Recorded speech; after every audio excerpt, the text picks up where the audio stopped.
Hello, boys and girls. Welcome back to the Origin Series July edition, day number 3. In case you haven't been watching so far throughout the tournament, we are about to go over the halfway mark in this month's Origin Series.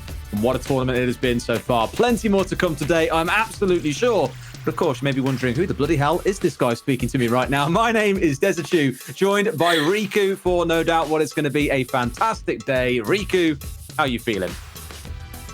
Very, very excited. For sure, it's going to be an electrifying day number 3 because not only are we nearing the conclusion of the July edition of the Origin series, but it's also because we, are going to be seeing a new patch and a big one at that. It's 2.4.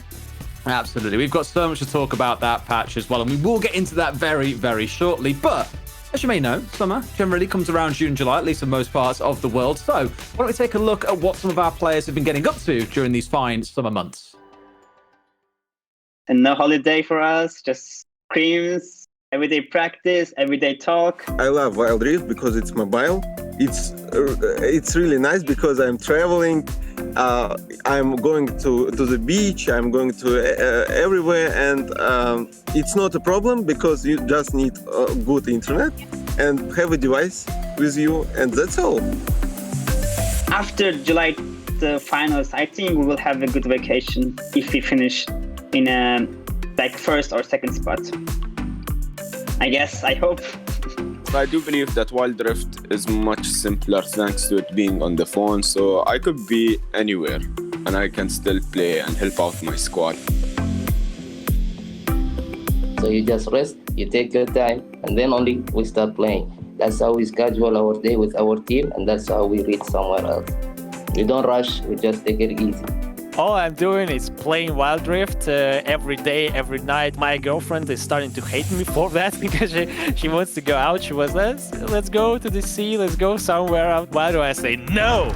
We have to win Origin Series. Actually, it's the thing I was thinking about, that you can go to the sea with your mobile phone, and it's like your girlfriend can go to the sea and go chilling on the beach, and you just sit in the hotel and with the phone, and it's a great idea. I prefer just put my phone on the table and go to vacation. I don't want to just keep play over there. Just go to vacation, just have fun. Not playing games, I guess. I don't know. I'll tell you what, Riku, Cold Star, the man's smart. He's got it. He knows what the plan is here. You go on vacation, you stay in the hotel room, you play a little bit of Wild Rift, and your partner can go and enjoy the sea. That seems to be the ultimate play, no? I know, it's the perfect, it sounded like the perfect vacation. The sea just outside and then Wild Rift indoors. I'm pretty sure my missus would kill me if I went abroad and wanted to sit and play mobile games all day, but maybe I'll get away with it at some point. Now, with hot weather, sometimes you get a few bugs flying around. Well, there is one at the moment present in Wild Rift. You guys will see it today. It's a little bit of fun, basically. You'll see when the observer is clicking throughout the game, a little ripple. We can mask it as a visual effect, something extra for you guys to enjoy, but just know there is a fix on the way and it will be here very, very soon. So don't worry about that one too much. With that said and out the way and all the summer fun behind us, let's have a look at what happened over the last couple of days then, Riku. You were present yesterday, so I want you to tell me, what were your high moments? What were your favorite games as they come up on our screen? Well, there's just a lot of early game action, a lot of contests, despite, whether it's a Infernal Drake or an Air Drake, there is going to be pure action, 5v5s over that area. And I believe we did get our first pentakill yesterday, at least for the July Origin monthly finals. And yeah, I feel like it's going to set the tone for later. I know.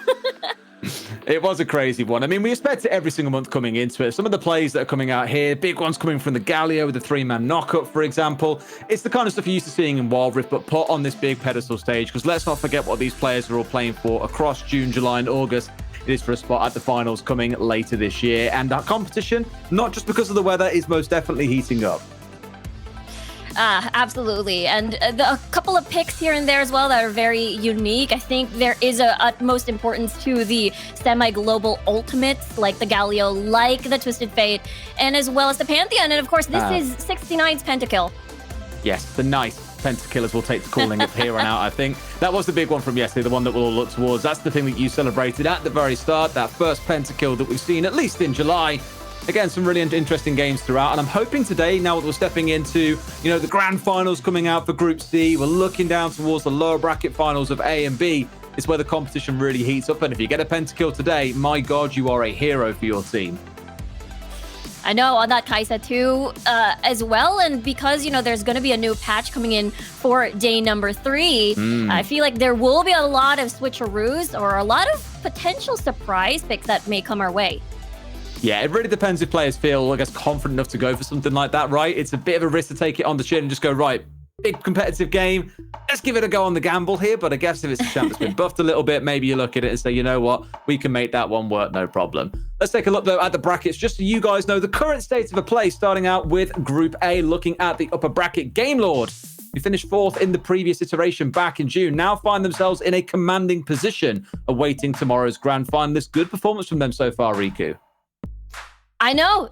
We got to interview Scout last night, and they said, okay, we're going to take every single game 100%, going to respect every single match that they will encounter. And I feel like, that is the biggest difference that we've seen from June and July. And that is the huge improvement from 4th, just as you mentioned, now here at 1st, and waiting for, who will be their opponents, whether or not it's going to be Team Queso or maybe No Team, No Talent. Yes, let's take a look at the lower bracket then. Thank you very much, production. You are on the ball today. Team Queso and No Team, No Talent. I was about to say No Team, No Talent, but then Team No Talent, which wouldn't have made any sense. That's the game that you'll be seeing tonight between these two. Team Queso face off against NTNT, which I thought was nice try when I first saw it, but go figure. The winner of that then goes off to face Gamelord for that potential spot to be the number 1 coming out of June. I know that Gamelord, with their 192 points so far, will be very, very keen to walk away the winner of that one. Let's take a look then at Group B, because there's always some storylines going on here. Because across in Group B in the upper bracket, Unicorns of Love currently sitting in the top spot after 2-0ing Na'Vi yesterday.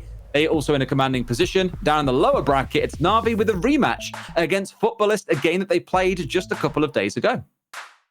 I know, it feels like this could be, again, another first place for Unicorns of Love. But of course, this is a completely different scenario now because, Na'Vi came from 11th place back in the June monthly finals. And now they're climbing up, aiming for that first place, possibly. But of course, they still have to face Futbolist first. It's almost like an anime redemption arc, right? They're faced against the final boss halfway through. Now they're fallen down, going to rebuild themselves to come back up into the finals. Lots to look forward to there. And here is Group C as well. Cut Esports against Sunlight Team was the one game that we had previously. Cut walking away with the 2-1 victory, which now means that in this final, with Sunlight dropping down into the lower bracket and defeating Geekay Esports, it's Cut versus Sunlight in the finals. And that is the first series that we will kick things off with today. Now, this is another intense rivalry for sure. We've seen them already duke it out in the monthly finals, or last month rather, and they keep one-upping themselves. And yesterday, we've managed to see Cut Esports sort of settle the score because last month it was 2-on-2 for that particular matchup. In pretty close is the way you can look at it. But we spoke a bit about that first game coming up. Let's take a look at the full schedule for today so you can see what matches we'll be dealing with. In this case, it's Cut versus Sunlight to start things off. Na'Vi versus Futbolist in that rematch that we mentioned before we close things out with Team Queso coming up against No Team, No... I'll tell you what, trying to say that team name is going to kill me so times today. No Team, No Talent. I don't know why English is so hard. You think I'd be okay with it, but apparently not. Either way, some excellent series coming up. The first one being the best of 5. Next 2 will then be those best of 3s ahead of those 2 best of 5 grand finals tomorrow. Lots to look forward to, Riku. Which game, though, is tickling your fancy the most? Which one are you looking forward to? I think so far from what we've seen from June, I gotta say Sunlight versus Cut Esports, their games have been incredibly close, even though let's just say it has been 2-0s back in the June qualifiers, but at the same time it was a 2-1 and this is a BO5. I feel like this is where it becomes really different. A lot of fun to look forward to. But speaking of fun, let's not forget there was a new patch recently full of surprises and fun packed in. Let's take a quick look at the breakdown of that so you guys know what to look forward to. Well, it's important to notice that the new patch arrived today, so there will be a huge challenge for each team because they have to adapt to this new patch. It changed a lot in the gameplay, in the strategies, and especially for the bot lane, I think. In lower bracket, they don't have time for practice. They have to go right ahead and without any scrims practicing games. There will be a huge challenge for them.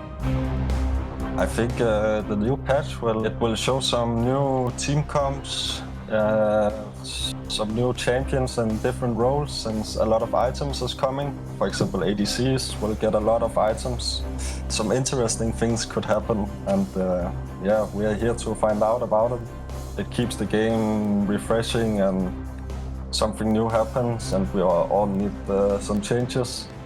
So I think it's amazing. It's gonna be really interesting to watch, and expecting a great, interesting show. Lots to look forward to, lots of potential changes in there as well. The AD carry itemization, no doubt the one that we could sit here all day and pour into, but I hear our first game is nearly ready, Riku. Talk to me then. You said Cut vs Sunlight was one of your games to watch. What is your prediction coming out of this best of 5? Well, I have to say, maybe it's going to be a 3-2 in favor of Cut Esports, just because I feel like they're such a stable team. Yeah, they're riding the momentum from their win last month, and as well as their previous series yesterday. Absolutely, yeah, that 2-1 yesterday, the one that I'm looking at and thinking, recent history speaks for itself. So does old history. There's a lot going into it. But with that said, let's get into this first series then. Cut versus Sunlight. Let's take a look at what some of the players think coming into it. My name is Omar Amin, also known as Joey Lucky. I am the coach of Cut Esports Wild Rift team, and we just made it to the grand final. Too close for comfort. The passive is to be proud, but he is A-okay. Hi, my name is Razin. I play in the team Sunlight as the top laner. We consider ourselves to be one of the best, if not the best, in Middle East. Here comes Lido. Headbutt yet again. Saya being taken down. Of course, Sunlight gave us like a very hard match yesterday. So I look forward to seeing what more can they do. You know, Cut have won us twice, and we kinda wanted to lose. You know, like we want to surprise them in the finals. I think we have like really strong players. All they do is play, like, to be honest. And there's, you know, like a batch released right before the final. It will affect the final very much. Like, I think the best team that test and study this batch will like have a better chance on winning the final. To the enemy team, I'm gonna say good luck, because you're gonna need it. But yeah, we're gonna win anyway.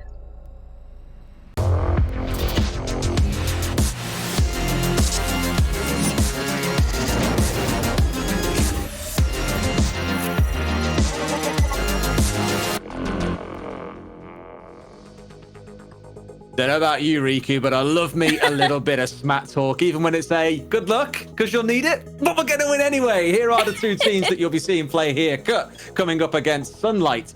Now, Risk, Boss Joe, Mr. Nice himself, 69, Timus, Raisin, Solo, Waleed, Mads, and Leto. Lots to look forward to in this game. As said, there is a big rivalry. There is no one strong outlier, it seems, in terms of strength, as these series always seem to go close.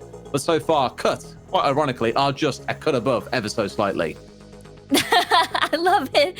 Exactly. It has been one of those things where it's slowly becoming closer.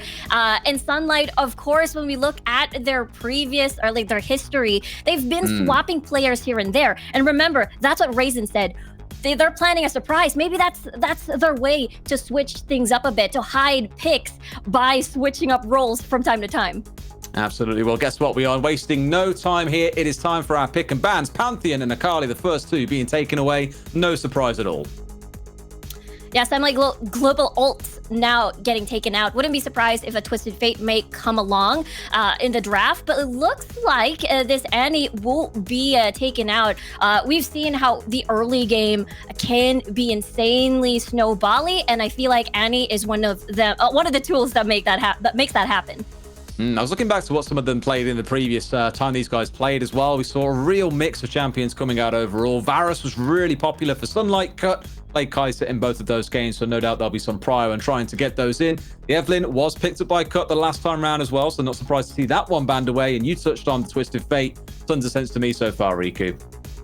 I know, this is a target ban, 2 target bans on against Boss, but he's going to fall back into the Xin Zhao pick, and this still enables that early game that Cut Esports is so proficient. Now, Sunlight, seeing that Cut may opt for a very aggressive composition, they go ahead and pick up something that can disengage for the team. Yeah, absolutely. The Braum there, tons of sense. Stacking it up alongside the Kai'Sa, the same thing they picked in the finals last month. This is the pairing they had that got them that first game victory. It was a 2-0 back then. So maybe trying to go for a repeat on that and trying to snowball it into a win again today. On the other side, Corki being picked up a little bit more safe. That is going to be in the mid lane alongside a Nami. That was one again that cut opted towards last time around these teams played. So again, it's making a lot of sense so far. I know this is a pick where they can just initiate with a tidal wave where the rest of the team from Cut can just catch up. In the meantime, though, Sunlight will pick something for the top lane. And I feel like this this jungle and top lane pick can basically spin out of control once the conditions are set. So it will depend what Cut decides to pick up for top side. And this Camille means this is a challenge. They're not picking up a Garen. They're not picking up a neutralizer. They're going to pick up another duelist as well. The engaged potential they've got already is looking a little bit insane, being completely honest. You imagine that Camille going in with the Hextech ultimatum followed up by the Xin Zhao. And even then, knocking everyone else away, so there's no one to be able to protect the isolated target. You're most definitely looking towards the Kai'Sa, because I'm looking at that whole lineup for Sunlight and just thinking, there's no one on that team you really want to get onto except the Kai'Sa. Exactly. This is, the late game insurance that Sunlight will bank on. And at the moment, they will heavily rely on the Galio, just visiting the top side of the map, making sure that they give the Renekton a very, very easy lane. Absolutely. Well, I'm told our game is ready, so let's get into it. Game number 1 in this best of 5 is ready to get underway. Cut versus Sunlight. Only one can win at the end of the day. Let's see how game number 1 goes down.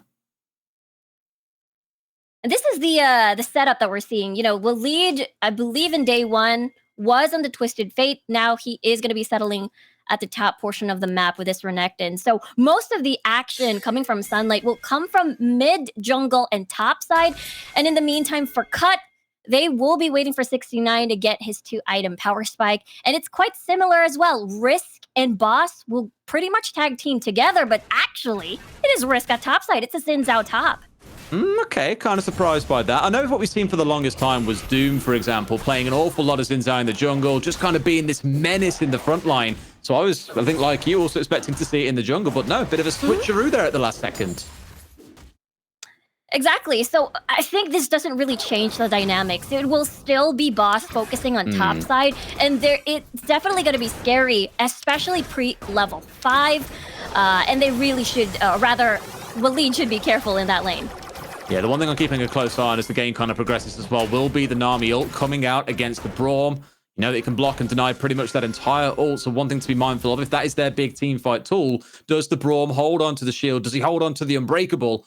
Or does it get consumed for something else earlier into the fight? For example, looking towards the Seraphine. There's lots that he has to be mindful of here. So that Braum, as we all know, incredibly impactful by itself. In this game, even more so.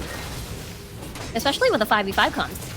I mean, Ignite already going down the top side here. Waleed not going to find himself going down just yet. Did have that barrier in reserve in case he needed it. And Risk will be able to heal himself up, of course, with that passive every third hit. A bit of healing coming through, and at the same time, a bit of a scrap going down in the river. Boss jetting away. Vi here still on full HP, and that should be this crab secured for Sunlight. Yeah, the trigger discipline from Waleed over here, not popping a barrier or even a flash. So that is going to be, one summoner spell ahead for that 1v1 matchup. He will definitely need that, especially if Boss decides to visit the top portion of the map. Or rather, the other way around. Level 5 may come soon for the jungler, so I feel like Solo would take that as an opportunity, especially he has been lingering around this area as well. Yeah, if he's looking up there, just trying to get this Renekton snowballing. We know that at least on League PC, used to be quite an impressive lane bully. Exactly the same story on Wild Rift. If he gets ahead, there should be a dive coming in. In fact, a flash in the top lane straight into the tower. He's going to get burnt out. Nothing he can do about that one except try to turn tail and run. And you're not going to get away from a Vi flash ulti. First blood to Sunlight. Exactly, all according to plan here. That's their first visit. That is it. They really want to get Waleed ahead on this Renekton pick and then leaving Mads as that late game insurance. And so far, so good because Risk on the Xin Zhao is just insanely vulnerable. I'm worried about the Galio here in River as well. I think if Boss goes in, then you know straight away you're going to have a Galio flying on top. But seen out by a ward, there's going to be no aggressiveness coming out of Boss. Instead, opting to go for the recall here. He had that early recall from being contested on top side and got the Phage. Trinity forcing the first item, still building towards that. Once that's online, that's what you'll probably find his dual potential goes through the roof. A replay again here. 0 that could be done by the Xin Zhao in the top lane. It's, again, there's a Xin Zhao is a pretty much all-in type of pick, and there's really no way for you to go out, therefore no disengage on your kit. Therefore, this is Sunlight's way to take advantage. You're one way to look at it. I mean, being isolated down, we spoke about this Camille and the plays that you can make off it, but Waleed here getting away. Did have the barrier pop, flash use at the very end. Maybe could have walked away with it, but that's the ult burn on the top side. Big getaway from Waleed, and now a massive opportunity for elsewhere around the map to see if anything else can come in from the Vi, who at the minute is just doing jungle, so not really too much to worry about there. Now you're going to see the Herald and the Drake coming online at the same time. Of course, that change that came through to try and drive that interest across both sides of the map, but I imagine you're going to see everyone starting to converge on the Drake side. The first dragon of the game. Biggest question is, will any of the teams want to prioritize this if they're willing to give up just the Rift Herald exchange because of the 2.4 patches? It is now live and early, so we'll have to see, because looking at Cut's decision, it seems that they're still not converging towards the Rift Herald because they don't have priority in the mid lane. The reality here is they might take this one and just run straight towards the top side as a group and secure that. The Renekton may even look to start him up, and Boss is walking straight into the Renekton. Don't think he even knows at this point. Maybe finding himself caught settled towards the top left of your screen, forced away. Good to catch the jungler, burn that health bar down, even a fraction. Because that means the increased chance that you're not going to see Cut trying to contest this Herald only increases, and already all 5 members rotating up for this Herald. That's where you're seeing that 2.4 change come in.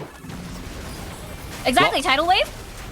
That's it. This is the problem. Being blocked out by the Unbreakable, gets collapsed down by the Corki anyway. They're being absolutely melted in the back line here. The Corki's in the back. Everyone's diving through. The Vial coming out, but it's onto a Corki. You can dash away serendipitously. Nothing else to worry about. Although they've walked away with what looked like a command and control in the middle of this game. Cut managed to get the clean ace coming up against the side of Sunlight. An ace super early, and even though Cut did not get the dragon, they're still able to win that team fight. And with that, I feel like what happened was, you know, it was a temporary 4v5 on paper, because that's a really, really good cancel on the Encore coming from Lido. But at the same time, Solo was busy hitting the Rift Herald, securing the Rift Herald. So it was a temporary 4v5, if you will. And with that, Cut very, very happy with this composition that they've formed. Very, very strong 5v5, especially early into this game. It's what we spoke about as well with Risk and Boss just stacking up in the back line, melting through Waleed and melting through Razen as a duo. This is the thing, they're already quite innately tanky, but coming up against tanks, you are going to out-damage them every single day of the week. With no backline there to try and support the front line coming in from Sunlight, no one really around to protect the Kai'Sa anymore. All those kind of AoE effects layering down in the River, proving absolutely massive for them. It's a great way to get some of that gold swinging back in their favor. Not yet enough that they've caught up. That gold gap was about 4k or so. It reduced to about 1,000, but still you're looking for more plays on the side of Cut to try and restore the balance in this game. Yeah, they're definitely happy with that pickup, for sure. They do want to propel 69 most likely. Get that 2-item power spike, but a dive? Yeah, the dive straight in there. The ult following in as well from the Braum. Everything comes together all in one. They get this down. The Galio on top keeps him alive for a second, but Joe, flashing away in the split nick of time, manages to walk away, but the Corki, he's not going to have any such luck. This tower should be going down, and with the kills coming in, everything going the way of Sunlight. Top lane is a bit of a scrap. Waleed finding one, flashing away. Does he make it? No, he doesn't. Boss collecting the kill. But my God, a 1-for-1 in a 2 versus 1. It's a good outcome for the Renekton.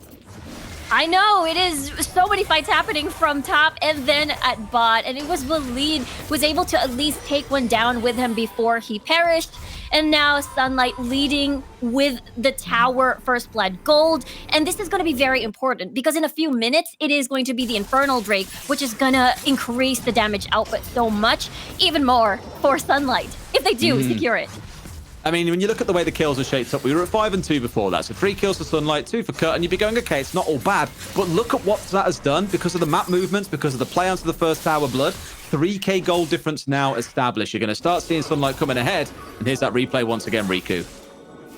Yeah, they started by taking out the support immediately from Cut, so there's not a lot of heal to work with for 69. Really good Encore coming from Joe, just to stop the onslaught, just to protect himself, but unfortunately, 69 wasn't near and wasn't able to retreat for himself.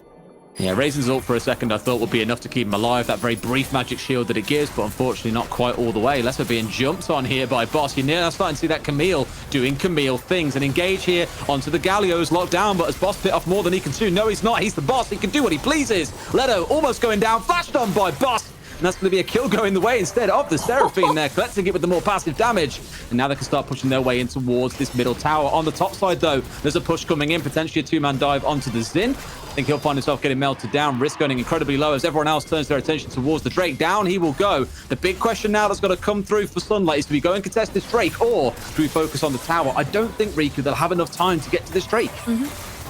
Yeah, they are having that numbers disadvantage on this fight. This is a really good call from Cut just to push the issue. Sunlight was pretty much split up because Waleed and Solo were tag teaming at topside. They just pretty much wanted to focus on more plates, on more gold for Waleed for the later fights. And this is the fight that we didn't get to see from the mid lane. And it's just another swift kill because it's a Renekton and a Vi, just easy lockdown and finish towards Risk. And we spoke in the early game about maybe seeing Boss and Risk be playing for the top side, right? Trying to keep this in hyper relevant, get him ahead in the game. And we saw that come through in the ace, even after the initial 2v1 that came in up there. Now what you're seeing is Solo and Waleed really looking to punish this Xin Zhao. Get Risk out the game, shut him down and put him behind. Not massively behind at the minute, so he won't complain too much. But that topside focus really shining through for Sunlight. And that's where you're seeing Cut, I think, really starting to pull themselves ahead. Because despite the kills now being almost dead even, Cut have grown that gold lead, to 5k ahead. Exactly. Yeah, Waleed's going to be a huge problem in the later 5v5s. Good thing, though, 69 does have that Valkyrie for reposition, and he does his... Oh, dear. Oh, Boss might be in trouble. Yeah, in comes Raisin as well, but dashing away. It's the Camille, hypermobile, never going to be able to lock her down for long. And 69 has come up to join him here as well, so clearly looking towards the Baron that spawns in the next 10 seconds. Not looking to do it right now. There's absolutely zero chance they burn it down in time, I don't think. But its attention towards that top side will be ever present, as on the bot side, it's Solo once again going in. Risk being burned down, but oh, he can't solo him. This is why you need Waleed present, my dude. Can't quite kill Risk, and that's a good start, I guess, for Risk to get back into things here as the engage comes through in the mid. Again, all blocked away by the Braum. Twice this game. Fantastic so far. Can they turn this all the way around, though? Mads dashing into the hot territory. 3 around him on either side, but still managing to walk away with enough kills into the back line. It's Risk burning through 1. Can he burn through 2 or 3? Being popped down the bottom side. Similar sort of story. Waleed a little bit too tanky. Risk does walk away alive, but it's a 2 for 2 at the end of it. I was about to say that the composition of Cut seems to be prepared up against a snowbally Waleed on the Renekton. But the thing is, if the fight is split up, which what we've seen earlier, Waleed was taking down names one by one in the back line. Cut's composition does have this double support, so you'd think the peel will be enough. But what happened there is that they were separated and basically wasn't able to utilize that, setup. It's this block again from Leto, by the way. Gotta give him a shout out for that one. They dodge away from the wave and then immediately gets in and saves Mads, who flashes away just to be safe, but then has the ability to step back in from the back line to the front. Was a little bit nervous about that ult when he dashed into hot territory. I was like, maybe a little bit too much, but does work out for them relatively okay in the end. And Risk, I thought he had a real opportunity to go massive, but that Braum stun coming through huge. Massive props to Leto so far. Been a phenomenal player this game. Yeah, he's keeping an eye out on those tidal waves, those tsunamis, and as well as the Encore. So he is doing a good job just stopping any of the key ults to start a fight coming from Cut. And now Sunlight hoping to get, dibs or that area control near the Baron, considering the fact that most of their tier 1 towers are still up. Yeah, and here comes Waleed as well, the richest man in the game right now, but the old man with the broken crown is not always the strongest, and absolutely the case here, because Boss is melting through and decimating him, turning him into slippers. One more hit and down he goes. This is where you really start to see that Camille come online, but low on mana in a 1 versus 2 in enemy territory never really ends out too well. Mads dashing through into the back. Boss should be going down here with no mana left at all. Will get cleaned out, and this surely is where the attention starts looking towards the Baron. Mid lane, it's Raisin, him getting burnt down, back and forth between the two teams. And sure, Sunlight walk away the worst for wear here. Solo getting dived onto as well. The counter engage coming in straight into the back line, but can they burn him out? No! Tossed away by Risk, and like that, there's a huge turnaround coming in for Cut. And with Mads also starting to chase them down, this game does not want to calm down. I know! This game has no chill, and we are reaching just the 20 digits. I am doing this right. Leto, though, very alone. He's in danger. Yeah, enough here that they'll stay alive, I think. But again, the attention turns towards the Drake here. One apiece on either side. No jungler present because Solo is still dead here. If they steal this away, it is absolutely catastrophic. Boss secures it, and now the big engage comes in. The Renekton going dangerously low, forced to flash away. In comes the Galio to try and join and save something from this fight. Manages to burn down Risk. That Death Cap doing work, but you're leaving Cut 69 all alone. And you know what he can do? He can cut you down something special.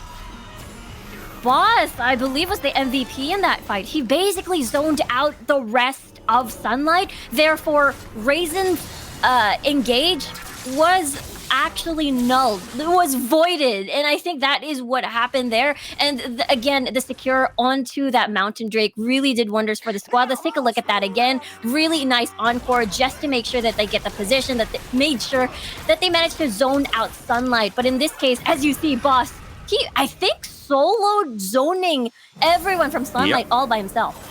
That's the thing, when you have that Galio coming in, you assume, okay, that's the go sign, boys. That big red circle appears on the ground. That's kind of the get in this zone because we know this is the ground that we can take, else they're getting knocked up. But Boss, we spoke about that Camille constantly here. There's always been slightly behind in gold compared to Solo as well, and you look at the two of them and that's how things are shaped up. But still doing enough work to make himself highly impactful. Here, isolated a little bit there, might find himself in a spot. A hot bar, the TP coming in. Oh, now is it going to be the Renekton that gets isolated out here potentially? Not the Renekton, sorry, the Risk coming in, sorry, or the Xin Zhao. He was spotted out for a second. I think he'll get burned down. Question is, can they clean up the rest? In comes the Galio again, zoning away the Corki, who's down to almost no HP. They burn through yet another double kill. The Viol's still online. Should be able to burn through 69, and this is what happens. Cut. They've overcommitted, and Sunlight have slayed their opponents. It was a 4v5 too, as Waleed was split pushing, so they've handled that situation perfectly, and they even get rewarded with a bonus Baron, and that's 20 seconds more or less on the clock for the death timers to come out. At this point, there's no point even bothering trying to stay as well. The two supports here doing what they can, holding hands down to the bot lane, but there's a big bad wolf or a big bad crocodile, if you want to look at him that way, who fancies sinking his teeth into one or two of you, still taking a lot of tower damage, but might be able to bring down the Nami down to almost no HP. Won't be able to quite convert the kill, but this tower's getting absolutely smashed in the bot lane. Waleed, the richest man in the game earlier on, it continues with this split push of terror. Exactly. There is no one that can deal with him except for Boss. So once he saw that the two supports are just left, Joe and Timu's on the Nami and the Seraphine, he knew he could take them out. He knew that he can capitalize on the Baron buff. And look at that. It's pretty much the bottom inhibitor tower is one blow away. Yeah, the damage has been done right. And at this point, you can send Waleed up towards the top side with that Baron buff in hand and just say, look, go and sit top. We'll take mid. We'll siege bot. And with that split attention for Cut, they're going to really struggle to make anything happen unless they can go for a hard engage like this one. Mads finally being isolated out as the Kaiser in this game. Instant Zhonya's comes through and Boss can't do enough. The front line from Sunlight, a little bit too deadly. No one able to get into the backside. And that should be easy enough to see Boss going down as well. A good flash away. Taunted on by the Galio. The shield keeping him alive. And here we're going to see the Galio falling down. Good start to the turnaround for Cut in the back line. One more falling down. In this case, it's Solo going huge onto the Xin Zhao. The kills coming in either side. Currently looking at a 2-for-1 for the side of Sunlight. The question is, how much more can they push with these low health bars? Yeah, Cut was so torn. They were looking at the fight in front of them, and at the same time looking at top side. Waleed was split pushing again, and they clean up the plate of Cut. Look at the base; it's practically open. It's absolutely in tatters. All three towers down. Super minions pushing every single lane, and you've got to be asking yourself for Cut. Where is the way back into this game? That apparently the back of a tidal wave is the one. Boss again going in for an ult, but you're going onto the tank here. Mads low HP in the back line, but still relatively untouched. Can he do anything about it? Well, Leeds in there. Manages to slice and dice his way through one. Can he find the next? No, he cannot. And Mads, you're in a bit of trouble, my madman. Let's get out of dodge on this one. Will keep himself away. Solo arrives for a little bit of support, but a small bit of solace coming in for Cut. Enough to turn the game around? I don't think so. Yeah, this is looking to be, Sunlight with that 11k gold lead. They're pretty comfortable on this game, but Cut now has to play intense defense with their base open. But now 69, though, lurking around this corner because the Infernal Drake is being soloed by Solo.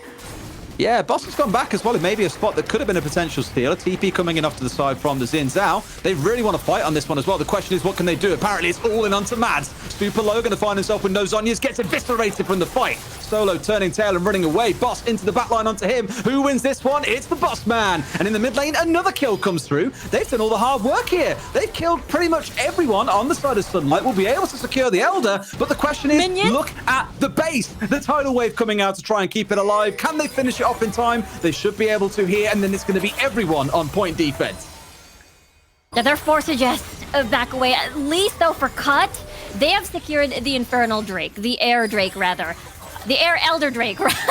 It's just such an intense game. Look at Waleed, though. He actually, very curious to see whether or not he bought teleport boots just to see if he can sneak his way mid-fight later on. But let's take a look at that replay once more. Again, remember, all the gold went to Waleed. So if Waleed is not present, basically 50% of your damage is gone in this composition. And Cut basically took advantage of that, especially Boss has been getting a lot of impactful kills so far in this game. You've just encountered the individuals there, Boss and Wisp, who spoke about that duo all the way back at the start of the game, just ripping through their solo engagements. This is why the team fights, I think, work out so well for Sunlight right now. They're far enough ahead, or were. Let's not forget, they were about 10k gold in the lead. We're now down to just 4k. So despite Cut for a good while looking like there was no way back into this when that third tower fell, they're really trying their best to keep this one going alive. A 1v1, Boss doing what Boss does best, going for a 1 versus 1. The Sterex comes out from the Renekton, but he's looking pretty low. And I was going to say for Boss, you want to be careful here. We've seen how fast Sunlight can rotate throughout the game. Whether or not it's going to be the Galio joining in or just the rest of the members playing catch-up. You stay too long, you might find yourself getting burned down. A 69 being caught out, and that might just be it. That might be the pick that wins this game for Sunlight. Let's see what else they can achieve. They can turn towards the Baron. They can push for the end. Apparently, their go-to solution is going to be the Baron. So that's 40 seconds on the clock before 69 comes out in the base. It's their 1v1 at top side, apparently. Oh, again, I mean, Boss, we keep on speaking about the overextension. Here, getting himself burned down, has got the GA on side, but my God, he's melted. He's burning through them. How has the man not gone down? The GA is still in one piece as they're all trying to swarm around him and his teammate now arriving for backup. You're going to find Lelo getting himself burnt through. Don't tell me Sunlight throw this game here and now. The super minions in the bot lane are piling in a Solo. Not quite getting soloed. He is solo against 3. Should find himself getting burnt out here by the team. Indeed, they shall. And now again, it's all points back on defense. Waleed, the only man left standing. What is happening? It is Boss is basically unkillable in this game. The HP bars are incredibly deceiving, but when Timus and Joe joins the fight, they just basically... Oh no. I mean, okay. He's now on a stagger respawn, let's not forget. You've got Lelo and Raisin coming up along with Mads in about 10 seconds or so. You've got Solo at 25, we'll lead at 45. If Cut press on to win this with all 3 towers down, the world has lost all sense. They're gonna keep pushing. You're right, it is Mads and Raisin at least coming back online and sending down the 2 supports to at least push the waves and get a little bit more of that breathing room for them to work with. And now for Sunlight, this is getting a little bit too scary for them. And I'm curious to see if they're going to do something sneaky, like a possible, 5-man teleport? But let's take a look at that replay again, because this was Boss basically 1v1ing Waleed, and really nicely done by Lido again for blocking all the important ults. But at the same time, look at Boss. He has been living. He has been dodging everything. Look at the heals, look at the shields coming from the Seraphine and the Nami. And it's incredibly deceiving, because Sunlight would always want to 100% commit, but then Boss doesn't die. It's honestly insane how much work he's putting in. Now just over the 20k gold mark. Oh, the man's making absolute bank in this game. And now they're trying to push for the end potentially again. All these towers are down. Leto having to flash away. Ult comes in from the Seraphine, connecting onto no one. The Renekton being ulted out by Boss, who is well and truly taking charge of the situation. One more being burnt down. There is no way. There is just no way, Riku, that Cut can do this to them. Hearts are breaking. The sunlight has become moonlight. It's the eclipse setting over the Sunlight team. Cut, reverse the game around and take the win. What a crazy game number 1. And take note, this is a BO5, and we're starting it off with this game.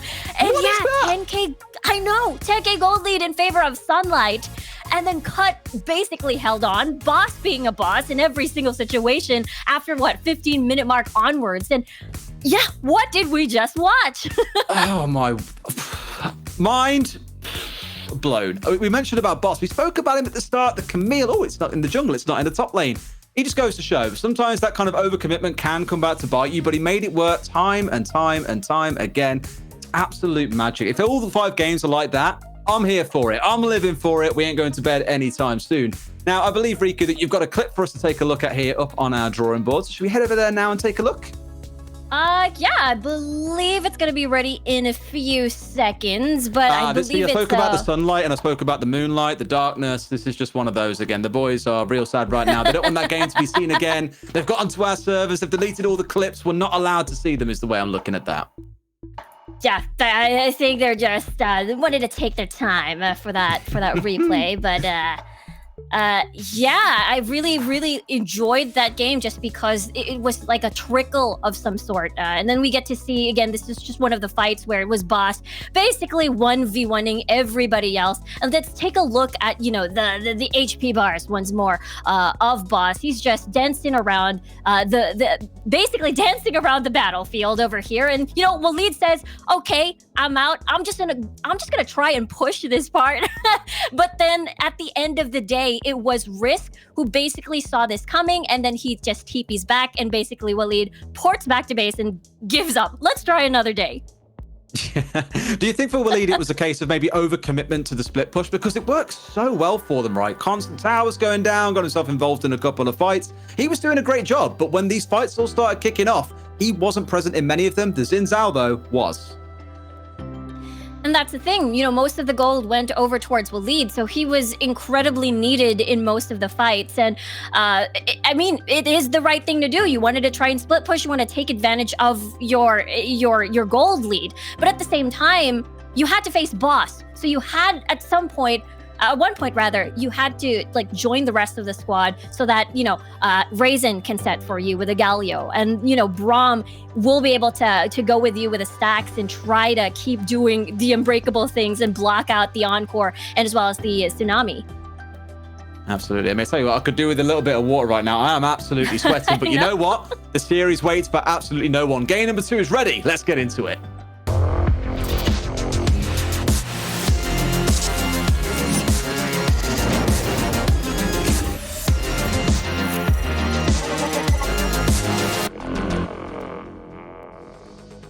Well, fresh off the press then, game number 1 going the way of cutting what was one hell of a magical turnaround for Sunlight. It turned into a little bit of an eclipse and there was none left to be gracing the fields here. Let's see how game number 2 plays out. Again, same team stepping into this one. We spoke about the split push. We spoke about the TP plays coming out of the side of cut. I wonder what Sunlight have got in store for us in game number 2. This is basically setting the tone. We are feeling the possible full-on game 5s here. And I feel it coming. I mean, last time it was cut, it was able to get that 2-0 in the June finals, I believe, up against Sunlight. But I feel like this time around, it could be different. It very well could. Look, we've seen how close it can be. That first game was a real upside-down, turnaround, 360 story. You just don't know which way it's going to play. Speak to me about some of those picks in that game, though. You reckon there might be a bit of a change around this time? Yeah, I feel like Camille ban. I feel like for Sunlight, they'd rather give up the Olaf because the Olaf is pretty much 50-50 on paper. Even during the Wilder Icon series, easily shut down. Especially there's so many great picks open for disengage, like the Braum, maybe the what do you call this? The Gragas as well. So there you go, Sunlight removing Camille right off the bat. Fun story. So far in all of the Origin series across all 3 groups, Gragas has been the most picked champion across all 3. So I'd be very surprised if we don't see him at some point stepping in for a team that, you know, very comfortable with him. Wouldn't surprise me in the slightest. But you're right, seeing those bans coming through alongside the Olaf, the Annie there once again, clearly cut, just not wanting to play against Sunlight's Annie. Yeah, just want to shut down that early game aggression. And for Sunlight, this is an all-3 focus ban on Boss. Even the Evelyn, I believe Boss used the Evelyn back in the finals as well for last month. So now, curious, Cut will now remove Twisted Fate up against Sunlight. It's honestly unbelievable. Looking at the way that's shaped out there, the man getting all 3 bans drawn against him, the fear of God, the fear of Boss being stuck into his opponent's head. Let's see how the picks come through. The Akali, which was banned away in the previous draft, going to be the first pick coming through, and that Renekton once again making an appearance. The main concern about the first pick, Akali, is because Cut can pick Braum, can pick Gragas, can pick all of these heavy disengage that can immediately punish an Akali when she goes in. So this is exactly what we're seeing right now. You know, Cut falling into this Renekton, Sunlight taking out the, the Vi with the Renekton Vi combo that we saw in the earlier game. Yeah, absolutely. I mean, the Vi was pretty pivotal for Solo at points as well. We spoke about the work they were doing as a pairing. Often sometimes burning through, at least trying to solo lane the risk on the Xin Zhao. Didn't really always go to plan, but appreciate the attempt at the very least. Good knockdown potential. And then they also got the Garen coming through here as well. So you'll see that Akali most likely playing in the mid lane. That's Seraphine being locked in once again by Cut. And the Corki again making yet another appearance. Yeah, this Corki went to the different route now. It's not the 2-item power spec that we saw earlier. It was the 2 new items, basically the Essence Reaver and the Solari Charge Blade. So definitely want to see that more in action in our game number 2. And speaking of Solari, we're going to be seeing a Leona that has been constantly buffed in every single patch, now with more armor and more magic resist. So this is an incredibly scary composition so far from Sunlight. There's kind of become a bit of a meme almost in the Wild Rift community where it's how many times does she got to get buffed before she gets played? The answer is now apparently tons of CC in that front line. The lockdown potential there along with the Vi. Don't even want to think about it. And on the other side, the Shyvana that we saw in the previous finals. So you maybe look at that and go, not too many Shyvana players in the world. There is on Cut. Yeah, that's true. I mean, even in the Wild Rift Icon series, haven't seen a Shyvana as well from summer up until to the current fall season. So this is going to be a very, very interesting game for sure, especially, Sunlight wanting to get back into this game, get it into 1-1, especially with that 10k gold lead from game number 1. Well, let's see if their mental manages to hold on. Game 2's ready. Let's get into it. So, big thoughts, big focuses in this game, Riku. What are we saying? What is it you're looking out for, especially in the early game? Yeah, right now, I feel like Boss decided to not opt for the usual pairs that go well with the Renekton early game, just because Raisin is now on that Garen, so he's a big neutralizer, basically denying any sort of lane early kills coming from Risk. We've actually seen where Garens would win over a Renekton pre-level 3, pre-level 2, so it's all about managing the lane and making sure that Risk will not be a bully in the in that top lane. Obviously worth mentioning in the finals of last month when Cut played against Sunlight there and won 2-0, we did see Boss stepping in game number 2 onto the Shyvana. So Evelynn game 1 and across onto the Shyvana in game 2. So although we look at this and maybe think, well, it's not quite the hard engage or entrapment that you get from, say, the Camille, the real duelist. If Boss starts getting ahead, Shyvana can be one of the most oppressive champions in the game. Incredibly fast, able to melt through you with a percent health damage as well. There's just so much that really stacks up in your favor. A couple of levels ahead, for example, you'll have to keep a real close eye on the mid game, even more so because it's Boss playing it. Exactly. I mean, Sunlight really did focus on Boss in the pick and ban. So we're now seeing this on the board. Meanwhile, for top side, look at Raisin. He's pretty low, but good news, he does have barrier and as well as flash. I'm always nervous about this top lane scrap as well because it can be so explosive. We saw in the previous game, level 1, level 2, it was a fight, and we're seeing that come through right now. The shield coming out from both, the barriers being popped, and of course with no ignite, neither side going to find themselves being burnt down. But just like in the previous game, level 2, level 3, these top laners really at each other's throats. Yeah, especially for Risk on the Renekton. He wants to take advantage of that level 3 spike in the lane. So good news, at least there will be no visits from the junglers. I feel like Boss will just going to be focusing on, again, farming. But for solo, it could be a different dynamic. Oh, the catch comes through. The flashes come straight off the back of it as well. No flash on the Seraphine. That's the easiest first blood you're ever going to see. The level 5 being hit. Now going through onto the Shyvana. The heal comes through. Boss will make it away. The question is, how deep can they go before getting punished? There's 4 of them in here. A re-engaged from the Leona. This could be 2 huge kills coming in for Sunlight. Not quite a third, but that is one hell of an invade. All 4 members stacking up for that one. Yeah, look at Lido. He is, half HP after tanking 2 instances of the Zenith Blade engage. And basically, he just survives everything. He used the heal, but still, at the end of the day, we're seeing the changes from, the Zenith Blade range buff from a few patches back, and now his MR and armor buff. It's like you look at those changes and think, okay, well, it's a few hundred units. It's not like nothing massive. The instances like that where you still manage to catch on to them as they flash away, those are the exact examples that can snowball the game completely against you. Really big catch coming through, especially after that initial flash away came in. It's always the worry of being a Seraphine in the early game is you aren't particularly mobile. You can get melted down incredibly quickly, and the ensuing scrap that came out afterwards. But we saw how that boiled down. Cut biting off maybe more than they could chew there, Riku. Exactly. This is a pretty squishy composition coming from Cut, of course, except for Timus to some extent, I suppose. And for Sunlight, they're definitely going to be happy about that pickup, and they will definitely utilize it, especially the first Drake is Infernal. They would want to contest that one for sure.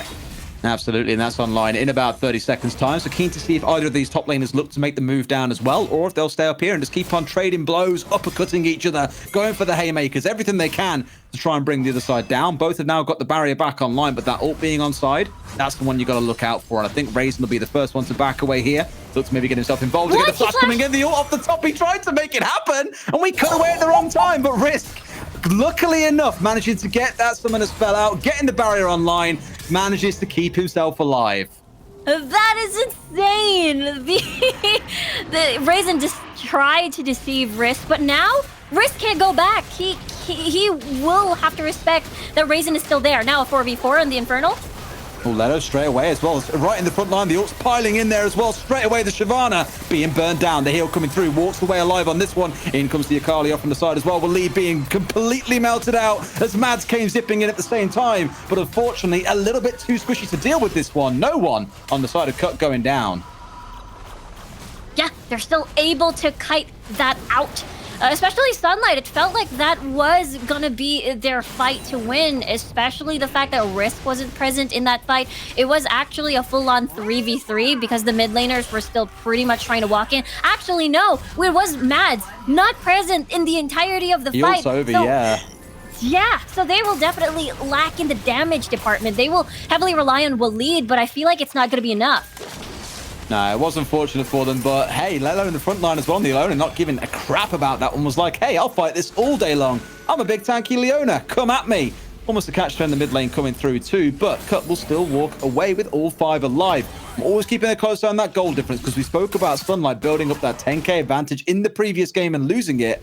If Cut keep that goal difference, nice and close, this might not work out well for them. Straight in though, Leto's in, not quite got the follow-up they wanted here. Maybe one will come to regret a little bit later on not having that ult online, given the current scrap for Herald is underway. That's so difficult, because... Goodbye. Melted. Yeah. Absolutely eviscerated the whole way through. They found themselves 2 kills, looking for the third now onto Joe, who again, as that Seraphine, can't get away too comfortably. And even on the top side is Corki looking to do a little bit of work, nothing to be found on. Raisin doesn't care. He's a Garen, he's getting tankier as the seconds go by. And in the mid lane, we've even got the Herald coming out. This is going to net such a huge gold advantage coming in for Sunlight. And another kill with that tower dive on 69. Waleed is getting huge. He is going to be a big problem in the later stages of the game. We've seen how, okay, despite you do have disengage in the form of Timus here on this Braum, he can just pretty much melt down, burst down all of these squishy targets from Cut, and then he's just going to buy a Zonius and, dash in, go golden, and then it's magic. As we saw in the last game as well, right? Mads isolated a few times by boss and was like, oh, Sonya's button, can't kill me for a few seconds. I'm totally fine here. Not a concern at all for me. A bit of a replay here though, Riku. What you thinking? I was a little bit worried for Sunlight because, again, Mads was pretty much busy at the bottom portion of the map. So they're basically lacking that other 50% damage source. But Waleed could handle everything. The thing about the composition from Cut is that they always have to be together. If they're straggling, then, Sunlight has the capability of picking them off one by one. Well, Waleed has been burnt down, I believe, back in the real game here. Risk, is dead on the bottom side of the map.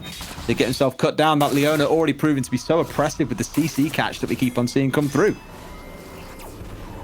We'll have to see, as Timus actually wasn't able to go back. He's just going to get melted. He's done. He's absolutely done. I mean, does bring through the stone plate, fine. But then having to flash away from Raisin. Oh, no. Boss! Oh, Boss! No! You'll be asking questions about that one later on tonight, my friend. Now he's on the run. It's going to be the Akali going in for the meltdown. Unstoppable coming in for Waleed.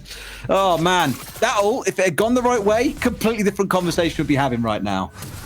I know, it could have been, a kill for Boss, but unfortunately he was sent back to base again after spawning back home, and Waleed gets a bonus kill, basically after getting Timos' life. And in the meantime, 30 seconds on the clock for the next dragon to spawn, and so far, top lane getting pushed by Sunlight, so they're going to have a little bit of difficulty in securing the objectives at the opposite portion of the map. But of course, we'll take a look at that again. That unfortunate ult coming from Boss. Happens. And one of those that you look back at, I mean, 69 got away and then find himself caught out regardless. He's still dead even in this case. So I think 69 at this point is spending more time dead than he is alive as the push comes in from Sunlight. We've seen this time and time again, that gold lead ballooning to over 11,000. Solo's not quite done. Realizes, okay, it's Braum is quite tanky. Don't want to commit to that one too far. Joe looking to get involved. He's been very quiet so far in this game and could do nothing to bring Solo down. And that all started because of a blind Zenith Blade. You know, Lido was so confident that he'll survive no matter what, because the rest of the squad from Sunlight is basically nearby, so they can catch up in case he finds something in that blue buff. Yeah. I think, again, the advantage that's coming through gold-wise now, you start to ask once again, where does that come back from? Because we can say the last game with a 10k gold lead, they managed to fight it back, sure.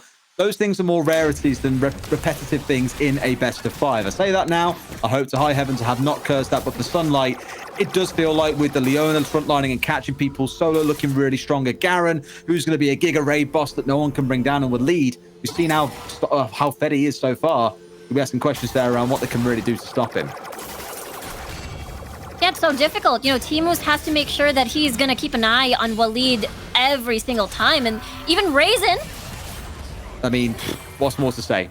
Caught out there, had the ult to get away, absolutely blown through by these two on the top side. Divine, the Garen now looking to go in for the dive. Silencing out initially coming through onto Joe as the ult comes out, catch onto the Garen who's taking a lot of tower damage, but it is a Garen. Pretty darn tanky, should finally find himself being burnt out. In a second, here's the Corki, goes in deep and will finally melt through that thick hide of his. Now it's Solo trying to walk his way back in a 1 versus 3. It's Waleed, catches onto the one but can't find the second, gets the execute through on the backside. Now finding himself inside the stealth, goes through. Can he get the Zhonya's up? Then he's got it at this point. And the 69 going dangerously low. Can he burn him out? Yes, he can. He's got all the way through, but finally caught out by the Winter's Fight. But not before he brings down 2. Waleed's target prioritization is insane. And he basically was able to maneuver around that 1v3. He's able to take 2 down before he fell. And I feel like that's a huge win. He is very, very huge in this game. And I don't think Cut has an answer to deal with him. Oh boy. I mean, at least in the previous game, you could kind of see the bounce back coming in. You could see the possibility for the champions to really start to shine. In this game, again, I just feel like the advantage is so heavily with the side of Sunlight. When you look at these late game comps, the Shiv we kind of had some question marks over. We knew that it was boss and we've seen what he could do in the previous game, but here it's not quite shining the way that we'd like.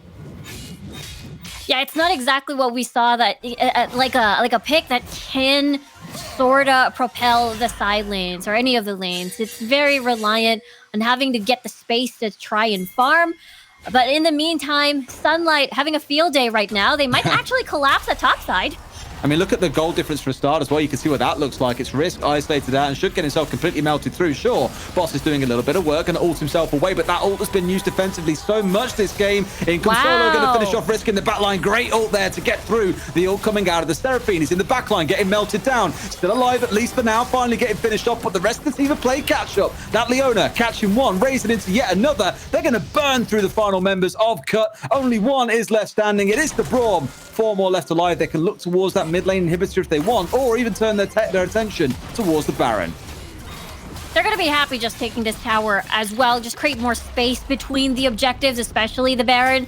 And at this point, it's just one of those things where, what can Cut do and learn and bring it to game number 3? Because just as you mentioned, Dezichu, game 1 was amazing, but in game 2, I feel like there's not exactly the same space to come back from this game. And, so far it has been the collapse coming from Sunlight time and time again, and they've succeeded so far. I wonder if we just keep on seeing the constant bans come against Boss here, because not to say that he's a bad Shyvana who's played it before to great success, but you can see where he doesn't have that catch potential. He is struggling to find a way into the game or to have any kind of impact. He's 0, 5, and 2, and again, I'll call your attention towards the goal difference here across all lanes. And Boss, he's like a guy who's had a little bit too much in solo queue here, finding himself on the split push. He goes, I've got the tower, but's going to find himself out the game as the Drake respawns. Guess who should be taking this one, Riku? I pretty much guarantee it's going to be Sunlight. Especially Waleed is already making his way towards the bottom portion of the map. Let's just say Lido is already half HP, but he's going to be pretty much fine and dandy. I mean, Catch trying to come in on the back here as well. Waleed's the one in the front line playing inside of the Shroud. Also his way into the back line, trying to go onto Joe, but the Crop chomps down and finds a kill. Turns Akali into a new pair of slippers. Doesn't matter though, as Sunlight starting to charge their way through. Risk is low. Flashes away. A flash forward by Solo should find himself melted out. There's more and more kills constantly piling through in these fights. They find themselves 3 and may even find the last match going in. Doesn't care, but he's so low. Not quite finished off. However, they turn their attention to the Drake, and shortly after, I'm sure, we'll be looking towards that Baron. Yeah, that's the third objective already on the side of Sunlight. Yes, they will most likely go towards the Baron. They have enough space. They have, well, the death timers aren't exactly long at this point of the game, but at the same time, the lead that they have, even if Waleed falls first in the fight, they still have Mads to fall back into for that additional, consistent damage. I just feel like from what we've seen in these 2 games that Sunlight do seem to be ever so slightly ahead. We'll talk about that in a second, though. This replay, though, Riku, what are you thinking? A little bit worried about Waleed there. He wanted to set up this flank. I believe it was successful because, again, Mads was still that secondary threat for Sunlight. And basically, there's just so much peel. They have the Leona. They have the Garen as well. It's just so difficult to penetrate the backline because, again, this composition... Just always playing for the catch. One coming through from the ultimate on the Leona.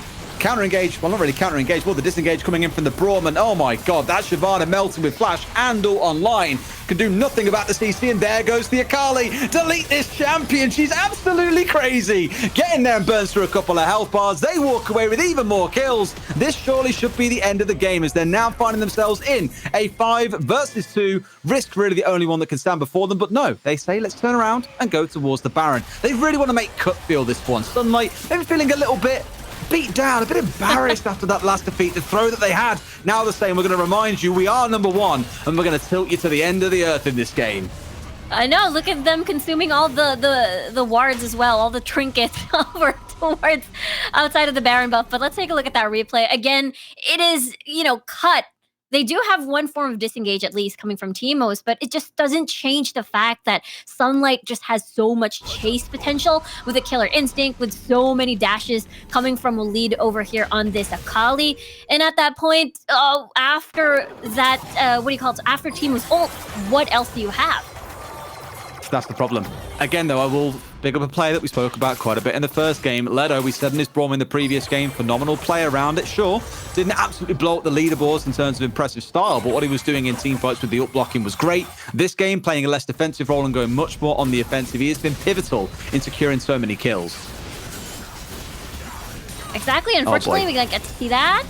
No, I mean, Flashes away. Risk knows that they've overchased. They know what they've done here, Cut, and they know they're about to get a spank bottom forward as well. Piling through, Mads in the front line, burning through the final stragglers as the double kill coming up for Waleed in the end. Goes on to a killing spree. Now, finally, surely, guys, this is the game end. Surely it is.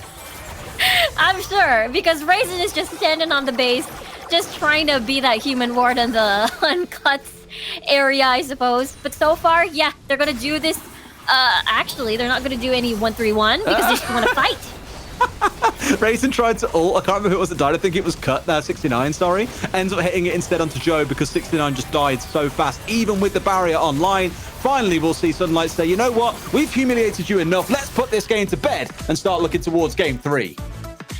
It is a 1-1. We are going to be seeing a potential full-on 5 games in our BO5. And yeah, we talked about this. Sunlight mentioned that they had a surprise in the grand finals. And Waleed, game number 1, was the Renekton. He was at top side. And now he is on the Akali in mid lane. So he has been switching roles time and time again. And it has been working. It's crazy. Let's pull these highlights up, those who talk a little bit more about this game, because the one theme for me that we got so rudely interrupted by a fight in earlier on came down to me that Sunlight have been in control in both of those games. And sure, game 1 a big throw, but they are looking phenomenal in the early game at the moment.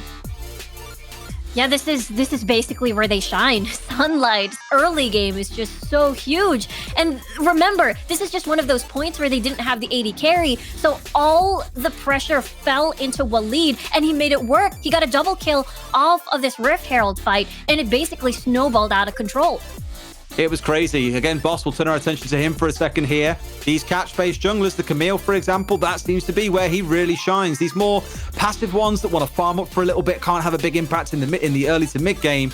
That probably needs to be put to one side, I think, but it's hard when he's getting so many bans focused against him. Exactly. You needed a team built around, wouldn't say built around, but you most likely need the necessary CC to hold down targets whenever Boss decides to jump in. And I feel like that was one of the problems, I suppose, especially Sunlight's early game was just incredibly huge, basically did not give time for Boss to ramp up. Absolutely not. So at that 17-5 point at the 11-minute mark, I think by then we knew that on the side of Cut, they basically said, this game is done. It was running away from them. They were chasing down towers despite knowing they were going to be collapsed on. They were probably already thinking about game 3 and what changes they need to make. It's going to have to be those early game focused picks that has constantly stung them throughout the whole thing. For Sunlight, though, if this style of play carries on, I would be incredibly shocked if this series doesn't go 3-1. They've looked very dominant in both games. Again, we know game 1 kind of went against them. They threw it away. I guarantee you're not going to see that kind of lack of discipline really coming through again. Yeah, that's true. Maybe Cut will look into something that can, match the early game that Sunlight usually has, especially if they keep picking this Renekton. Maybe like a Lee Sin would be ideal. Maybe a Vi again, from what we've seen, worked. But again, the draft has been really great so far but for both of these teams, and really, really liking what Sunlight has been assembling so far, though. Well, you said the magic word there, Riku. You used the letter D at the start of a word. You said draft. Game 3's ready. Let's jump into it and see what happens.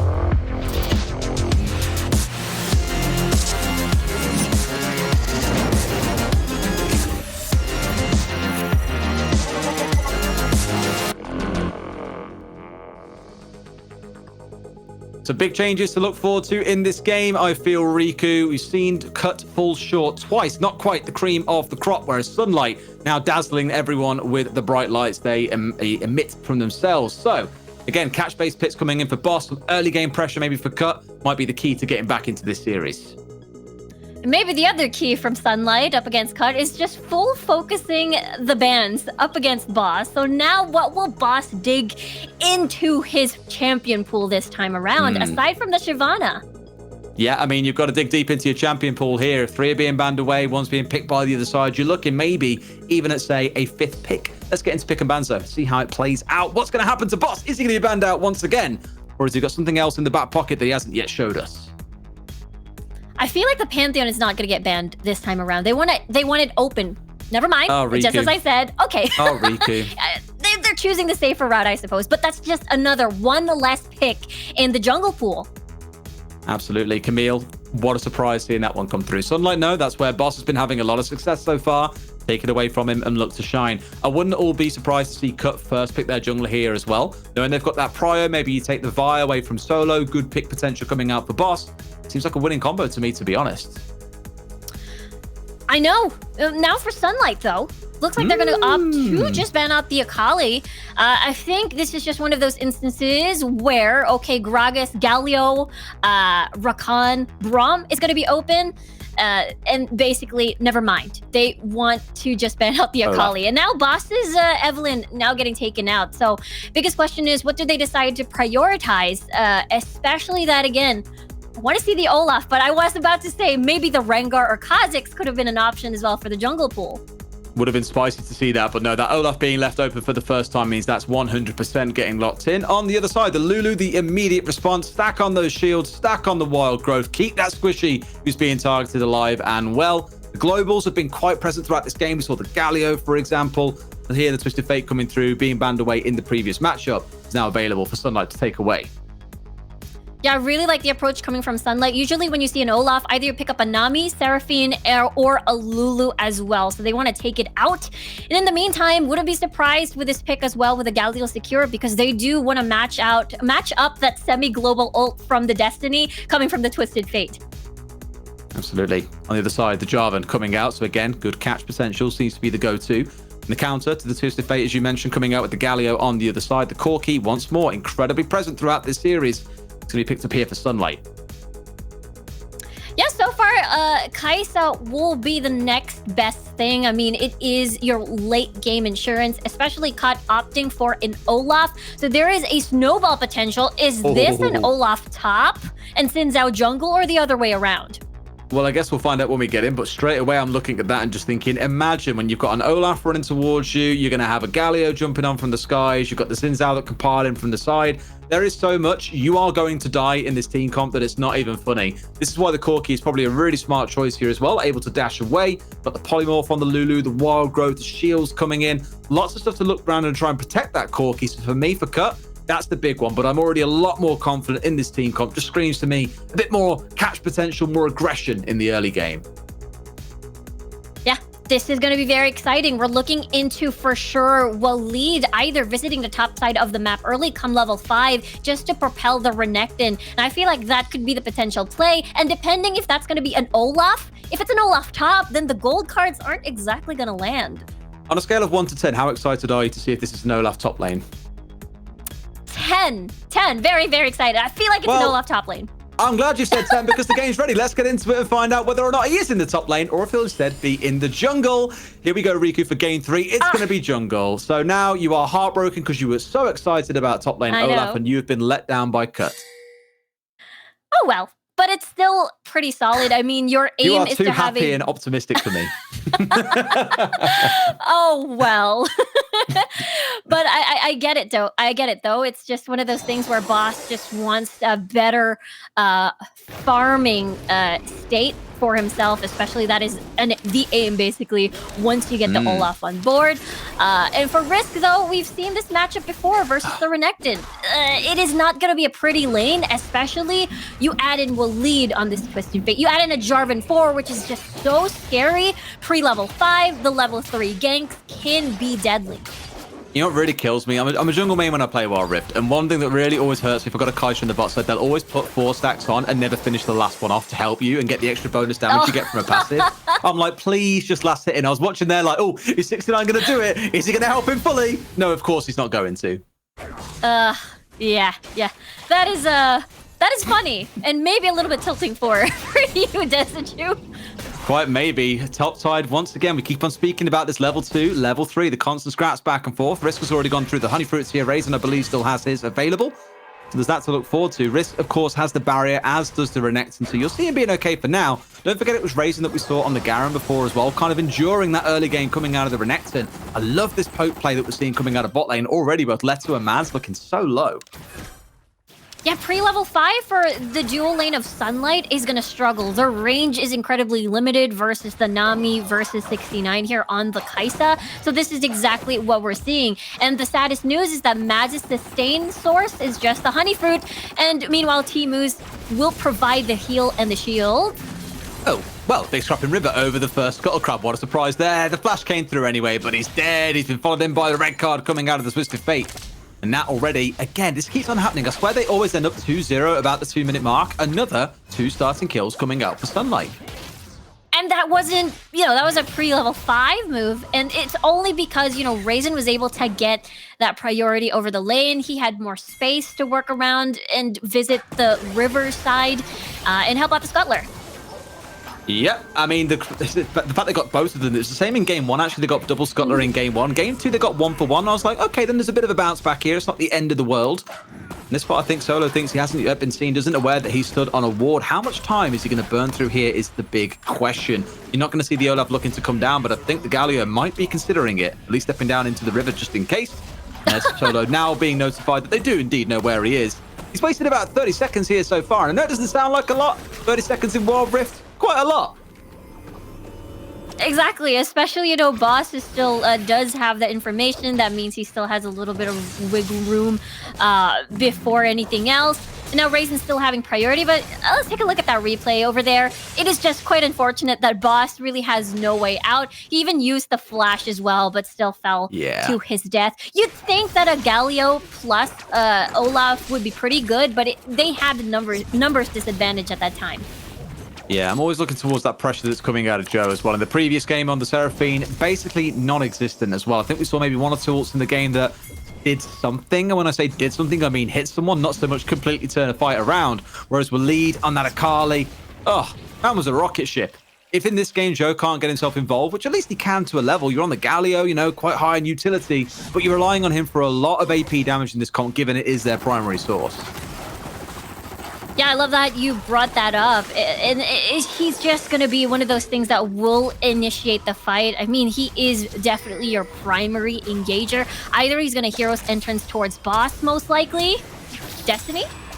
Yeah, I mean, being ulted out, caught down, Risk looking pretty low as Boss comes up for a little bit of support. At the very least, can get the slowdown. Does he want to try and finish off this Renekton going all the way in, but will they burn through him before he can kill anyone? They're so dangerously low, they will be able to find it out. 2 kills coming in for the Olaf. Something works out for them, and fine, they get some fight back. Now there's another scrap over this Herald. It's going to be the Galio. Joe finding himself isolated in the middle. Solo cuts straight through the middle. Blocks away the dash coming in. Flashes away. Joe keeps himself alive, at least for now. But here comes Mads. He's a madman in the back line. Going psychotic onto the Galio. Finishes him off and should be able to walk away alive. Leto finding himself slowed down here. Will keep himself alive, at least for now. That hit from the Kaiser, almost enough to finish him off. Will whimper away, but alive at the very least. Just still pretty alive, actually. Solo forced to use a flash and not as his flag and drag combo was on cooldown. And now this could be round number 2, but you know, Boss isn't present. He is busy, you know, destroying this Air Drake first, but this means Sunlight will have room to secure the Rift Herald instead. And this is what we spoke about with those patch notes coming in, that they're both now spawned at the 4-minute mark. It does mean it's easier to contest across the map, not just for the Drake, but also to look towards the Herald. Now, we've seen Sunlight constantly pick this up, use it to smash down that first tower, grow a 1k gold lead into a 3, 4k one. Where they use it next, for me, is going to be what really dictates the pace of this mid-game, what items they can buy. And let's see now how this fight played out once again. And again, the lower an Olaf is, the more dangerous he gets. And that is the reason why we've seen that 1v2 workout for that Olaf. And with that said, you know, Joe tried to help. I believe he was out of range with the Hero's entrance. That's why I feel like if he came sooner, it could have been, you know, Boss living through that ordeal after having those 2 kills. Yeah, it looks like Mads diving into the backline there on the Corki. You do have that ability. It's generally considered a bit risky to go diving in with the second ability to pile into the backline. But I guess when they're all trying to run away, just trying to fight to keep themselves alive, it's not strictly a bad time to go a little bit crazy. Keeping an eye on Joe once again, because at least he had an impact in that previous fight, but you can already see the level advantage in favor of Waleed, almost a whole level ahead.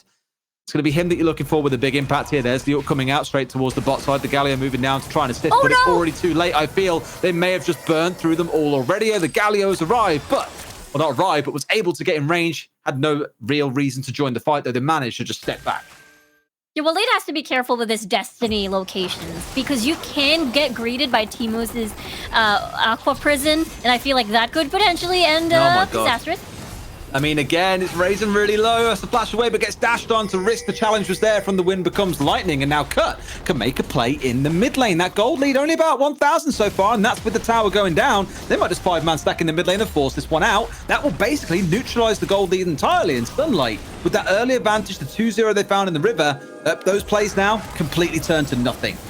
Here comes the engage, though. Olaf diving into the back line. Leto, the one currently looking low, being completely rinsed down by this Olaf. Run as you like, but he will slay you with those axes. Waleed the next target, slowly burning the way through Boss. And elsewhere, there's still kills coming through. So it's neutralizing out a little bit here. 2 for 2 so far as Joe steps up and finds yet another. And Cut with a small advantage might be able to get away with this one. The flash ball coming in from Waleed. They isolate him down. He's getting himself completely melted here. Will not walk away. Raises the next one. Cut. They get the ace and the 2k gold advantage. Yeah, look at Cut. Actually, look at Boss on this Olaf. He basically 1v2'd the backline of Sunlight. And again, Sunlight's composition will heavily rely on them being stacked together. And if they're separated, you know, Cut is just going to take advantage of that. It's the scary part, right? It's the way this is now going. We spoke about that early to mid catch potential coming out of Cut, how we might see Boss charging in with Joe ulting on top, Risk piling in as well. You're really starting to see that comp come to life here, the work that it can do. You put yourself in a 1v2 against Boss, who's not looking too bad right now. It's 7.7k gold, the richest man in the game. He is going to be able to cut through a couple of members there. So you've really got to see the team play from Sunlight coming together here and being nothing short of perfection. Look at it. Look at the damage, man. Leto absolutely melted through. I mean, sure, Mads manages to dash away, but they just found a free kill onto the Lulu, the one that you're normally looking to for protection. Deleted from the fight. And there's no answer. You have the CC, but when he's on Ragnarok, there's basically nothing you can do. And now Boss is just going to cash in more items. Oh, dear. I mean, Joe You're asking questions, buddy. A little bit too far forward there and melted out by Sunlight. So even with that kill coming through for Cut, with the work being done by Boss, Joe kind of just gives it away and neutralizes it. Yeah, we're looking at a seesaw effect now from both of these teams, and it's working out so well, I suppose, for Sunlight. This is what they want. They want to get at least another kill in exchange before the dragon spawns. But you know, at this point of the game, death timers are low. Oh man. I mean, is it even worth talking about anymore when he does this? He's doing it for free so often. This is where Sunlight are getting a bit too comfortable, I think, and playing a little bit further ahead than maybe they should. We saw it in the previous game a little bit coming out of the side of Cut when they were kind of tilted by the looks of it. But here, he's having an absolute field day catching members out. In comes the engage into the back line. The tidal wave leading into the front charge coming out of the Xin Zhao. Health bars are melting on both sides. It's going to be the Xin going down. Sorry, Joe going down. My bad on that one. Now burning through the rest. Everyone falling on the side of Sunlight, incredibly low. 1 kill, 2 kill. Razor steps back forward, gets melted out, and then comes the ult from the Kai'Sa. No way does he get burnt through, and they manage to get through, and he walks away alive. They might even find themselves the Nami, and yet again, sorry, they do all the hard work and still find themselves bleeding members in the tail end of a fight.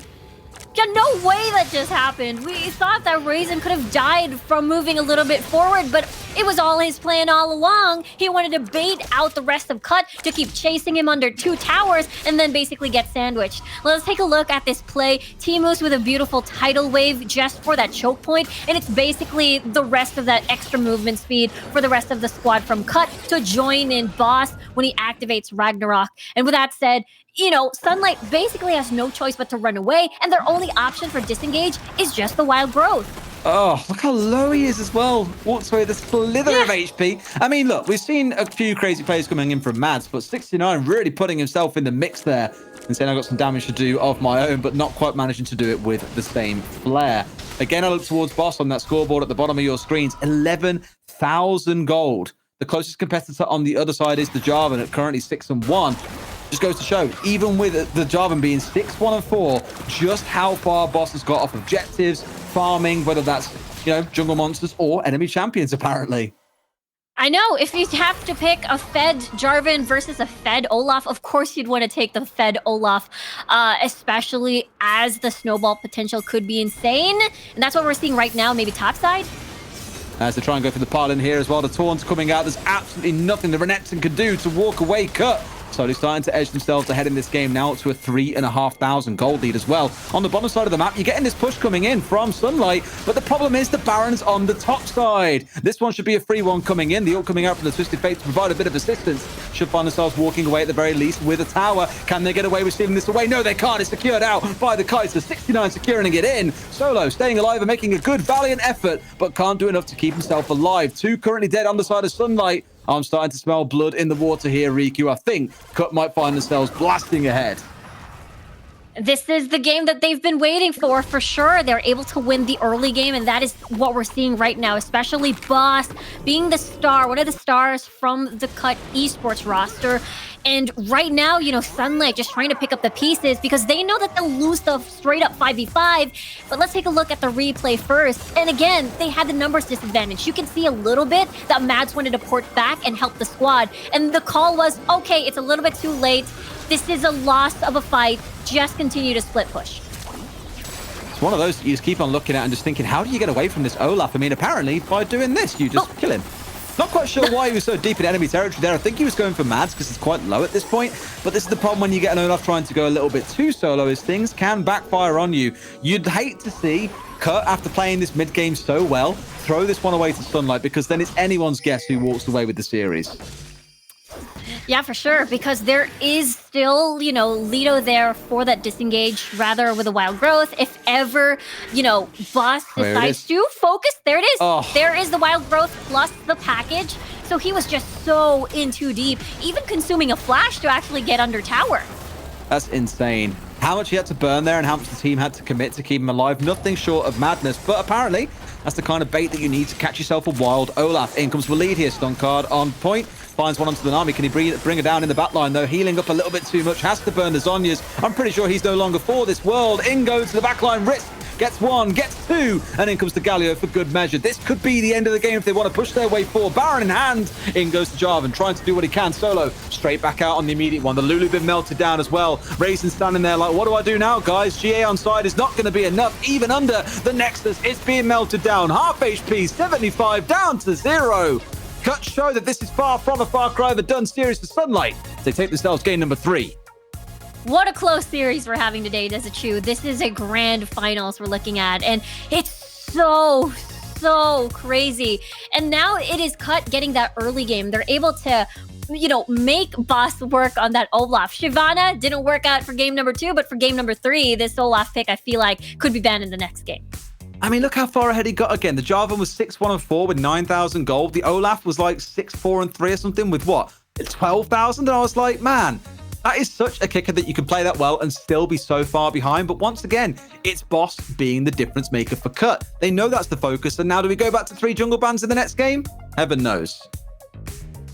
Yeah, I think that is a huge possibility for sure. Maybe I bet the bans will be completely different come game number 4. Absolutely. Let's take a look over some of the big moments from that game because, again, it started really well for Sunlight, the 2-0. And this, for me, was the big turnaround point. The early 2-0 or 2 kills coming in for the Olaf really got him snowballing. Yeah, just as we said, the fact that Joe wasn't even needed in that 1v2 just spelled disaster for Sunlight. I mean, they were able to get early kills for Solo, but that's the thing. You wanted those kills to either get towards Mads, get towards Raisin, most especially in the early game as a Renekton. Absolutely. I mean, this one, there's another big fight that came through them here. This is where the real kind of feeling of the game started to turn. Although kind of prior to this point, a couple of fights have been won by Cut. This is the decisive one, sure. Joe got popped down, he got melted out there on the Galio, but it's this charge through the Olaf, the Xin Zhao moving forwards, the Kai'Sa with the support of the Nami plus the ultimate. Yeah, maybe not an ultimate like this one, a bit more defensive might really go to help, but they just had so much chase down potential, so much catch. That's what I want to see really stay for them in game number 4, because that could be the sort of thing that takes this series 3-1 for Cut. Yeah, they're basically already very close with this series, and Cut really doing a good job sort of getting their mental after that game number 2 on set. And this is just one of those instances where, okay, Boss wanted to secure the kill, but again, because of the wild growth, because of the Valkyrie, but at that point, they're pretty much very ahead and can afford, teeny tiny mistakes here and there. Absolutely. You know what, though? This series is not done. So let's get ourselves into game number 4.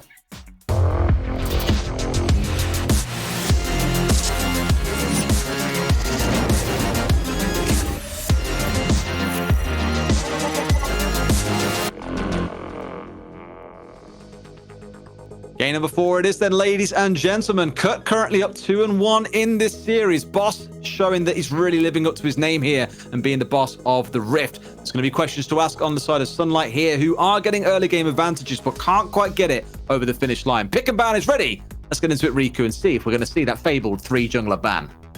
I think that's going to happen, but, Cut already has a solution. It has to. Now, Sunlight will be eeny, meeny, miny, mo. Which jungler will we have to let go in this ban? I like it. And now I was really Olaf. hoping you were going to make that rhyme at the end, because if you didn't, I would have been so disappointed in you, but you didn't let me down.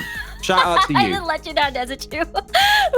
We're going back to the ban. It's going to be the Pantheon. Cut just wants to remove this right away. Now, for Sunlight, this means the Camille could potentially be open for Cut to pick up unless Sunlight picks the Camille because they are, on blue side. What are they going to be riding on here as well? Yeah, I mean, you're forced to take that Camille first pick if it is left open, but I wouldn't be too surprised to see Sunlight ban it away. Absolutely. It terrorized them. No surprise at all to see it taken away. The question now is that last ban. What do? Do you take away a jungler here to really shut down Boss, given you've already banned one? No, it's going to be the Akali. Both teams absolutely terrified of giving that away because they know it's going to be the first pit lock-in. Yeah, now what will be the default for Sunlight? And now, of course, the Annie. Throughout the whole entire series, it was Annie that was constantly banned by Cut. But now this is what? Either Joe's, or rather, either Walid's time to shine. We'll have to see if he's going to stay at top or mid lane this time around. The big question that's in Zhao as well can be a flex if they want it to be. The Galio, seen that locked in a couple of times here. Did touch on Joe not really having the biggest impact on it historically. See how it shapes up, though, in this game as to whether or not it can be the high-impact one that we know it can be. There's the pick that I've really enjoyed seeing, by the way. I keep on bigging up Leto. Had a good series so far. Quiet in that last game, admittedly, but on a very passive champion. Are you too surprised? The Darius coming in. All right, I'm down for some Pound Town. Let's go. Yes, Sunlight is aiming for this super aggressive comp. I mean, what? Zenith Blade, Apprehend, and all the stuns in the world. Imagine if that's going to be an Annie with a Proto Belt. And finally, we get to see the Lee Sin. But, you know, usually for red side, Lee Sin Renekton is incredibly strong. But now it's going to be a Lee Sin Xin Zhao this time for the pair. Interesting. Okay, I mean, I don't hate it. Let's see how it plays out. I mean, again, a lot of engaged potential between them, plus the Galio to jump in on top. Spoke about it all series long. It's a similar sort of vibe. And again, this is where we're going to see the Corki coming in, plus that Gragas. Again, the most picked champion in all of Origin series. Yeah, this is one of those things where Sunlight, either they wanted to go full engage or maybe leave room for disengage. And that is why they wanted the Gragas, because looking at the composition coming from Cut, it's basically full on let's go. Meanwhile, though, they're going to finish this up with a Nami. So expect a ton of shields, heals as well. And as well as the tidal wave, that is going to be completely impactful, especially in lane fights.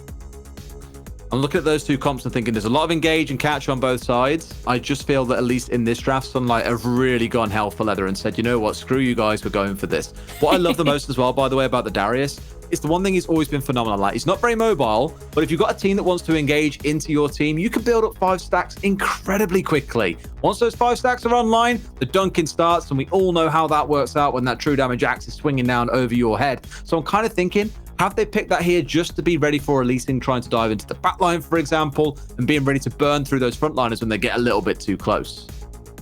I think it's a possibility. The fact that most of the picks coming from Cut are basically squishy, so they are prime targets for this Darius pickup from Sunlight. So now the biggest question is, will we see that, you know, dunking snowball that we are expecting once a Darius gets picked? It's the fantasy of a Darius. Heaven knows. Game's ready. Let's get into game number 4. Quietly excited about this one, I think, Riku, because looking at how the series has played out so far, Sunlight, they got a bit of work to do after last game. They started the 2 series very well, but Cut have now kind of found their groove. They've started to settle into the mid game, especially when you're finding boss on an impactful champion. And who am I thinking of when I think of impact in the early to mid game? Lee Sin every single time. Exactly, and if he's able to find the same leg room that we saw from the previous game, then Boss on this Lee Sin can potentially snowball and even contribute to the side lanes as well. We're thinking Risk Xin Zhao actually in the previous game was on the killing spree, not uncut, but was, or rather, he was picked up by Risk. So I think they can replicate the same results if they're given the same space. Absolutely. Well, I'm keen to see this top lane as well, because I don't know about you, but I don't really fancy my chances as a Xin Zhao too early on fighting off against the Darius. That passive, I know, got tweaked ever so slightly, not as strong in the early game as maybe it once was, but still can be quite oppressive if you're not too careful. Yeah, the pokes are definitely much better. You can just keep with this level 2 Apprehend, and Risk will be forced to go in range. I mean, this is one way of doing it. Get the Lee Sin up here as well. Gets the double heal coming through. Barriers out. Going to get queued onto as well. Should get burnt down here. One more hit coming out of Boss. That is what he does on this early game Lee Sin. You shut down the immobile top laner and get your Xin Zhao rolling. Yeah, super clean there. I mean, Raisin really wanted to set up for a kill, possibly, especially when you build up to when you get level 6. That's going to be an easy kill against Risk. But at the same time, you're going up against a Lee Sin jungler who is going to be prepared to keep pushing his resources up atop. Absolutely. A little replay here coming in as well. If you wanted to see what it looks like to see a Darius getting bullied in the early game. Really good patience coming out of Boss as well. Many would have committed that Q early on to get themselves in range. But no summoner spells being committed on the top side either means they can go and do this all over again. Raisin without the barrier or the flash. Exactly. That is going to be a vulnerable lane for Raisin over here. And with that said, though, something that I am curious to see was what is the Corki going for this time around? What is Mads going after? Trying? Not quite enough to be able to dunk anything down. Mad? Okay, it's a bit dicey. Oh my god, the re-engage coming in there immediately though. Cut 69 out of this one. Doesn't want to get himself caught up in the front line for too long. And Mads, low on mana, low on HP, not quite willing to commit to that fight. Yeah, they wanted to bait something out of cut. Maybe a summoner spell because Solo was basically ready. Maybe no level 5 just yet. And I feel like in the mid lane this time around, this is going to be a struggle because you're up against the Galio as an Annie. So Joe has his own pokes. He has a very scary engage. And whenever Boss would also decide to basically visit and gank the middle lane as well, then Waleed might be in big trouble. Something that I'm curious about is that the Corki. The Corki so far in this entire series had, what, 3 completely different builds. The first game we had the Essence Reaver plus the Solari Charge Blade, and the next was what, a Muramana into an Essence Reaver, and then the third was the standard, the one we're very familiar with before 2.4 arrived. So now I'm curious what Mads is going to pick up this time for the Corki. We didn't really have tons of time to talk about that in the pre-show, to be fair. We were looking at it at the time and saying, man, there's so many changes to AD carries. A lot of crit builds out there, of course. You can basically build anything you want nowadays, and you'll still be doing an absolute ton of damage. But Raisin, he was done down on so early on. I mean, keep following it. Keep going, buddy. Don't stop there. The man's dead. Easy peasy. This is, again, what you get when you get that early bit of help coming in from your jungler. Risk now at a point where he can probably 1v1 that Darius for all eternity. Exactly. I was a little bit worried there because after the flash, he auto-attacked a minion because Raisin was basically out of range rather, from the vision since he hid under the brush. But yeah, this is the time where Risk that level advantage as well over Raisin. There's the auto-attack on the minion, but it doesn't really matter because basically the dunk, the Decimate has already been used and Risk is still alive. Absolutely. Well, the Rod of Ages now being finished off on Waleed as well. So about 5 minutes until that reaches full power, around that 9-minute mark. So not a bad point to be at there. Looking towards the next objectives, assuming this Drake goes down pretty quick here. Being started out by Cut. No surprises here. Do have a bit of positional advantage. You've got the Darius still looking to join. Corki is now in here as well. So they've got themselves in a good spot. Almost a triple taunt coming in from Joe, but not enough to be able to lock down anyone particularly significant. Leto being burned down slowly. They've got one in the back line as well. Risk walks away on a slither of HP. The Solar comes down, gets the burn on, but it's Corki to collect the final kill. Joe finding himself burnt out. Cut are losing this fight. They need to cut their losses and get the hell out of Dodge, I think. 3 going down and potentially a 4th for Darius. Flashing force, the Na'Vi going to walk away alive, but this should be a free Drake coming in for the attackers. What a game, or what a fight rather, from Sunlight. Everything went in their favor. Waleed was able to manage to get a better position, drop down the Tibbers with a stun. Risk was pretty much very low once he decided to go all in. So basically he wanted to use his lead in the lane and then maybe possibly kill someone. Let's take a look at that fight once more. The fight was basically half. Boss was kind of juggling the Infernal Drake and then the fight because the rest of Cut wanted to do 2 things at the same time. And unfortunately, I feel like that's what happened. Absolutely. And again, there's another one now breaking out around the Baron. If Cut walk away the winner of this fight, not only will they have the Drake, but also potentially a bit more for themselves. And Raisin, despite finding himself shut down a little while ago in a spot where I feel he's now able to start building back up. That double kill going to do absolute wonders for that. I think he's at the spot where he's the same level. He is indeed still the same level as Risk. They've got this control around the map. Should be able to get the Herald finish down the mid lane. There's something else going down as well as Cut. Overextending a little bit once again. It feels like Raisin potentially able to get a kill onto 69, who couldn't quite get any more stacks built down. Won't finish each other off. They back away, all bruised and battered.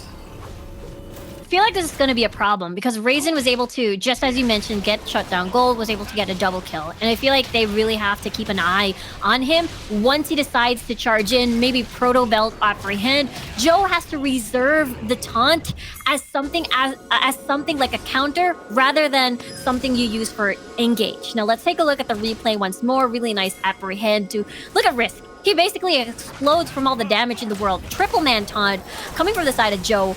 But at the same time, you already are in a 4v5 situation, so the best call was what they did is to retreat. Ooh, good flash away by Mads as well, even catching out the Lee Sin on the exit. Nice. Boss being taken out. Not quite the end of the world for either side at this point, but now it could turn into the end of the world. That's the killing spree coming in for the Annie. Sunlight starting to fight their way back in. We thought for a while that Cut might be the one starting to run away with this game. Sunlight showing this is far from over. This could be a potential tower dive, but look at Risk. He is joining the fight. Oh, catch. I mean, yeah, by Joe. Blocking away a lot of the damage from the ult, admittedly, but still finding himself burnt down. Good initial dash forward as well to stop that punch away. Galio being melted down. Tower in the middle also falling. Sunlight building themselves a 4k gold lead. But Riku, my fear is we've been here a few times before.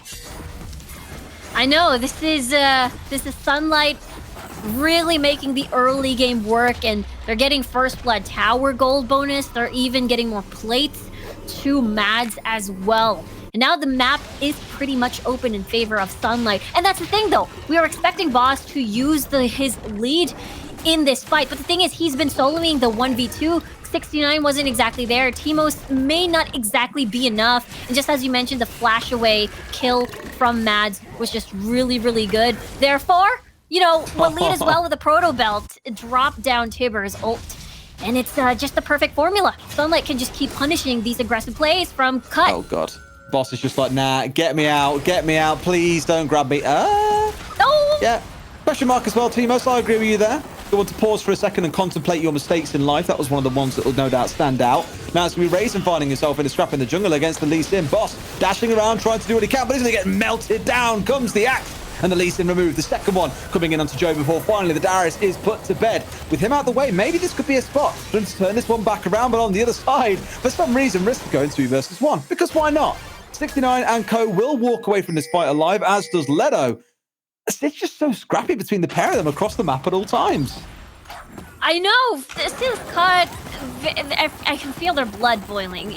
Despite, you know, having that early lead for Boss, it seems like Sunlight is one step ahead and winning the numbers advantage. And this might be... the big chase coming down. Good flash actually there. I think can't remember who it was that flashed away, but might have managed to get themselves caught on the right side of the ultimate. Ooh. But this should be a pretty clean clear up. Sure, Boss got melted down, going very AD heavy, really going to start to punish them. Waleed's got a lot of damage, but not enough to be able to burn down 69. A double kill coming through for Joe. And this is perfect timing. The next dragon has already spawned. No jungler for Sunlight. This should be a clear-cut dragon for this team. But at the same time, thank you. It seems that Sunlight is in a comfortable spot to keep scaring them away. And that's the reason why Cut decides to, okay, hey, let's just take down the mid lane. I mean, here's the catch coming in again. That nice combo from the Zenith Blade into the ultimate coming out of the Leonie. Leto, though, haven't really got the damage to follow up on this one too much. The ult coming out from Risk doing so much to block away the damage out of the Corki. They burn through the Leona and should be able to walk away alive. Double taunt coming in from Joe. And I feel like Cut really want to back away from this. They don't want to get themselves caught into a fight. But the side of Sunlight, they're out for blood. They want to see what they can catch here as well. The push coming in just to try and stop the ports coming in to stop the Darius taking up onto that bot side tower. Doesn't quite finish it out, but at least it's down to about half HP. There's a ton of space to work with for Sunlight. They're able to scare out Cut, forced to go back to base and find something else instead. And I think it's a really sweet call to actually push the mid lane instead of committing to the dragon instead. Because, you know, Mads will basically just poke you out. Replay, though, Boss is just going to get the DOT, basically, from the Darius. And that's what we saw. No one can deal with Raisin right now. After the shutdown gold and the double kill, he basically started to ramp up. Just melted him out, basically, plain and simple. And this is what we saw from Boss back in the first game, if you remember. Sometimes overextending, for example, and getting himself caught out. Same in game number 2, except doing a lot of work, as we saw, at least trying to get work done on the Shyvana. Things have been very back and forth for him, is probably the way that I'd look at it. And when he's ahead, that pays off absolute dividends for them. But that composure, when you're kind of in the spot now where you're being caught out a lot, maybe that's where you want to kind of let things breathe a little bit and slow down. Catch coming in. Boss being dragged out with the apprehend, but not enough to get himself going down low. Skill shot misses out from Boss. Nothing connecting. No one looking to engage just yet. There's a bit of poke before this Baron becomes the focal point. You have to try and get a pick first before 100% committing into a fight. Because so far, in these 1v1s, Cut hasn't been having the time of their life. Matt? Being dived on here by 2. Oh, can he turn this one around? It's so low as well, but the Kai'Sa gets the kill. Cut finding one back, a pretty valuable one at that as well. But here comes the collapse onto the bottom side. They must know that this is coming in. If they've got any kind of safety coming out, the flash coming in, one being caught onto, it's going to be the Nami being melted down. Sushi for dinner, says the Darius. Nummy nummy dinner, says Raisin. And with that said, it's just so hard to stop them. I mean, Cut wanted to take advantage of Mads being basically all alone, but at the same time, they didn't really have afford to run away and retreat. Therefore, Sunlight, look at Sunlight, 3 Proto Belts. They are having fun here in this game. But let's take a look at that replay. Tidal Wave will not hit Mads, even having the package as well. But at the same time, it's a 1v2 scenario where Teemos will just keep healing on 69 in that 1v2. Here comes the rest of Sunlight for sure just wanting to even out the 1-1 exchange over that extended fight, I suppose. It's quite a smart play by Mad to try and isolate the Kaiser as well. It obviously didn't work out super well for them, but I think the intent was to isolate and cut him off from the team or from his support and then get the kill. Oh my god, Boss is so lucky. That casket coming in from the Gragas, not quite enough to finish him off, and he will walk away with a slither of HP. Yeah, good job by Teemos with that double Aqua Prison just to stop Sunlight with the engage, I suppose. But we did take a look a little bit on the itemization. It's looking like Mads wanting to speed up the process. He did get that Triforce first. Oh, 69. Big mistakes coming in here. Ult splashes away that Protobelt coming to light as we saw. And that's going to be Raze and finding yet another kill. Now it should be Joe, the one being caught out here, forced to flash away himself. Again, sometimes getting a little bit too big for their boots, it feels, cut and being cut down to size as a result.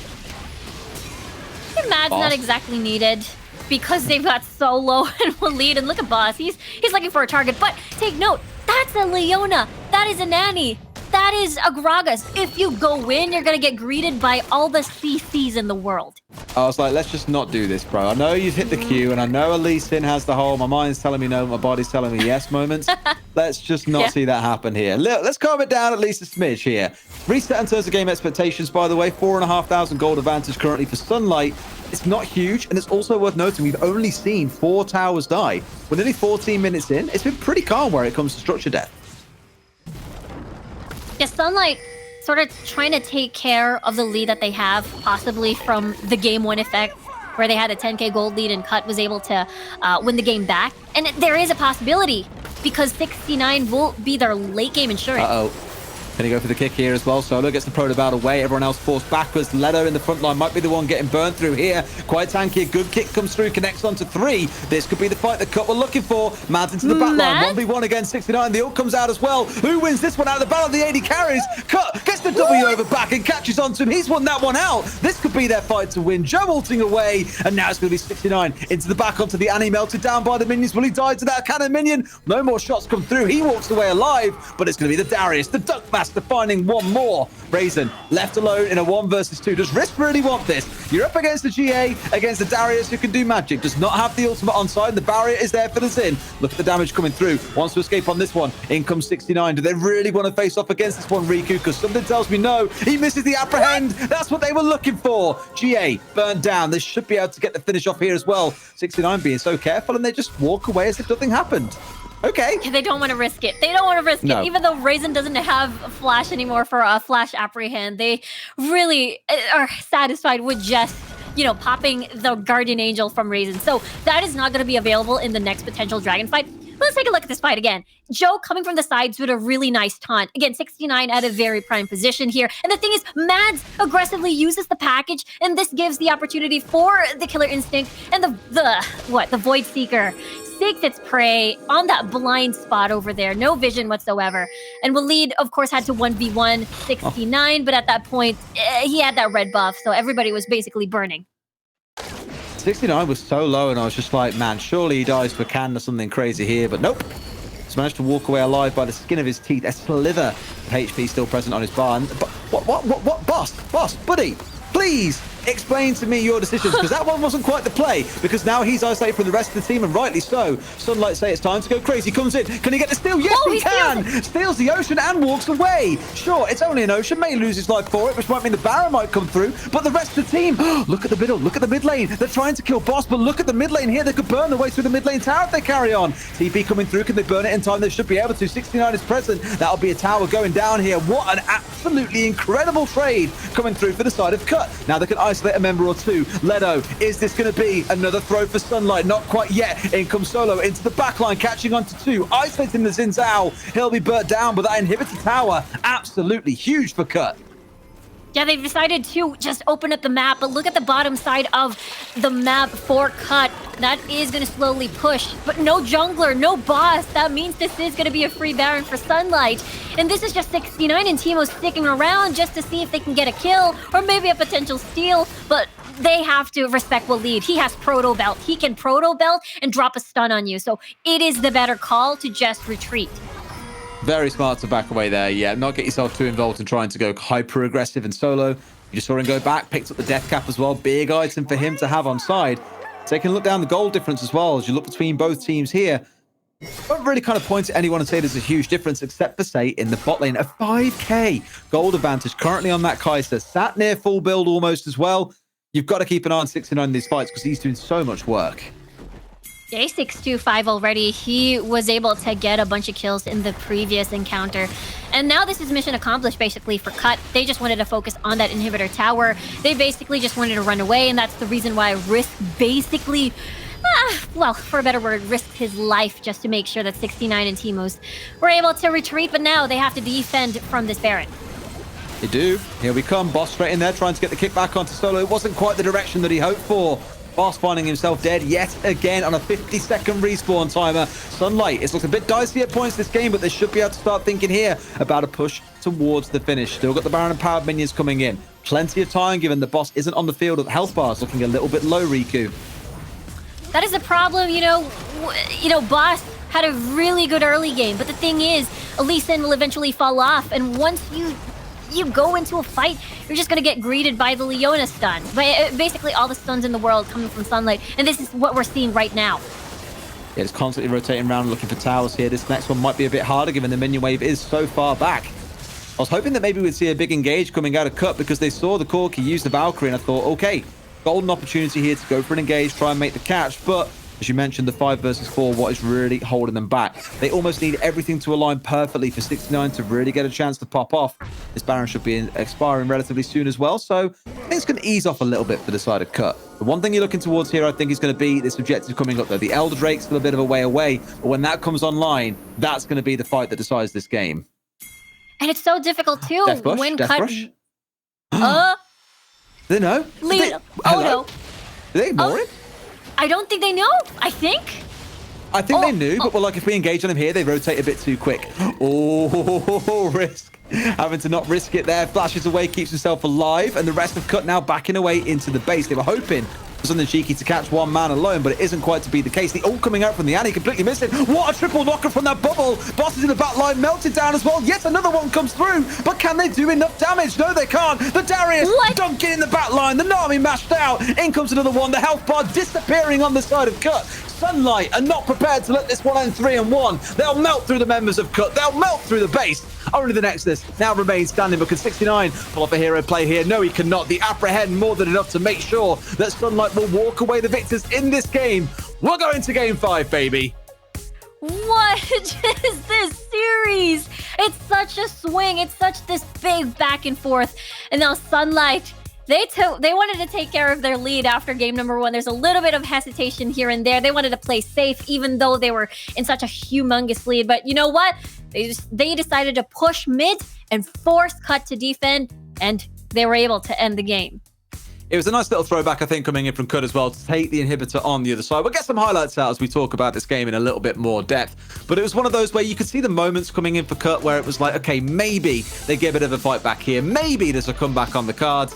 But I think, at least in this game, Sunlight a little bit too passive. That Darius pick coming in absolutely clutch for them.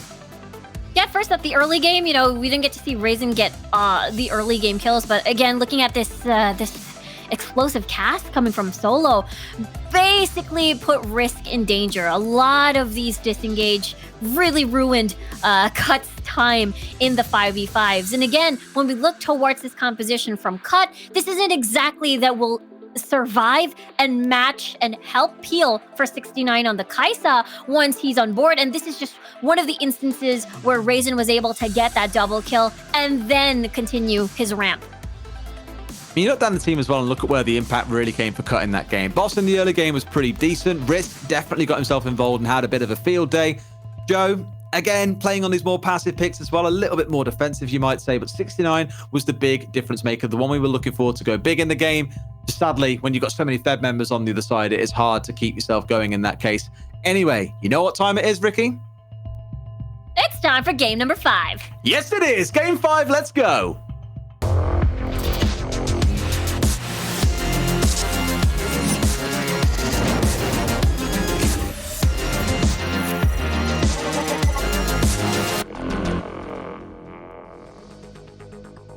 All right, here we are. After 4 intense back and forth matches, we find ourselves at 2-2. He came in saying Sunlight had a phenomenal first couple of games and looked like they were going to be in control all the way through the series, but Boss has been the constant thorn in their side. They've tried to ban him out. A couple of times it's been successful. Do we see this big jungle ban focus phase coming in to really try and shut Boss out? Let's find out as we get into pick and bans.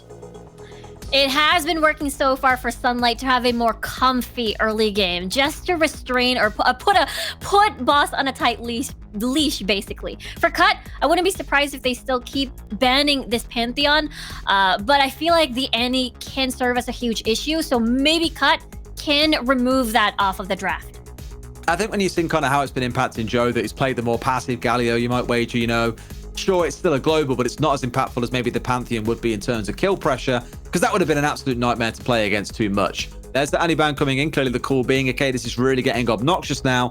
Imagine the bans you see coming in for Sunlight here. You'll see the Camille coming out again. You might see the Akali because they hate giving that away as first pick. The big question is that the difference maker? The fact they can't commit 3 jungle bans, is that going to sting and give Boss a little more zest in this game? That's true, because Sunlight will be forced to ban out the Evelynn. Again, this Evelynn pick coming from Boss was played in Camille. the June monthly finals. But yeah, it could be a Camille first pick for Cut. And I feel like that could be the perfect formula where Boss can shine better rather than the Lee Sin pick. Oh boy. This will be one of those moments that we look back at later and say, those bans, they were the difference makers. The red side start for Sunlight, the one that really came back to bite them. We need to see something big coming in here, I feel, for Sunlight to really shut this one down. Spoke about the Xin Zhao back in game 1 and game 2. It could be the big difference maker, the ult knocking it out of the Hextech ultimatum, for example. But we also spoke about Mads and how he needed to be protected from the Camille. That just simply didn't happen in a lot of the fights, especially in the late game, so one to keep a close eye on. And there's the Xin Zhao pick coming in for Cut. I think that's really smart as well. No Xin Zhao to go for the big disengage. Maybe Sunlight look towards something like a Gragas here. Exactly. They need another second disengager. Usually you see the Gragas Janna or Gragas Braum, and I feel like it fits so well.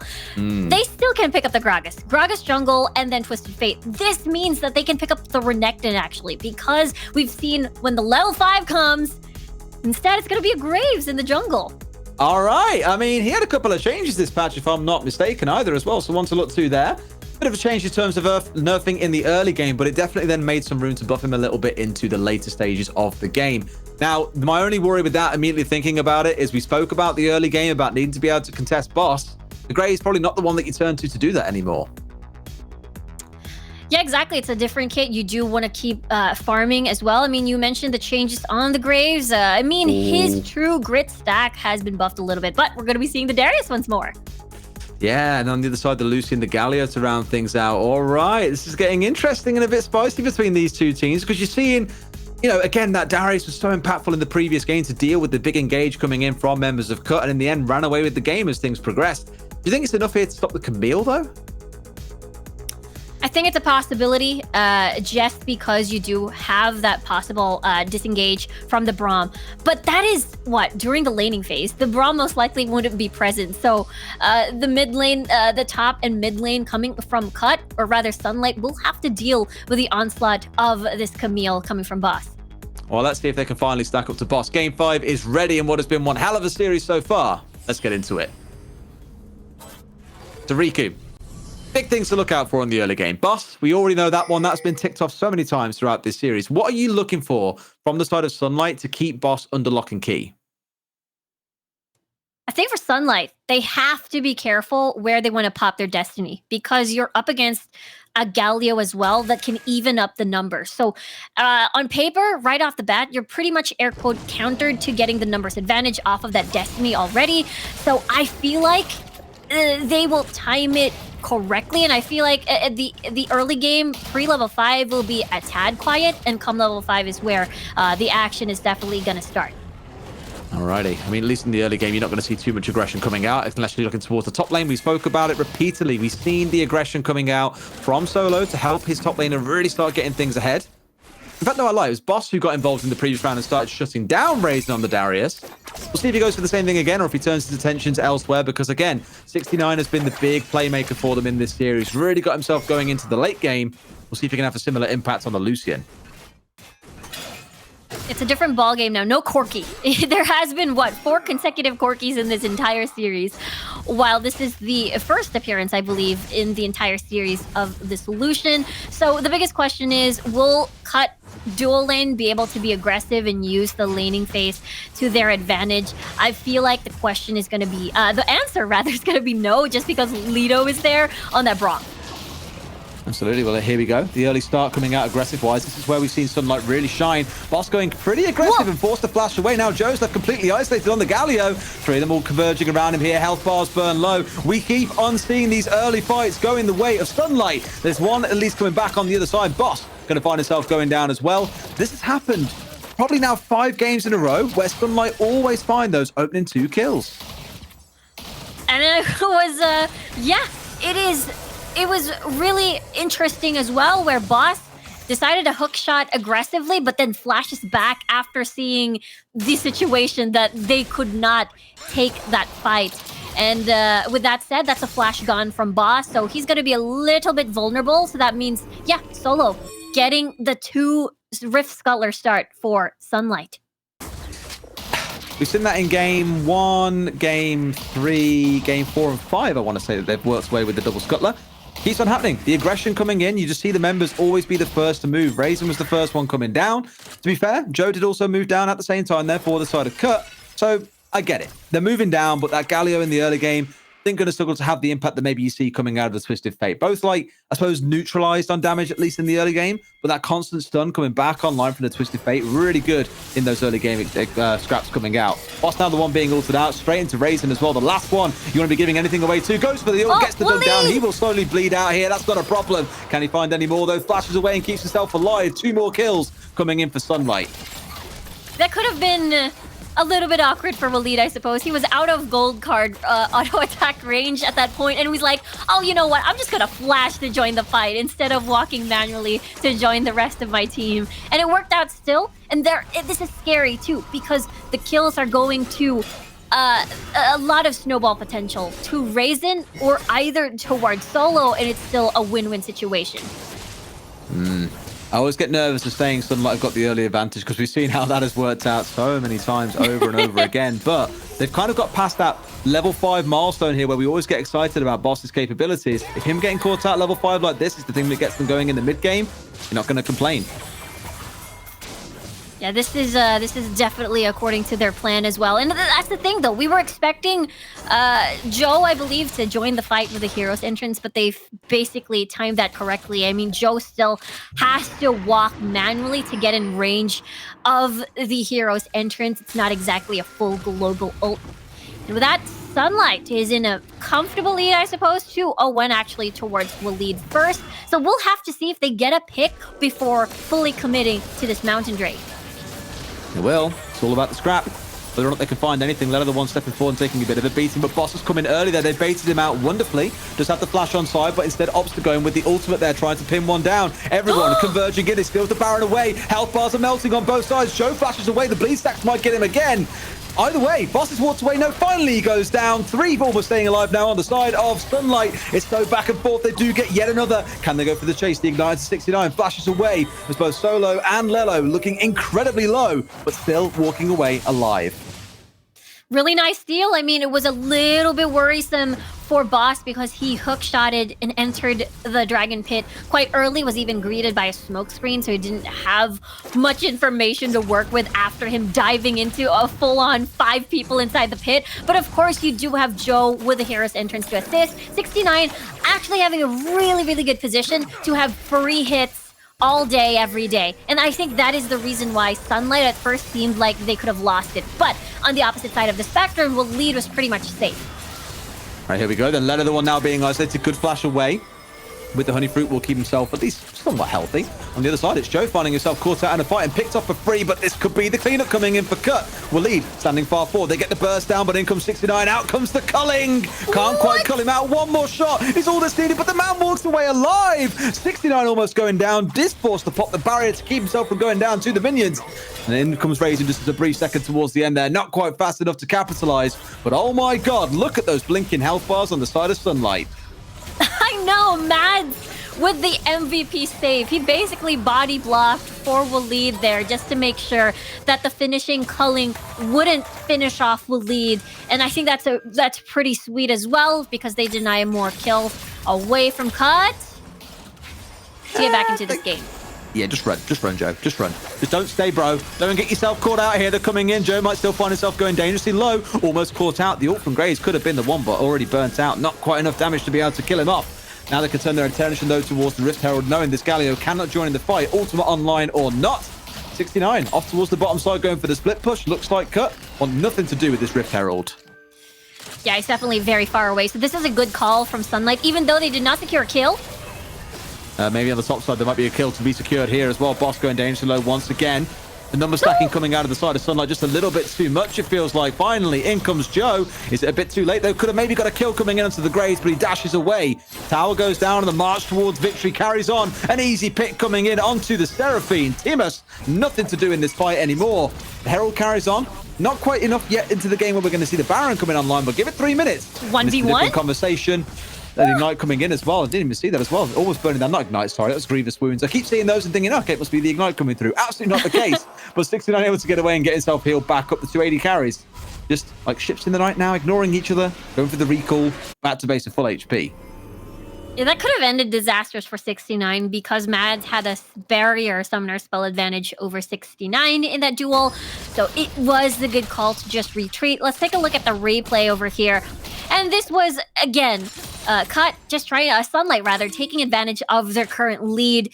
And they're just actually trying to play around, see if someone will overcommit. Because look at Solo, he is incredibly low. And the thing is, Waleed, no fear at all because the ult coming from Seraphine is gone and there is basically no threat. Absolutely. Look at that, 30 seconds until the next Drake's online as well. Sunlight, the ones at 11 and 4, a 6k gold lead. The ones that you'd be coining down now and saying they'll be the ones walking away with that in their back pocket and hopefully a kill or two.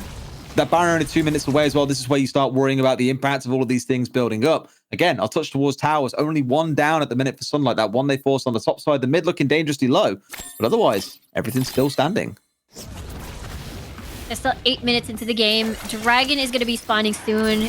Just as you mentioned, mid lane quite close to its death. One caught out here as well. Mads, the one that they were looking for. We spoke about Boss in prior games. Him being melted out is exactly what they were looking for. Well, good start flank. coming into this one for Cut. And Timus still alive as well. Boss being cut down there. Razor doing his job on the Darius and getting the ult coming through. Now Waleed starting to back away. It's a double kill coming in. This is where the shutdown comes through. He's leaping around like a frog with those ults. Enough to get a quadra kill. Only 69 walking away. Nothing to do for this fight. I said they might get 1 or 2 kills. No, they've gone on to find 4. They find 4 kills and all towards the Darius, all towards Raisin. He is going to be a huge problem. Look at the squishy targets coming from Cut. This is basically him going to have a field day for sure. And he's going to look for that resets in the next fight. I mean, he's terrifying at this point. Look at that gold diff, by the way. I mean, I'm not being funny. Look at Darius versus the Xin Zhao gold diff. Yeah.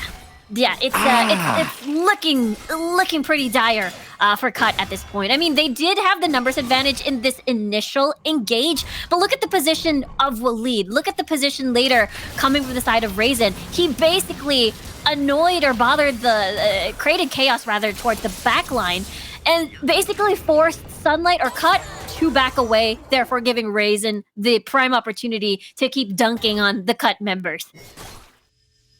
Looks like he was just a frog like just bouncing through the river, but one that's clearly got an axe for a tongue, slicing up a couple of members on his way through. Beautiful stuff. 15 and 5, then an 11,000 gold lead. I know we keep on touching on that goal, but it does just go to show how far ahead Sunlight are. We've seen Cut do it in game 1. If you're going to have any kind of comeback, this is the game to do it. I hope it hasn't already been expired in game 1. But for Sunlight, I'm just worried that Raisin at this point is so far ahead that even if Boss starts making incredible catches, he's just serving himself up on a silver platter to the Darius. Yeah, that's the thing, though. You'll eventually see that Xin Zhao will fall off eventually in the 5v5 scenario. We get to see Mads just going to scale up. Raisin being that solid rock to help basically transition everybody else. And Solo is going to get even more painful, and Waleed is just going to be that gold card giver. One of the members that will engage the fight. Now look at Raisin, though. He's lying and waiting for possibly someone to walk in his brush, maybe. It's just one of those that I look at. And even, I mean, we spoke a lot about Raze in that fight. Look towards the mid. You touched on Waleed a second ago, just over the 10k gold mark. Like, the two solo laners are 4,000-5,000 gold ahead of their opponents. It's insane how big the gap has become between those two laners at the minute. Let's see what happens here. Raisin almost being chased onto by 69. Player we spoke about earlier on, the one that you're looking towards doing big things. And I know we said Joe's been quiet. Risk, this game has been surprisingly quiet. A player that, when they've had this kind of combo coming up between him and Boss, they've made a lot of successful catches together, but unable to find anything in this game. I think partly down to the protection coming in, the Darius, the Braum, for example. Even the Graves, somewhat able to look after himself with the dash plus the ultimate knockback. It's just hard to find anything. Yeah, 69 is forced to use the dash in a way where it's more on the defensive side of things, because once you dash, you'll be in range of the gold card. Okay. I mean, this is a good attempt coming in from Boss, but I wonder if he's got enough damage. By the looks of it, he will here. This would be a big kill to come through for them. The stun card comes in. The Zhonya's! Beautiful play coming out of a lead. The Ignite doing all the work that he needed, basing him in under tower. And Boss cut down once again. And the thing is, you know, Boss really held on to his flash in that 1v1 scenario, so he wanted to make sure he'd keep that. But at the end of the day, he suffered because of that Zhonya's Hourglass. And now that he's far away and now that he's dead, it is going to be a Baron for Sunlight. Oh, I mean, Raisin going in so ballsy at the front here as well. In comes Waleed from the back. They have pincered them. They have collapsed. They have crushed the side of Cut. They've cut down their chances of winning this best of 5. And with this absolute evisceration, this extermination coming in from Waleed, an ace coming in, all except for Boss, who has to walk away limping. Probably not much longer for this world. Sunlight might have done just enough to be able to secure this game here and now. I have no doubt they'll turn towards the Baron, but this one looks done and dusted. What a fight coming from Sunlight in the jungle of Cut. It all started because of Raisin's Apprehend, and that basically spelled the end. But look, it looks like Boss is able to get 1 kill off of Waleed, but it doesn't change the fact that this is going to be a free Baron, possibly. Look at Boss, he doesn't have flash anymore. Letter? Hello? Boys? No.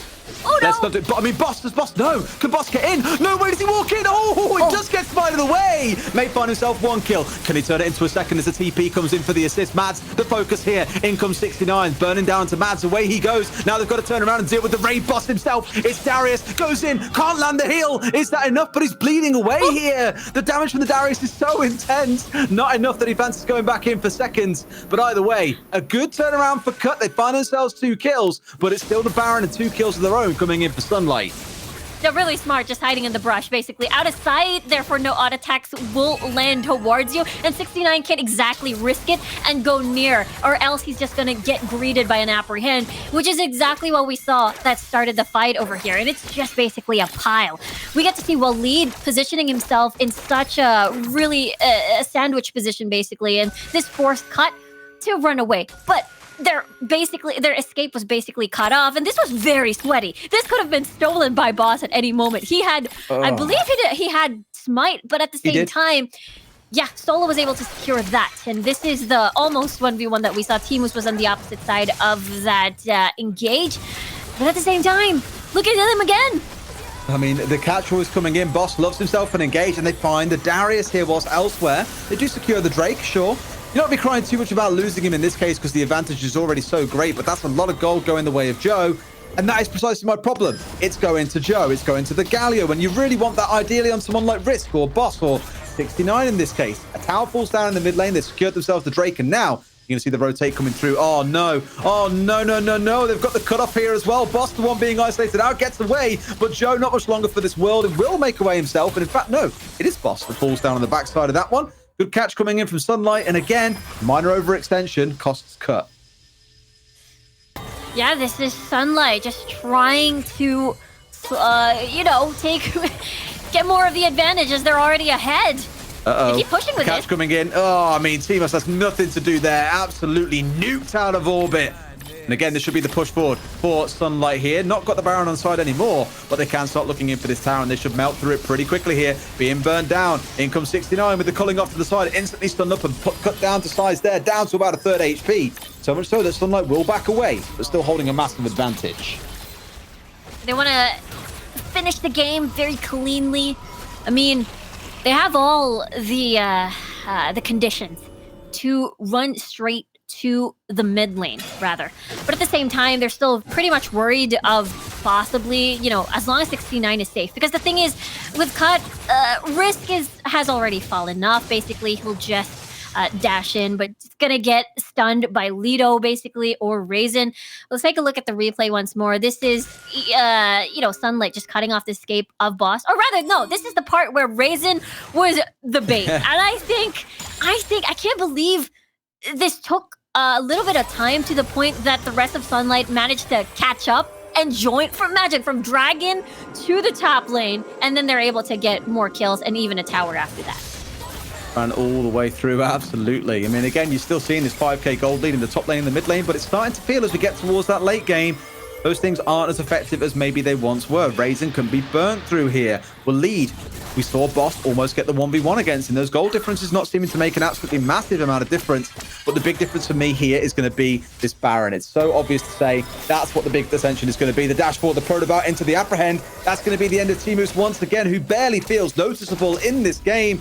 There should be Sunlight turning towards the Baron, and that could be their final drive for victory.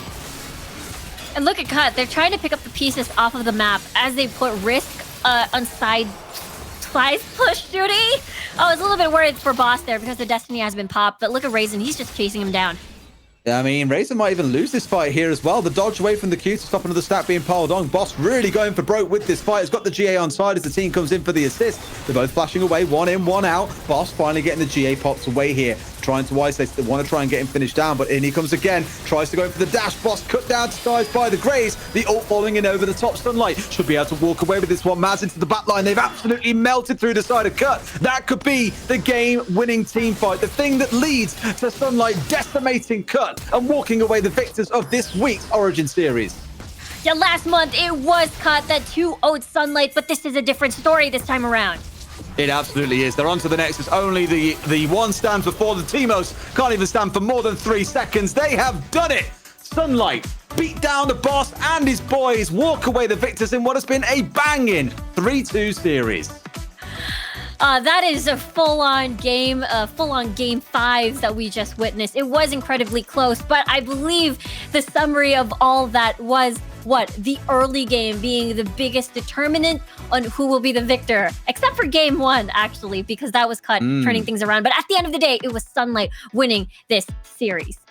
We were so excited about that, Camille, early on, then it became the Darius in games 4 and 5. Let's get those highlights up and take a look at some of, no doubt, what's going to feel a bit like a highlight reel coming out for Rexon here, or Raisin, sorry, on the Darius. Started again as it always had. Sunlight with the early game aggression and things just snowballed away from there. Boss not able to repeat what he'd done in prior games.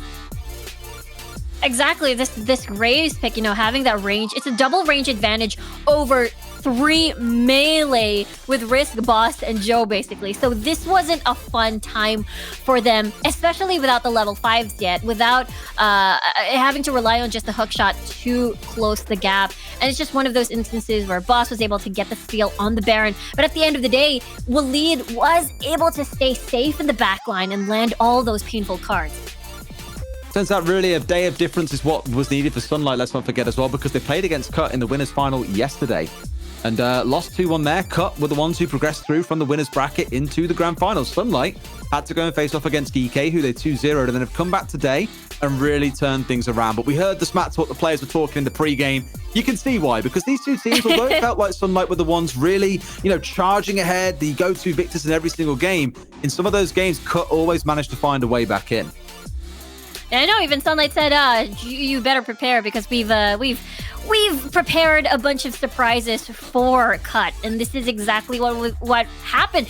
Sunlight focused on Boss in the picks and bans, and Boss was basically forced to dig deep into his jungle pool from the Shyvana to the Lee Sin, but at the same time, Sunlight just found their perfect formula here in the series.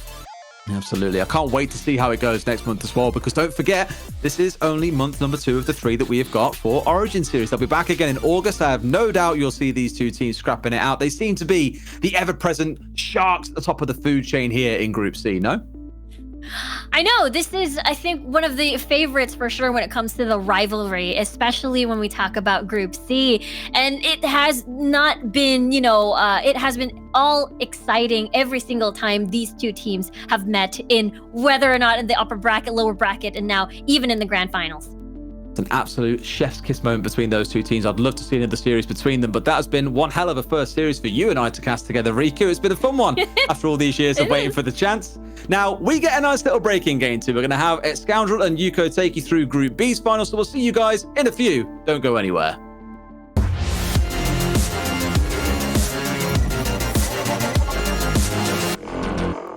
Yo, what's up everyone? I'm Don, I'm mid laner for Navi. Well, first of all, Unicorns of Love are really strong, they're a really strong team. First map was fine. On the back line, going to get caught out, the Lucian. Is he going to get caught out? The body block comes out, but he will go down. The first blood in the end goes to Navi. Talking about the second map, well, it was a really hard map. We tried to do our best, but it didn't go well. The AD carry, Kalito will commit to this, and he has caught Hydro in that Hextech ultimatum. They should be able to finish him off. The big pickup for Unicorns of Love. The opponents are really strong. Every single time they prepare something new, so we need to work hard.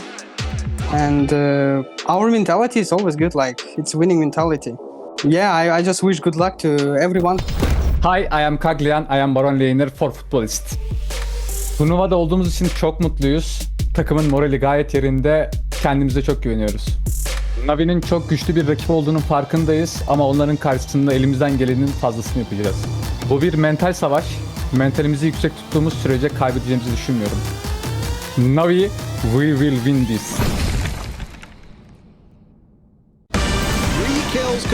Wild Rift Origin Series signups are ready to go.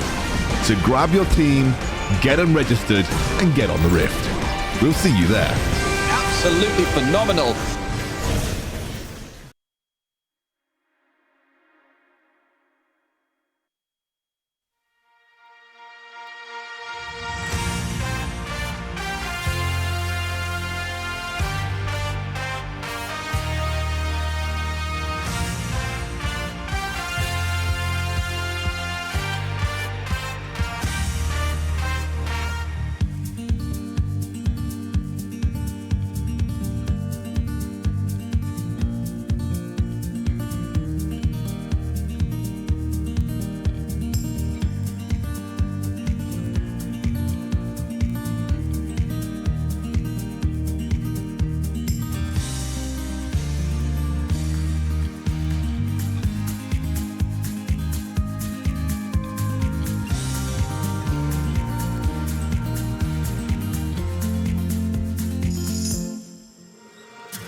Series number 1 definitely ending with a bang. We actually saw 5 games, but now we're gonna jump into series number 2. We'll be your casters. I'm Yukon, alongside me is Scoundrel.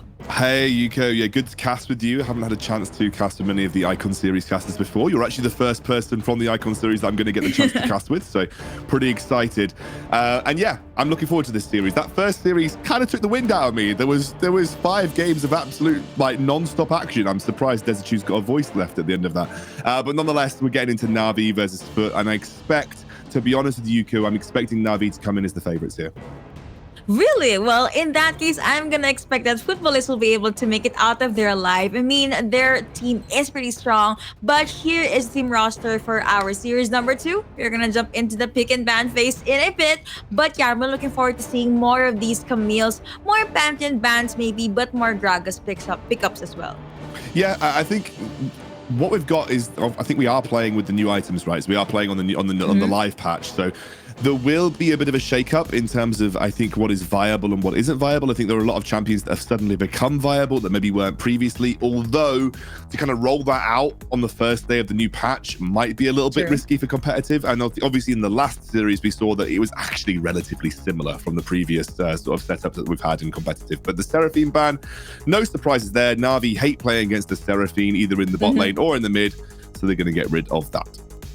Beat drop is going to be a huge problem, as well as the Encore, but looks like that is going to be a Jinrao ban. Also, I have to say, these teams, like day one, right after the patch has been up, they already were able to adjust, so that's really commendable for them. Senna alongside an Olaf ban, though, in the second rotation.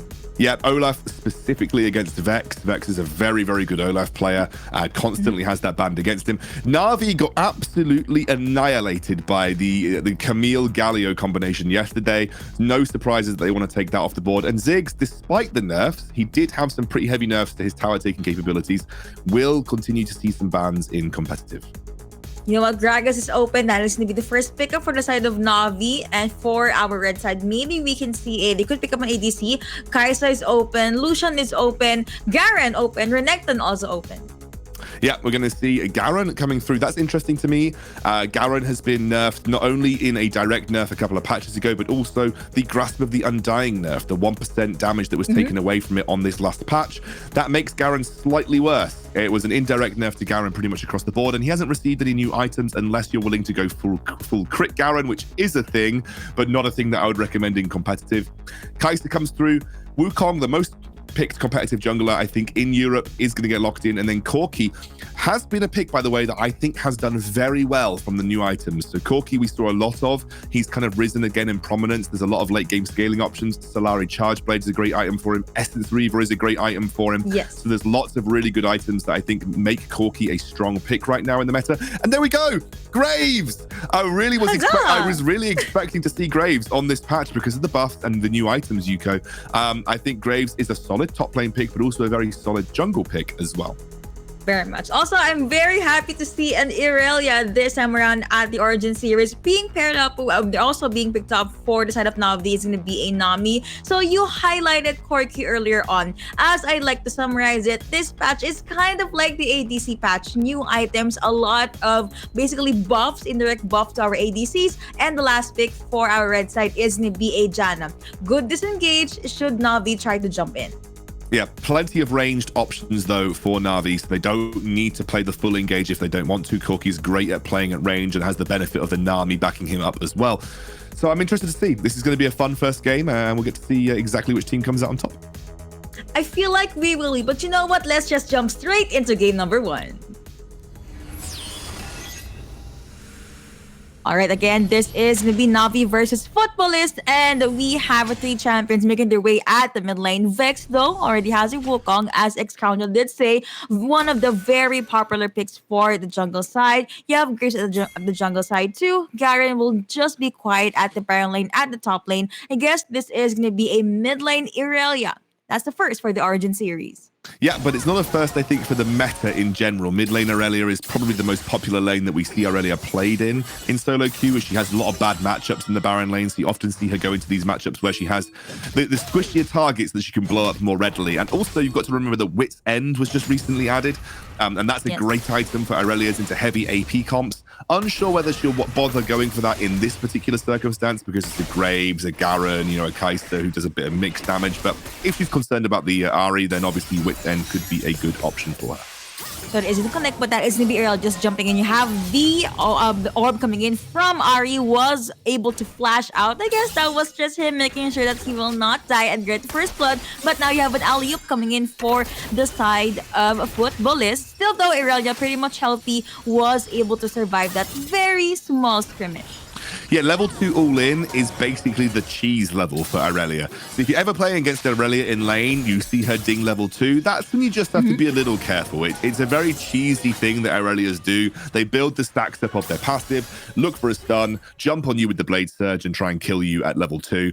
If you can avoid that, you can often avoid some of the scarier parts of the laning phase for Irelia in Wild Rift. And yeah, I'm really keen on keeping an eye on the Graves, though. This is the big pickup for me. I think this is the pickup that most people are expecting to see come back to life in patch 2.4. So keeping an eye on how Graves progresses, but also how Graves chooses to build as well, because there are lots of great item builds out there for Graves with the addition of all these new items coming in on patch 2.4.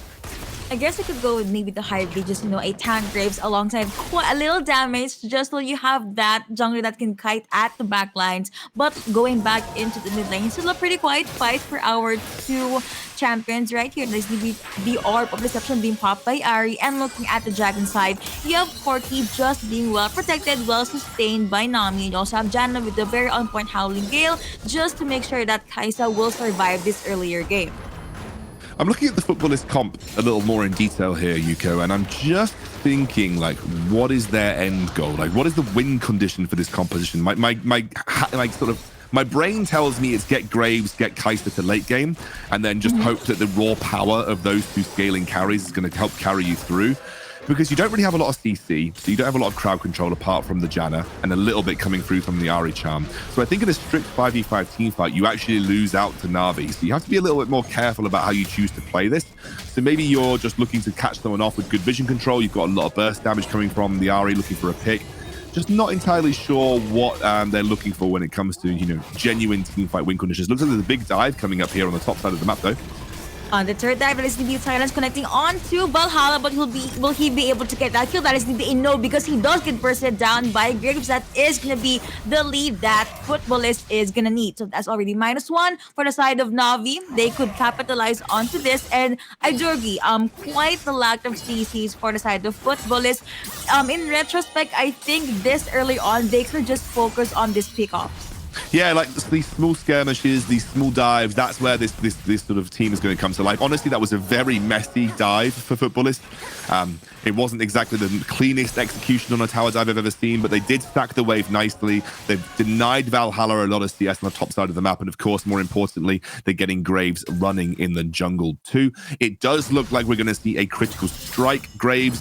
I think that might even be an Essence Reaver Graves that we're going to see coming through here. So very excited to see how that build works out for him. They're going to go straight on to this dragon. They have positional advantage. You can see that Vex is on the wrong side of the map. But of course, more changes. The Rift Herald spawns at exactly the same time. Yes. And that will be what the Na'Vi team are looking to focus down, although they are a little slow to the punch here, Yuko.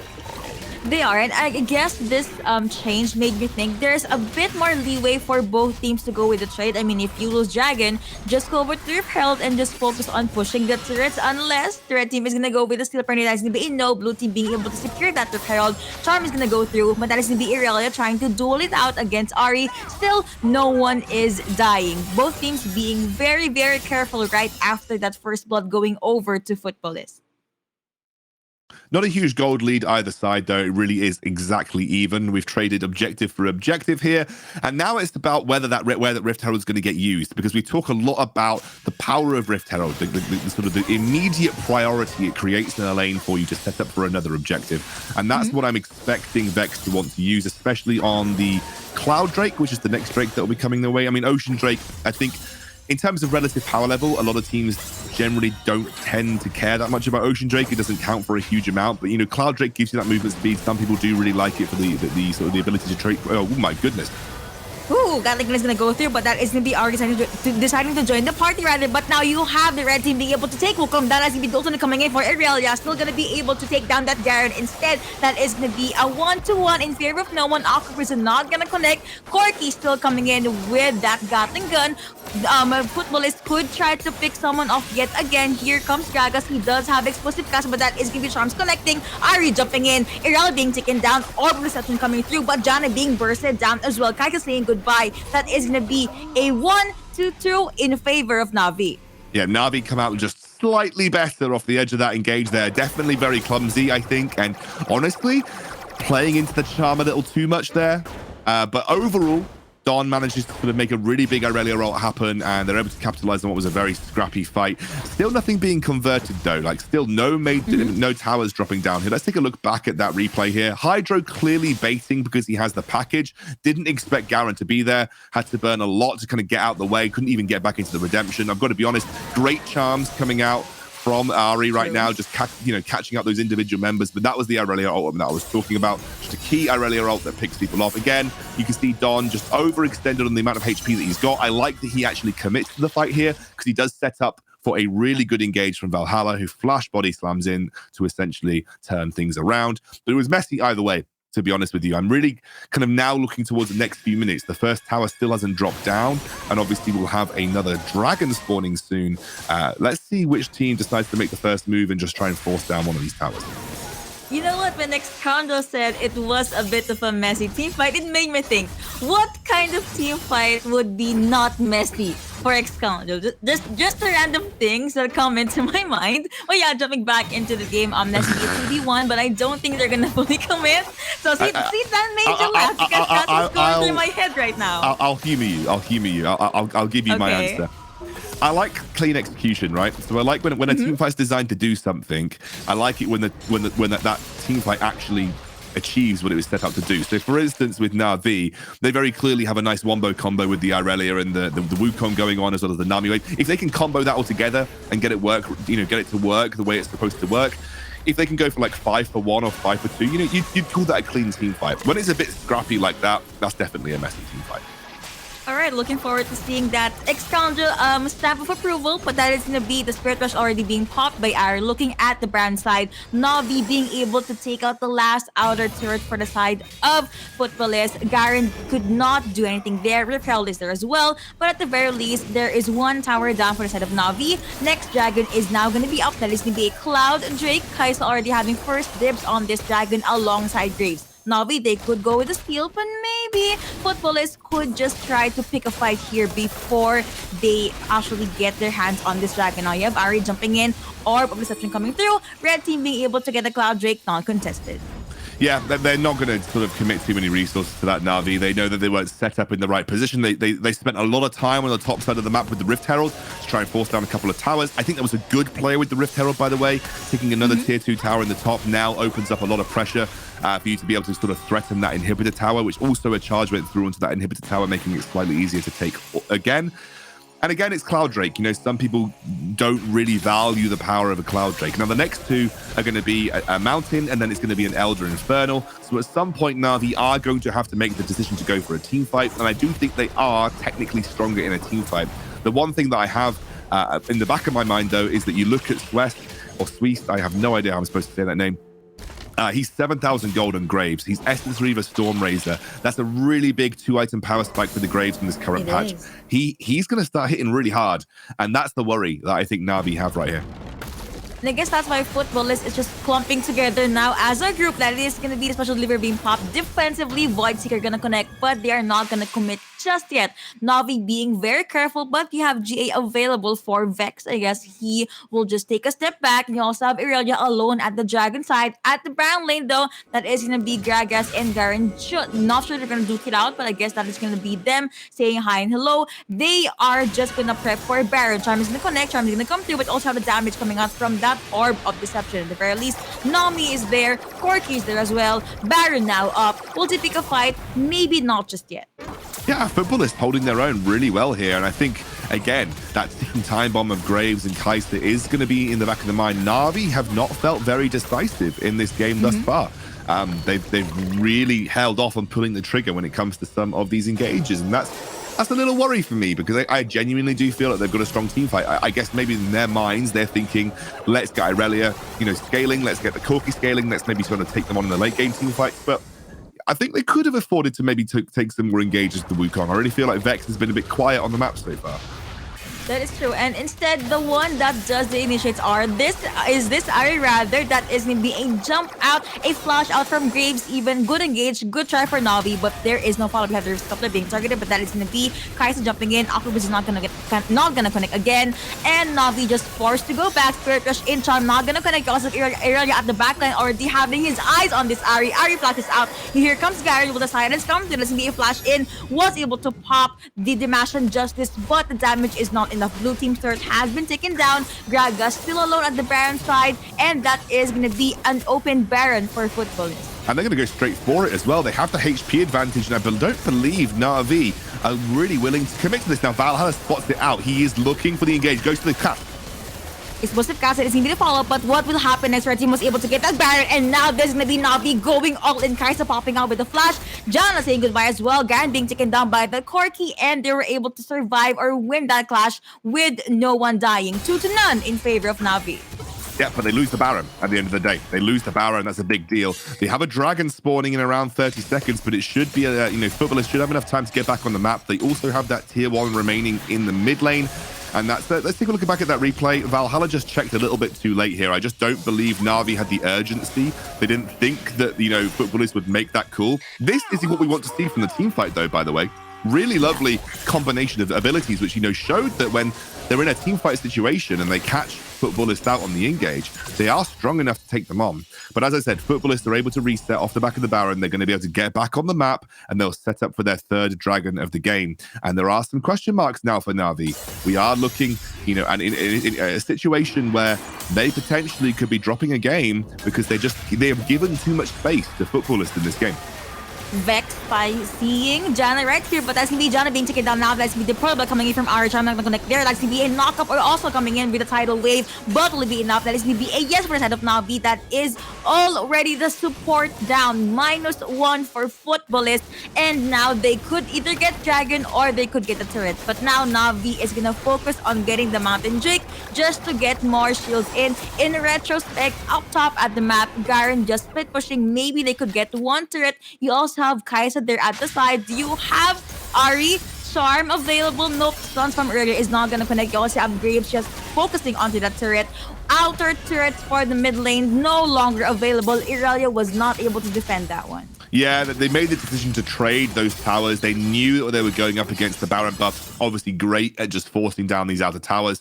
And now Na'Vi are struggling on the map. They have got no presence on their own side. But I'm going to be honest, look at the way their team fights worked when they just pulled the trigger. When they just went for the engage, when Vex just found the immediate angle and went for it, you could see how strong Na'Vi were in these smaller skirmishes and in the team fights, the way this composition is supposed to function.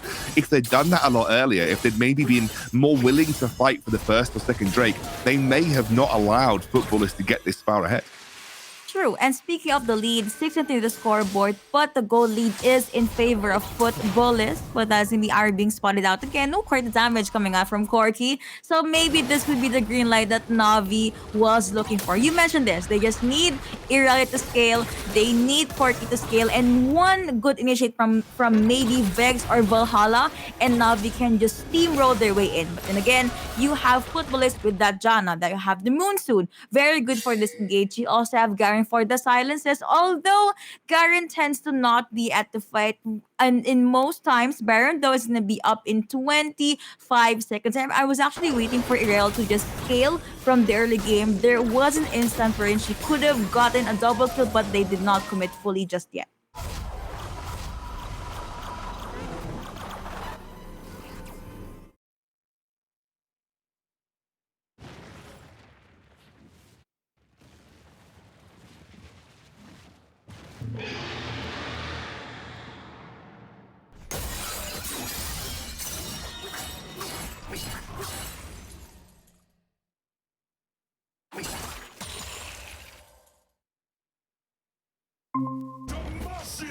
Oh, hello. I'm back. Sorry. Hello. Can you hear me? Yes, we can hear you. Yeah. All right. So we are going to jump back into the game. This is 15 minutes in, 5k goal lead in favor of Futbolists. Now you have Valhalla alone at the Dragon lane. That is going to be a lot of damage being taken by John. That's going to be a jump in for the side of Futbolists. Will they be able to survive this one? Tidal wave coming in, pushing through, but that is going to be Corki, the first one to actually get taken down. Garen just penetrating the back line. A shot down onto the ADC. Wukong saying goodbye as well. You have a double kill going over to Kai'Sa. Nami being gone. No more sustains coming in for the side of Na'Vi, and they are just going all in at the last turret at the mid lane.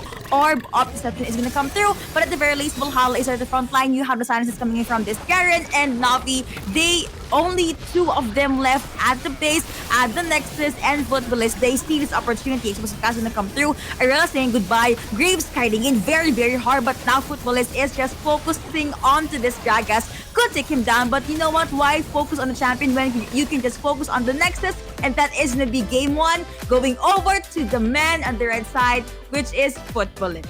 Yeah, that's pretty crazy. Honestly, I think two things that really worked in their favor. They were willing to take early objectives. So some of these early fights that Na'Vi probably should have fought, they just didn't. So obviously Na'Vi traded for Rift Herald on the top side of the map. I actually think Na'Vi should have gone for the Dragon fight because I think they had the stronger team fight comp. And then Na'Vi just took some silly fights. They weren't able to execute them on them very cleanly. And honestly, Futbolists played the map better. They played the split push game better. They used their Baron buff to the absolute extremes. And also, they abused Graves. I think Graves is really strong on this patch. His damage output is super good. You saw in that game how much he was able to do. If I can get you Graves' damage stats from that game, I'll let you guys know what they are. But I genuinely think Graves is a super, super strong addition to any kind of jungler roster at this point with some of these new items. And massive props to Futbolist. I think they played that super well, and Na'Vi just weren't able to be as decisive as they needed to be when it came to some teamfight opportunities. I guess the idea for Na'Vi here was try to trickle it out again, wait for the ADC to go online. But towards the latter parts of the game, it was honestly just Futbolist being able to go through. And here are the highlights for that previous game. Yeah, this was that very scrappy team fight at the top side where Na'Vi actually ended up coming out on top. This was a team fight where, honestly, Na'Vi's team fight comp genuinely worked. I mean, obviously the Baron had done a lot of work for them before they even got here, but this is too little too late at this point. It should have been the types of team fights that you were searching for way earlier on in the game, and this Baron was allowing the Futbolists to essentially just absolutely dominate. I mean, look at how hard it is to kill Graves. He just soaked the entire lot of damage coming out from Na'Vi, and then was able to get healed up through the Janna, had the shielding on him as well. And then this is where Futbolists were able to convert and actually close the game out. Genuinely was not expecting it. I was expecting Na'Vi to be a clear favorite coming into this match, but football is clearly showing that they are an incredible team as well.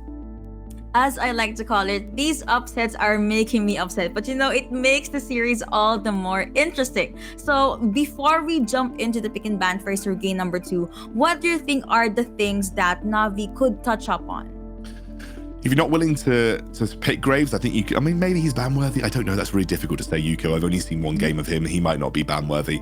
But I think just, for instance, Na'Vi showed that when they came to team fights, they could be decisive. I want to see that. I want to see them be more decisive. If you're going to play for a Rift Herald instead of Dragon first strategy, pick a split pusher and really utilize it properly. With a Gragas top, you can't really push those towers very quickly. Your ideal trade is trade Dragon and Rift Herald and top tower. So when you go for a top side play at 4 minutes, you're looking for Rift Herald and top tower, and you just trade for Dragon. That's hopefully we see something more similar to that. Let's see if we're gonna see that as we jump into game number 2.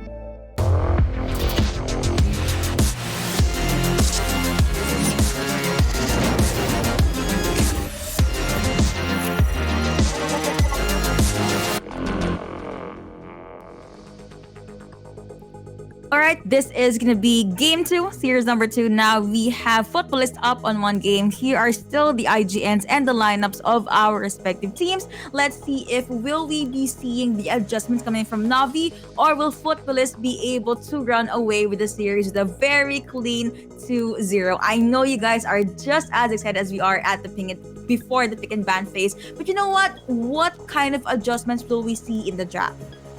I don't know. It's an interesting one. I think Na'Vi had a lot of comfort pickups for them. The Wukong in the jungle, Gragas on the top side of the map. Maybe I'd love to see them revert back to that Renekton. That was working quite well for Valhalla overall. I know it didn't actually get the win versus Unicorns of Love, but it was something that actually had a decent impact. It has a good matchup into Garen as well. I'd like to see them just, try and be, I don't think they need to change the comps, but I'd love to see them just be more decisive. I'd love to see them try and just play their comp the way it's supposed to be played. Right, so this is going to be the pick and ban phase for game number 2. For the side of Futbolists, I don't think they will give Graves away. So maybe we're going to be seeing another Graves for this game number 2. Seraphine's still going to be a pretty priority ban for the side of Na'Vi. They do not want that songstress to be anywhere near them. Still going to be a ban for the side of Futbolists with a Xin Zhao. I guess I don't want any early powerful champion. Still going to be a Senna ban too. Yeah, Senna, I mean, I don't think Na'Vi have to change their ban strategy. I think realistically they could have won that game if they just played better, and I think that's something that we need to take into account when we analyze players and analyze teams. It's not necessarily a problem with the composition. It's often it comes down to execution, and I genuinely think Na'Vi could have executed that better and won the game more, convincingly, but they just missed their opportunities to try and force fights before the likes of Graves and Kai'Sa got too strong, which eventually they just did. Galio gets banned away here, interesting one, and now Na'Vi have that first pick. Gonna be the Ziggs. That is gonna be Ziggs open. Okay, despite the nerfs, he did say that he has quite some items that will be able to help with his damage, or at least ramp up on his damage, which leaves Gragas and Kai'Sa, Gragas and Braum open for Futbolists. That's something that they could pick up on. Yep, they're going to go for the Gragas Kai'Sa. I think Kai'Sa is still a super strong AD carry on this patch. I don't think anything's really changed with Kai'Sa. She actually has more options open to her now. You can actually play Essence Reaver Kai'Sa. It's a good Kai'Sa build. So, I think overall Kai'Sa good pickup here for Futbolists. But there's the Pantheon for Na'Vi, the Corki, which is obviously the Essence Reaver Corki is ridiculously good right now, but the Pantheon coming through, that's exciting.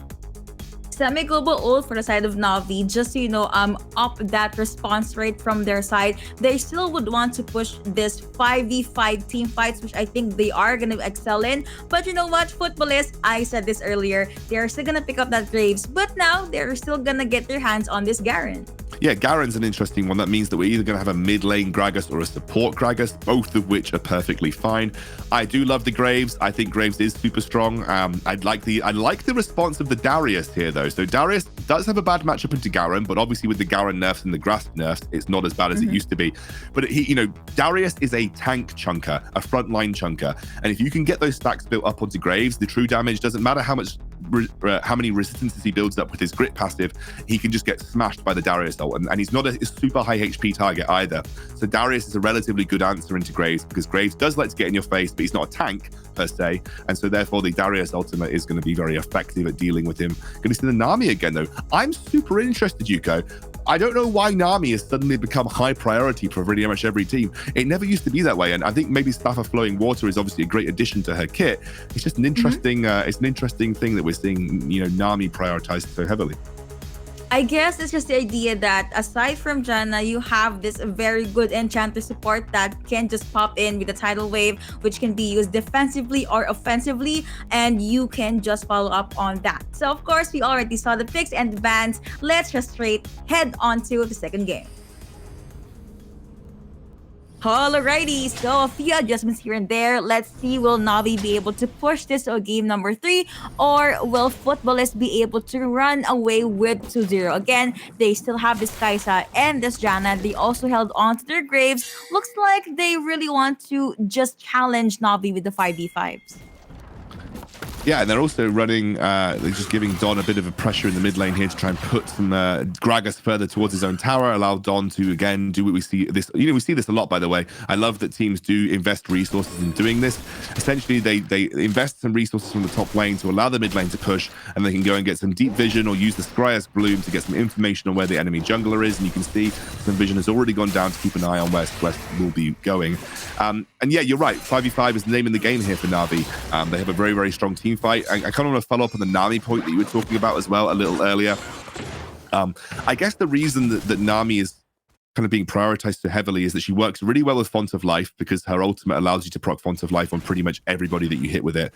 And also she's a great laning phase AD carry and still has a lot of value when it comes to team fights, like you said. So I think, she's just a good all-round AD carry that does well at every stage of the game, and she synergizes a lot with the very powerful enchanter support items that we've got in the meta right now. True. And now we're looking in the rift at the Baron lane. We have Valhalla just pushing this Garen back, but you also have Graves lurking at the side. Will we see another first blood? That is going to be him trying to survive the 2v1. Will the silence come through? That is going to be a yes, but he does pop barrier and he does pop flash. So that's 2 summoner spells already down just under 2 minutes. Yeah, you can see those sweats coming in to try and put pressure on Vex.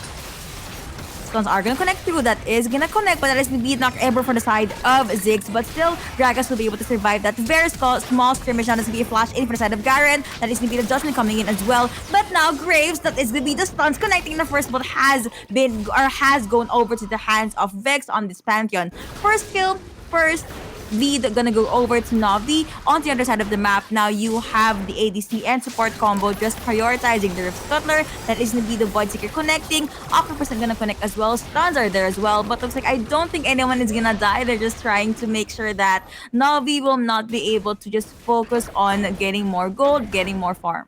Yeah, they're trying to deny the River Scuttler away from you. A double River Scuttler would be a bad look for Na'Vi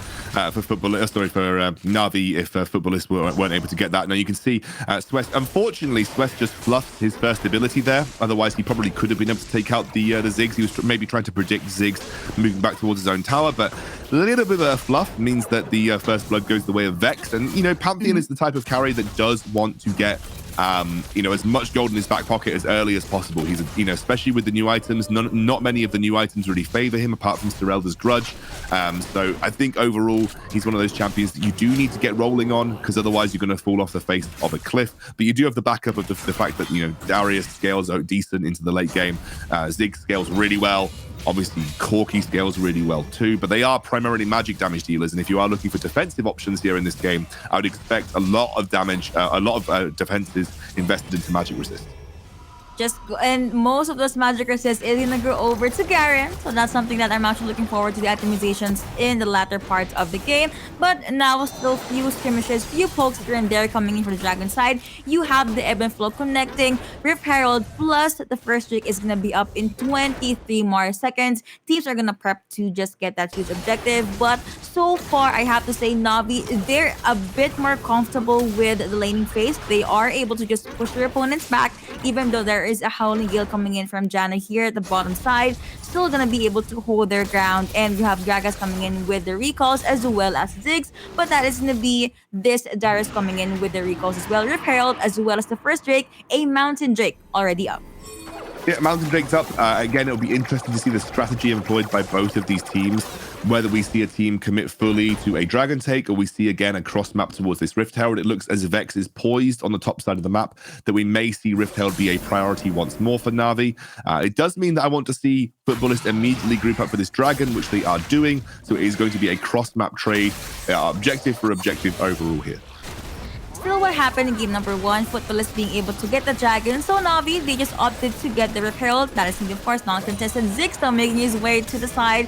He does have his ultimate, but I don't think he is going to commit to that just yet.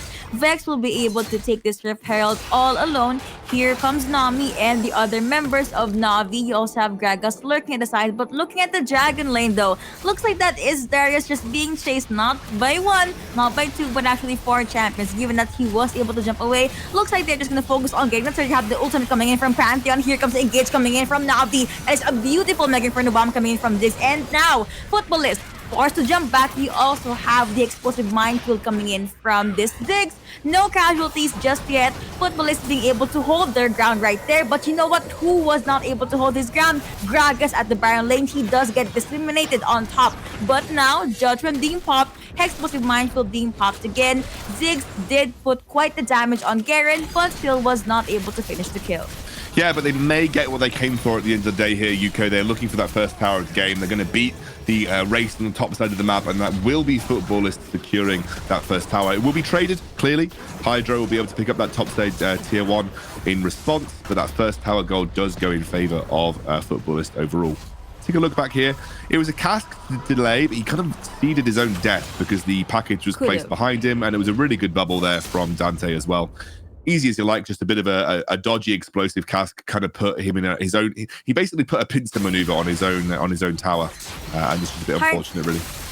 Yeah, Hydra also used his Valkyrie there just to, seal the exit for the Gragas just to get that kill. So 2-0 on the board right now in favor of Na'Vi. Still going back to the usual laning phase. However, right now, Footballists is spread quite thin. They could run the 1-3-1 composition maybe. Gragas alongside Kai'Sa as well as Corki, they are going to make their way at the mid lane. You have Graves at the sides. They could try and maybe turret dive Ziggs here maybe. But I guess I just want to go over to the Dragon lane where Corki and Nami is. Again, Nami also has Tidal Wave available. It's going to be pop connecting onto 1. You have the Judgment coming in, and that's going to be them jumping out. You have the damage coming from Footballists. Will they survive? That is going to be the question. In retrospect, though, Gragas did try to focus on Ziggs, but Ziggs was able to push him back. Futbolists, they did try, but apparently they did not succeed. So they're gonna go back and take a step back and maybe go back to the mid lane because Darius is just pushing the minion wave there. Yeah, and that was a good attempt by Na'Vi to try and essentially route Futbolist away from their mid lane tier 1. I like the idea from Futbolist. They were trying to catch the overextension from Hydra and Dante, but they did commit a lot of resources to essentially come away with nothing. Although, they burnt enough resources in response as well. But overall, Futbolists just being proactive on the map once again. And that's the difference between these two teams right now. Even though Futbolists are slightly behind this game, they are the ones that are looking to make plays. They're the ones that are being much more proactive. They're not sticking back, resting on their laurels. They're looking for kills. They're looking for rotations. They're looking to set something up on the map right now. Got to credit them because that was what allowed them to be so successful in their first game. They're basically just hunters all around this map. Even though Na'Vi was the one that got the few first kills in, Voidseeker is not gonna connect. Still quite a quiet map so far. Gragas still just gonna clear the waves there at Dragon Lane. Going back at the mid lane though. Now you have Ziggs accompanied alongside Pantheon. Drake is gonna be up in 25 seconds. The usual matchup. Garen versus Darius at the top part or the top side. Gragas alongside Graves already taking a peek onto the Dragon Pit. You also have Kai'Sa, you also have Janna just holding their ground at the mid lane. Recall's coming in, but you have the Gatling gun being popped in by Corki. Graves was able to jump his way to safety. They could keep on pressuring this Graves. There's gonna be a few bombs being thrown here and there. Ocean Drake already up. Graves pretty much still healthy. You also have the killer instinct for Kai'Sa. If they are gonna try and pick a fight, it's gonna be the jump in for the side of Na'Vi. Kai'Sa already a hot target. She does have a target at her back. Tidal Wave being popped right there, but now you have a 2v1. He's gonna be boxed in. Nami already being taken down. Here comes Darius, so I'm not sure if he is gonna go with the pull. That is gonna be a no. Futbolists already happy with that one kill, and they are gonna convert this to a Dragon Take. Yep, they're going for the Dragon Take here. This is, I think, a really impressive play. I like the fact that we saw Squest try to pop he tried to pop the package earlier on there. That's why he went aggressive onto Hydro, but Hydro was able to get away with it. But he dropped him down to half HP, which meant when Hydro then rotated across the back of the Dragon Pit, he was forced to drop it by Elpis, who was able to just, burst a load of damage down onto him. And once the Corki package was down, that is a huge teamfight tool that Na'Vi no longer have to contest neutral objectives. So it was a really nice play, and then they were able to convert that onto a kill onto Nami, and then obviously, as we saw, get a successful Dragon Take. So again, Futbolists have got great objectives set up. It's something that I praised them for in the first game. They're doing it again in this game. 2 dragons in their favor, albeit the weakest dragons, Yuko, but 2 dragons in their favor right now. They are setting up for another strong late game. A small lead is still a lead, as I like to call it. Baron, though, already up. And as you can see, Futbol is already having their eyes on this very juicy targets. Valhalla, though, was holding his ground at the Dragon Lane. Judgment still gonna be popped by Garen. John does get spotted out. Voidseeker being popped just to give a bit of vision for the side of Futbolists here. Corki jumping in with the Gatling gun. You also have the ebb and flow coming out from Nami. Still no follow-up, still no actual fights, unless Garen wants to pick a fight here, which I don't think they should. But now you have Na'Vi spreading themselves a bit too thin. 1-3-1 on the board, though. Ziggs just alone at the Baron side. You also have Corki hiding out at the bushes. Pantheon is there too. He does have ultimate recalls coming in for this Janna. And Voidseeker did not connect earlier on. Graves is just safe in his own jungle. Yeah, and I think right now this is okay for Futbolists. They have the scaling. They're obviously going up against strong scaling in the form of Hydro and Don, but you do have your own form of scaling. You've got the Graves, you've got the Kai'Sa. We saw how well that did last time. I'm a little confused as to why Garen has gone full armor here. He has picked up the Mercury Treads, but I would love to have seen him invest into something like the Force of Nature much earlier on than he has, because he's got a Ziggs and a Corki. They are the main forms of damage that Na'Vi have got at this stage in the game. Get the magic resist, mate. Invest a bit more into magic resist. They've got to stay Squest taking a huge chunk of damage in his way as well. They've got to be very careful here when defending this tier 1 in the mid. Pot of Life is to be procced in there, but apparently I just have to say it. Hydro, this Corki, really hurts. That is a Darius, that is a Gragas. So looks like Na'Vi, looks like they're still gonna try and poke a fight at the mid lane. Then that is gonna be Garen being spotted out by Vex. Will they be able to defend the turret? Only one way to find out. You have the explosive cast coming in from Gragas. It's going to be the AK turret. That is going to be the stuns connecting as well. That's going to be the tidal wave coming through. 1, 2, 3 champions down. Here comes Garen trying to penetrate the back line. You have Graves jumping in, flashing in. Explosive mines will being popped in and there. Slows are going to come through. Font of Light being popped it again. Red team's turret has been taken down. No one is dying just yet. Looks like some of them still wants to play the objective game after seeing with or going through with the recalls. Futbolist gonna go over to the Baron side. Corki is alone. I don't think you should take a peek there. Could spell your very own death, but he decides to let it go. Oh, that was a bit wild.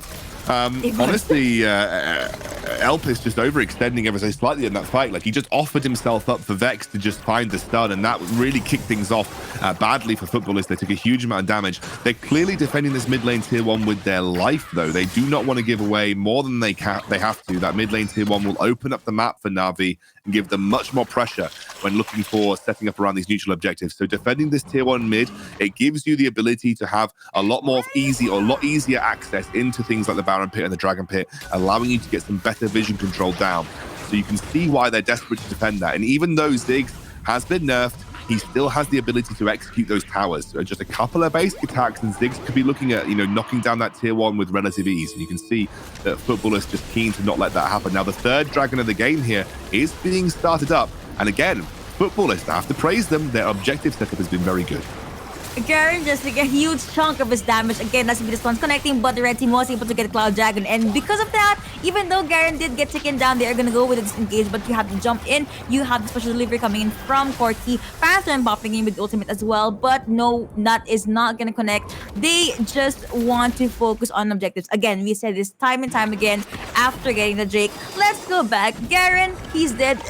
Could be the sacrificial lamb, but still things are going in the favor of Futbolist. However, if we're going to look at the board, gold lead as well as the kill count going over to Na'Vi, and they're going to have their hands on this Baron. Are they going to go with the steal? That is a possibility. Darius jumping in with that teleport that's just connecting on to Gragas. You have the Kate and Rain. It does hurt a lot, but looks like that's going to be blue team focusing on the Baron. Red team actually got stolen. The Baron National actually got stolen. That is going to be Darius being taken down. Kai'Sa going all in. Voidseeker gonna connect, but who is gonna be left for the side of this red side? That is gonna be one dead Valhalla, 3-0 in favor of Futbolist. On top of those kills, they were also able to get the first mid lane turret. Yeah, but now they may even get more because they've got the Baron buff. Honestly, Swest on this Graves, he has been an absolute beast in this series. You've got to respect him. And that big steal coming through, Na'Vi will be kicking themselves. 3 dragons down, a Baron down, their beefy frontline in the form of Garen just able to zone away for that mid lane inhibitor tower. And that is a huge, already immediate impact off the Baron power play that Futbolists have got going in their favor. The next dragon is going to be Infernal. It's an Elder Infernal. Watch this again. Vex, he's just too early on the smite. A little bit too early on the smite, and Swest waited and waited and waited, and he was able to get in and find that final blow with his own smite there as well. No shade towards Vex. Those situations are always extremely hard to deal with. It does happen. You got to be honest. When you're dealing with a potential 50-50 Baron, I'm not going to blame the jungler who misses smite. It's very difficult to get right 100% of the time. But you'd hope in clutch moments like that, your jungler can kind of come up, and unfortunately Vex just a little caught off guard. But I will say, to be honest with you, Yuko, it was a risky decision to go for the Baron in the first place. You had one kill. You were on the opposite side of the map. You had a lot of time where Garen was able to get back on and reset anyway. It was not a clear-cut Baron, I don't think. And I think that was a big risk from Na'Vi, but we have a fight. Tidal Wave connecting onto one, but looks like the rest of being able to disengage and then re-engage. Here comes Garen at the front line. Darius eating a lot of damage coming in from the Arcade and Rain. And you have Hydro. He does become golden, but still gets disseminated by this Garen. One champion down for the side of Na'Vi, and Futbolist is just storming into the base of the team in blue. Phantom jumping in with ultimate. Is it gonna be enough? That is the no, because the stuns are gonna connect, and he is just being focused by the team, by the members of Futbolist. Phantom saying goodbye, and that is gonna be Kai'Sa safe for the back lines. Darius saying goodbye as well. You have all those damage coming up from Futbolist. That is gonna be the Judgment being popped as well. Graves does get bursted down by this 6. Will it be enough? Apparently, at the very least, to push your opponents back. That is going to be a yes, but overall it is a 4-1 in favor of Futbolist. Kaisa already having her eyes on this Nexus. Garen down to the last 3 bars of his health, but he is still holding up just fine.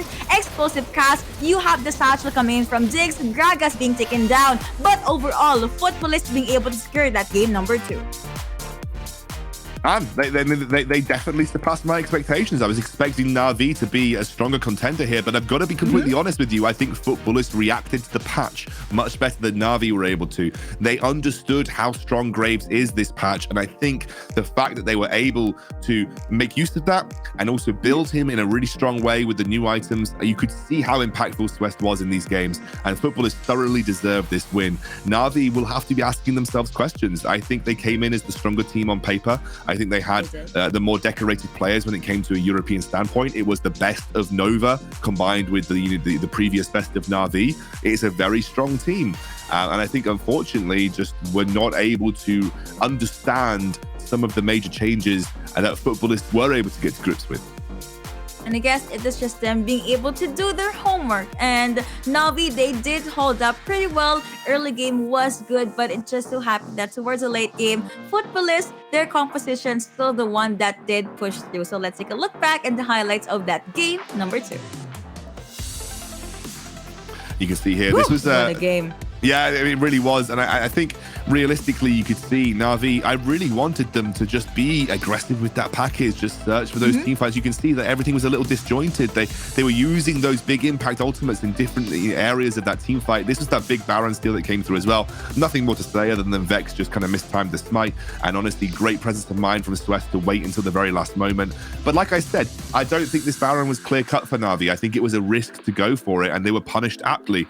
And I think overall, when you're going for a Baron in Wild Rift, you have to be damn sure that you're going to be able to either turn and get a really good team fight out of it, or you're going to have to be sure that you can secure it. If you're 4 versus 5 and the enemy jungler is full HP and he can dive over the wall for free like Graves can, that's not a surefire thing in any stretch of the imagination. And then beyond that, Futbolists were just able to immediately convert with the Baron power play and take a huge number of towers away and eventually win the game. Great stuff from Futbolists. I think they, as I said, reacted better to patch 2.4 and they reaped the rewards. I started series number 2 with my banks here. Now we finished game 2, it's there at the side. That's just how intense the games were. Also, in that Baron fight, Ziggs did get bursted down, so there was no satchel for the side of Na'Vi to actually go with its engage. And there was this one apprehend that Valhalla did do. It was good, but the problem was it was just Futbolists. That's a free dash in. They were already in the base and then they just went all in with the damage. And overall, chess game, Futbolists definitely being able to win that match. Even though it was 2-0, I still strongly believe that game 2 could have gone either way. Yeah, I think there was some clear moments for Na'Vi, but unfortunately just unable to capitalize in the key moments, which was the most important part. That is true. And we have been your casters for that series number 2. We hope that you enjoyed that just as we did. So we're going to jump into a very short break. But when we come back, we are going to be seeing series number 3.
kills coming in. Wild Rift Origin Series signups are ready to go.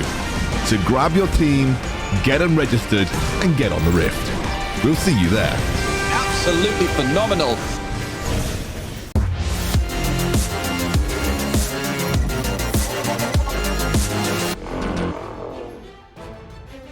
I've just been lied to and deceived by production. They told me we're back on in 15. They went, oh no, 3, 2, 1, panic.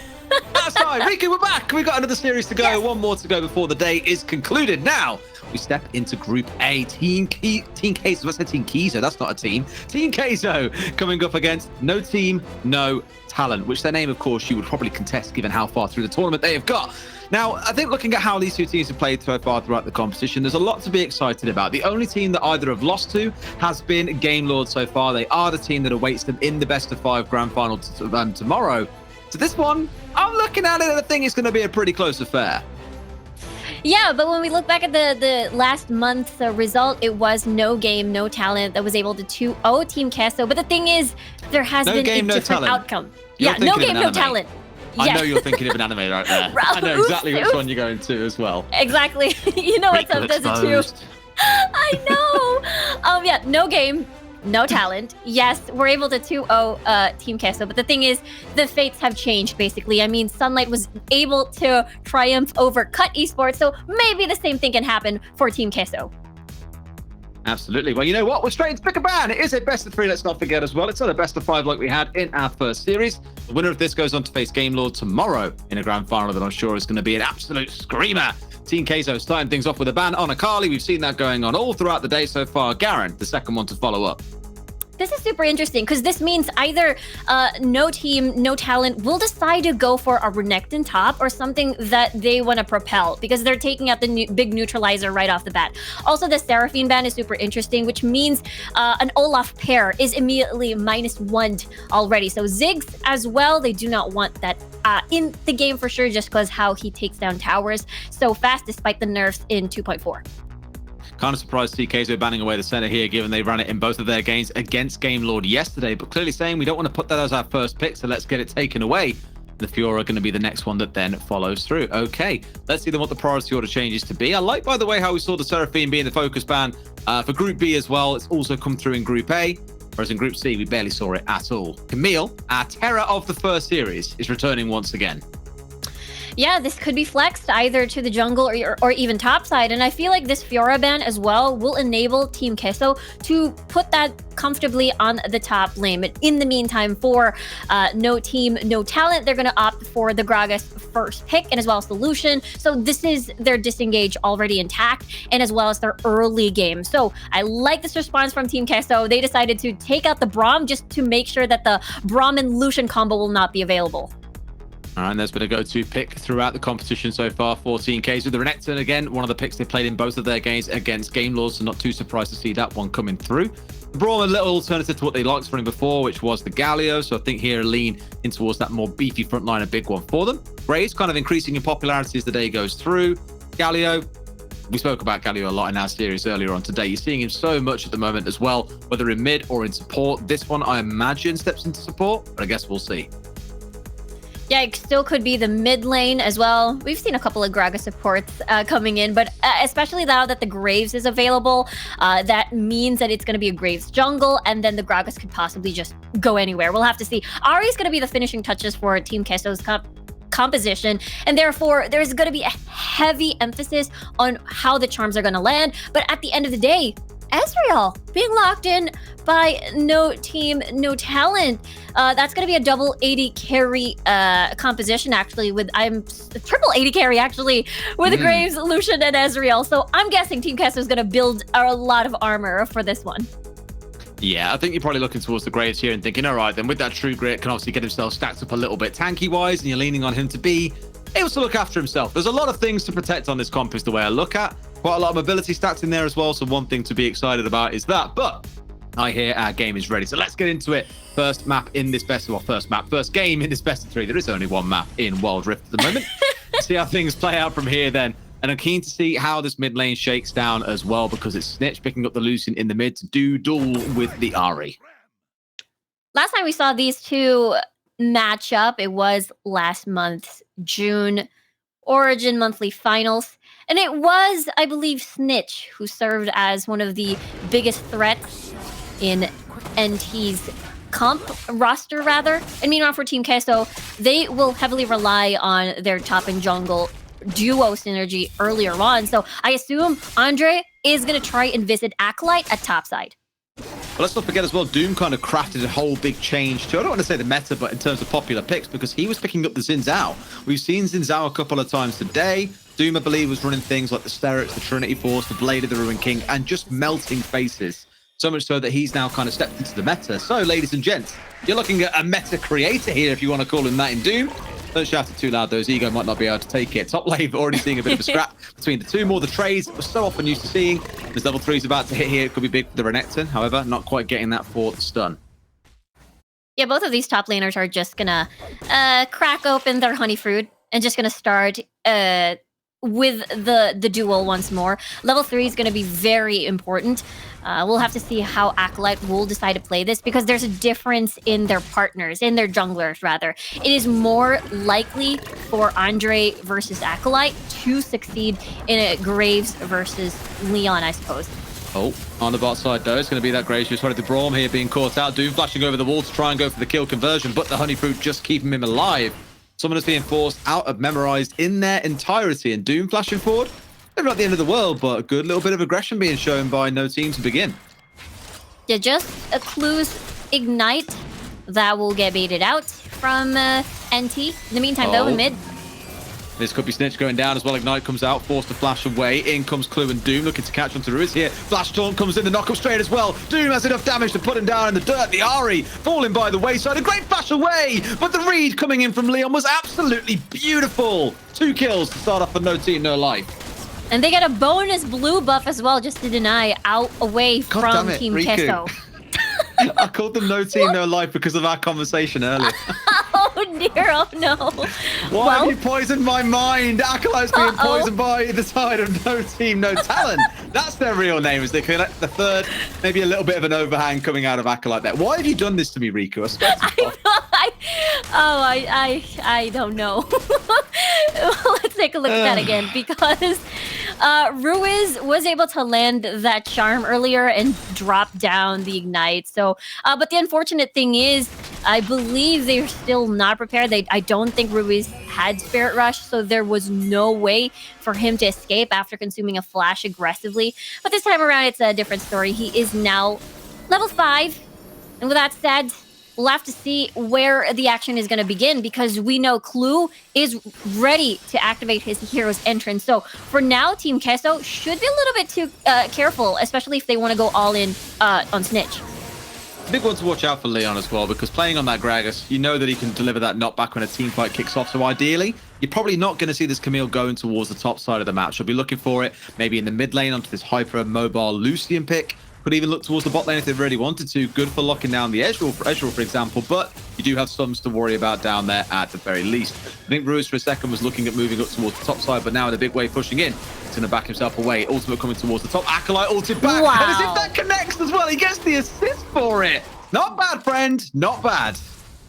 That's a really beautiful pass, or alley-oop, I guess, to the True Shot Barrage. And you're right, it is an assist being secured by Friend.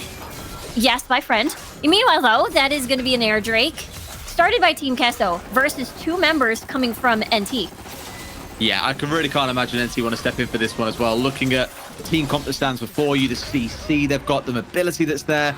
Just not worth basing them down at this point. They let that one step away, whereas on the other side of the map, No Team, No Talent is stepping in for the Rift Herald. We spoke earlier on about that change, about the 4-minute spawn time now that comes in. Snitch looking to do some droning work. In comes the Camille. They want to fight for this one as well. They've got their ults on side. The ult from Galio coming flying in. Smite comes in. The Grey secures it. The gold and the buff in his back pocket. The rest being burnt through, though. Here comes the ult at the top of the Camille. She's staying as far back as she can so as not to get melted down. 2 kills coming in the way. Both going the way of Corki. That's what you want to see. Clue, the latest victim coming in. He's got no clue. Andres getting him down. Ooh. Snitch left alive entirely by himself. This should be the burn through unless he can find one more for himself. No, they shall not. A killing spree coming out for the Corki. Fantastic fight coming out of Keizo. I believe that was a 4v5 situation because all this time Friend was busy split pushing in the bottom portion of the map and wanting to get early turret platings just to make sure he is well equipped in the next fight. But the thing is, that is Ebu getting so many kills. He is, what, 301 already and opting towards the Manamune path. In the meantime, let's take a look at the replay. It started pretty good coming from No Team, No Talent. And with that, they did secure the Rift Herald, but at the end of the day, they weren't well equipped just yet. Look at Memorize doing a very good job just being that peeler and soaker basically for all the damage in the world coming from NT. Said No Team, No Talent. That's it. We've restored balance now. We're getting the name right. Yes, And I promise we are we're getting going to it try right. our very best to stick to it the whole way through. I think that's one of those situations where if you're a friend, you look at that and go, guys, come on, I told you I wasn't coming. You knew I wasn't going to be there. And you give my opposite laner a triple kill. Fantastic. Manamu finished off for both of them now looking towards those second items as they step on through. Elsewhere around the map, you're looking, for example, at mid lane. Bit of an advantage currently going the way of Snitch, who's finished off that Essence Reaver. Look towards the top side. A bit more of a kind of split, I guess, very even between the two. Well, not really very even between the two. Sorry, the Gragas currently stepping up at about 5k gold, turning into quite a scary tank as this mid-game progresses.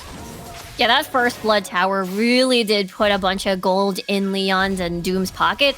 And yeah, speaking of first item buys, we've managed to see our very first Navori's Quick Blades, I suppose, which is definitely more focused on the cooldowns. Every single critical strike, you're able to, reduce the cooldown of your non-ultimate abilities. So this is going to be, he's going to be more slippery, I suppose, with his dashes as well.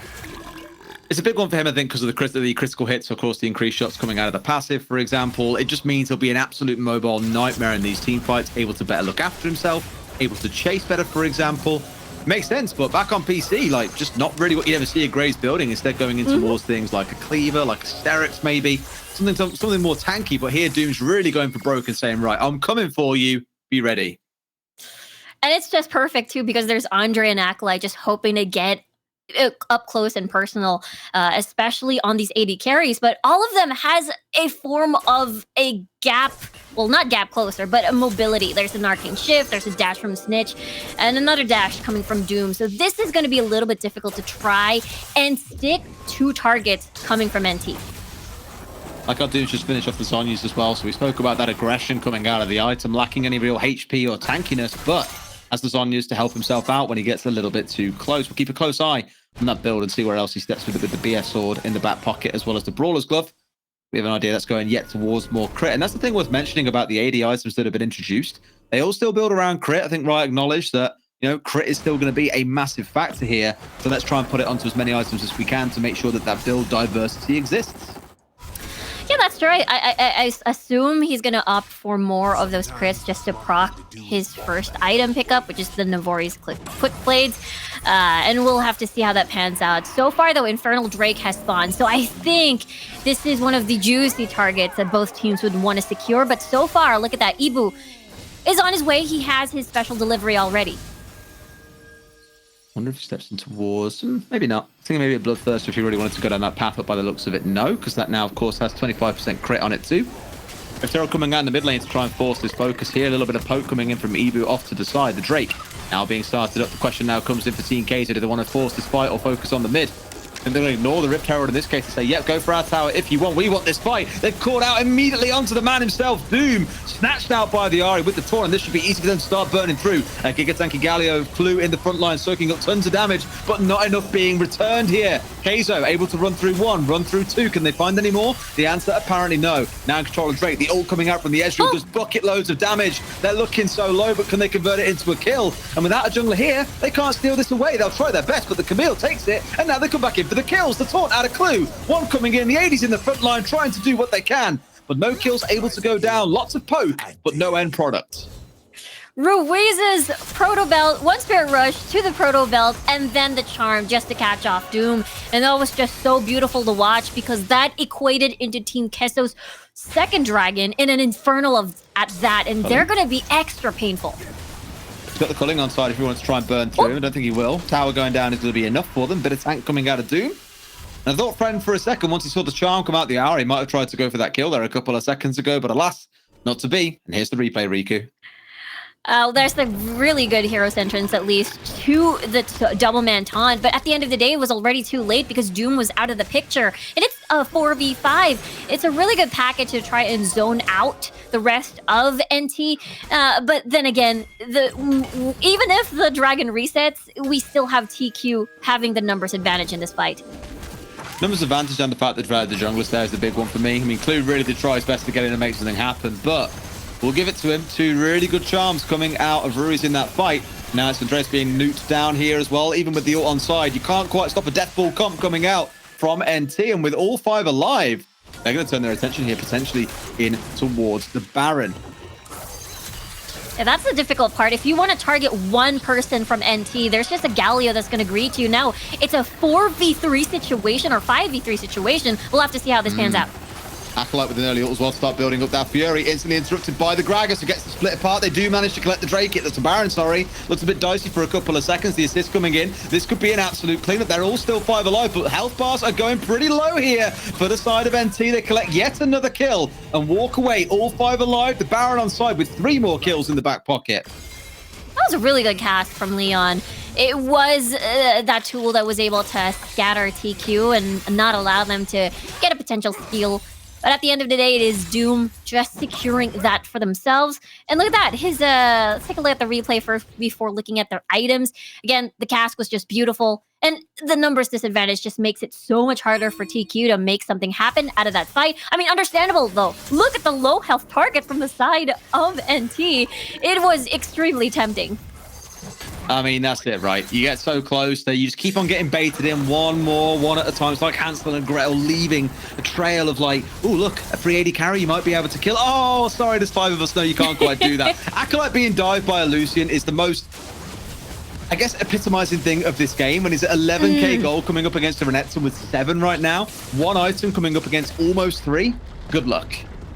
Yeah, it's pretty tragic to look at, especially you're going to be counting on, or you are counting on Acolyte on this Renekton to be one of the answers, I suppose, to diving the backline. And at this point, there is Andre as well, at least. But at the same time, look at this. Baron buff already. Oh, yeah, melted down the top lane here as well. Comes out with the ult to try and stay alive. Clue, once again, that stone plate keeping him pretty tanky in a couple of these fights, as we know. Big time damage reduction, but a hell of a lot of health being stats on side to make sure you're reducing and mitigating as much of it as possible. Turn into more of a skirmish than anything else. Snitch now pushing to look in, trying to get rid of that Renekton again. Bullying the Croc at this point, the Lucian doing so much work. And I think with the amount of poke they're taking down here, there should be no way that they're ready to go and contest this Drake. Yeah, no fear coming from Snitch here. He is, again, has the dash, has the flash, and so far there hasn't been a threat to his life for the past 3 minutes or so. And it's due to the fact that, you know, NT is already in a 9k gold lead. Everybody pretty much having the time of their lives with 4-2-4, 4-1-3 for both Doom and Snitch. And it's just one of those questions where who can deal with these two? Especially you're heavily relying on Andre and Acolyte to do that job. Yeah, I mean, your tanky frontliner here, you were looking towards maybe the Renekton to have some presence in the front line, but he stands there for more than 2 seconds. He's being melted, absolutely eviscerated by these 380 carries on the other side. And sure, we've seen Doom get called out a couple of times or get himself really in the mix of things, but Friend still hasn't died, so they've just only gone down once. Playing it safe enough, but still punishing enough that they can get up in the front line and do some real damage. They wanted to... That's the thing. They, as much as they want to, you know, use the Hextech ultimatum and then maybe form a flank, they're just going to get greeted by Clue's taunt. And that's going to be an easy taunt because of, again, the way that they want to play this composition. And I think that's the reason why they're wary and hesitant. Look at Snitch, soloing the dragon. He has so much space. I just don't care. No one really can contest him at this point. If we find the Camille trying to come in, guess what? It's probably not going to go too well. They take it away completely uncontested. Find themselves at a 2-on-1. Kaizo still. Big flash engage coming in. The cast coming out of the Gragas. Not quite as effective as they would like. Memorize with a great ult. Will keep himself alive here, but Kaizo scattered to the high winds. Find themselves fleeing the scene here as the pressure from NT continues. Now turning their attention in towards that Baron. A really beautiful flash body slam from Leon there. Basically scared off TQ, but they were able to at least bait out Ebu's flash. Look at this death burst though. Oh, Oh dear. Oh, the flash. There we go. no. We've seen that one before. The flash short. They missed the Aura, but still managed to go down. Oh my god, Andre gets away? No way. Finally gets himself killed off by, I think, the red ticking away from Doom, or maybe it was the smite. I'm not quite sure. Either way, they're cleaning house. 2 go down. Can they find a third? Memorize. Got nothing left to his name. Good Sonya's coming out to keep Doom alive. They really want to go all the way for this one, but there is no need at that point. They found themselves 3 kills. Once again, not lost anyone, and now turn towards the Baron. Yeah, they were falling. Team Queso were falling down like dominoes. It was basically cleanup. TQ, of course, didn't want to commit. They already lost the numbers advantage. The fact that Andre was the first one to fall off of that Death Rush, really nice setup. And that's the thing about this composition. They do have one form of disengage coming from Memorize, but the thing is, because NT has so much chase potential, it's so hard to run away from them. And here comes a Death Brush again. I mean, even though there was, that sweeper, it's still not enough with a flash taunt coming in from Clue. They were lucky, I guess, that they didn't catch the Ahri wasn't caught out, at least at the initial point there as well. Potentially find herself going down. Did walk away alive, and I've got no doubt there'll be more scraps to come here. A little bit of a reset moment in the game. As the side of NT back away, the Baron buff in hand, collecting up some buffs of their own here, buying up items. This is where they start going for the throw. This is where they look to close the game out, to get all 3 waves pushing in, get yourself some good pressure set up across the map, and away you go. They're picking up more items, just as you mentioned. I mean, yeah, TQ is just forced to pick up the scraps from the base and play defense again. Good news is that they have really decent wave clear in the form of Ibu and the Corki, and as well as the Orb of Deception from Ruiz. But at the same time, they're just, again, triple AD carry. There's just so much damage on the board. Absolutely being melted through. Even the Braum in the front line can do nothing but fall down. Oh, great catch on the Q from Friend. It's going to nuke his way through the second man on the side of Team Queso. They're all looking dangerously low at this point. And sure, they might be getting close to finding 1 or 2 back, but the Nexus is going to melt down. First game going the way of NT in style. Yeah, with dominating, what a dominating statement there coming from No Team, No Talent. And it's starting to look like what we've seen in the last month's, grand finals of Group A. And it looked pretty good at the early game for Team Queso, but at the same time, the triple AD carry composition seemed like they had no signs of stopping. Yeah, once Stitch got rolling, I think that was just kind of it at that point. He was going to power his way through. He was going to keep on tearing you apart in the mid game, and really the rest of the team rallied around him, and you saw how it played out, that mid Lucian being pretty terrifying. Let's take a look at a few highlights from the game. I'm sure Game 2 will be ready for us pretty quick as well. But I think for me, like you said, it was really about the early pressure coming out of Team Queso. It wasn't strictly bad, but this is where it all really kicked off, that kind of 2-3-man roam that just went from bot lane all the way up to top side. They killed the Renekton later as well. The sort of thing really that on Team Queso's side you need to be so aware of, because that early snowball can be absolutely terrifying. Yeah, I think that's the thing about, having an Ahri pick, whether or not the charm connects or not. When the charm doesn't connect, then you'll have to wait a little bit and exit and then just call it a day. And in the meantime, with this Camille and Renekton pick, it's again heavily reliant on the Renekton having to snowball, but Acolyte rather, didn't have the best game just because the rest of the squad coming from No Team, No Talent just created so much pressure. Therefore, Acolyte didn't have the necessary space for him to shine. Scoundrel and Yuko were talking about it a little bit as well. The strength of the Corki that we've seen so far today has been one that we've been really keeping a close eye on. And I thought Ibu might really start to pop off after they found those 2-3 kills up on the top side of the map. But really the big turnaround, remember this fight being a bit of a scrappy one that was very back and forth between the two.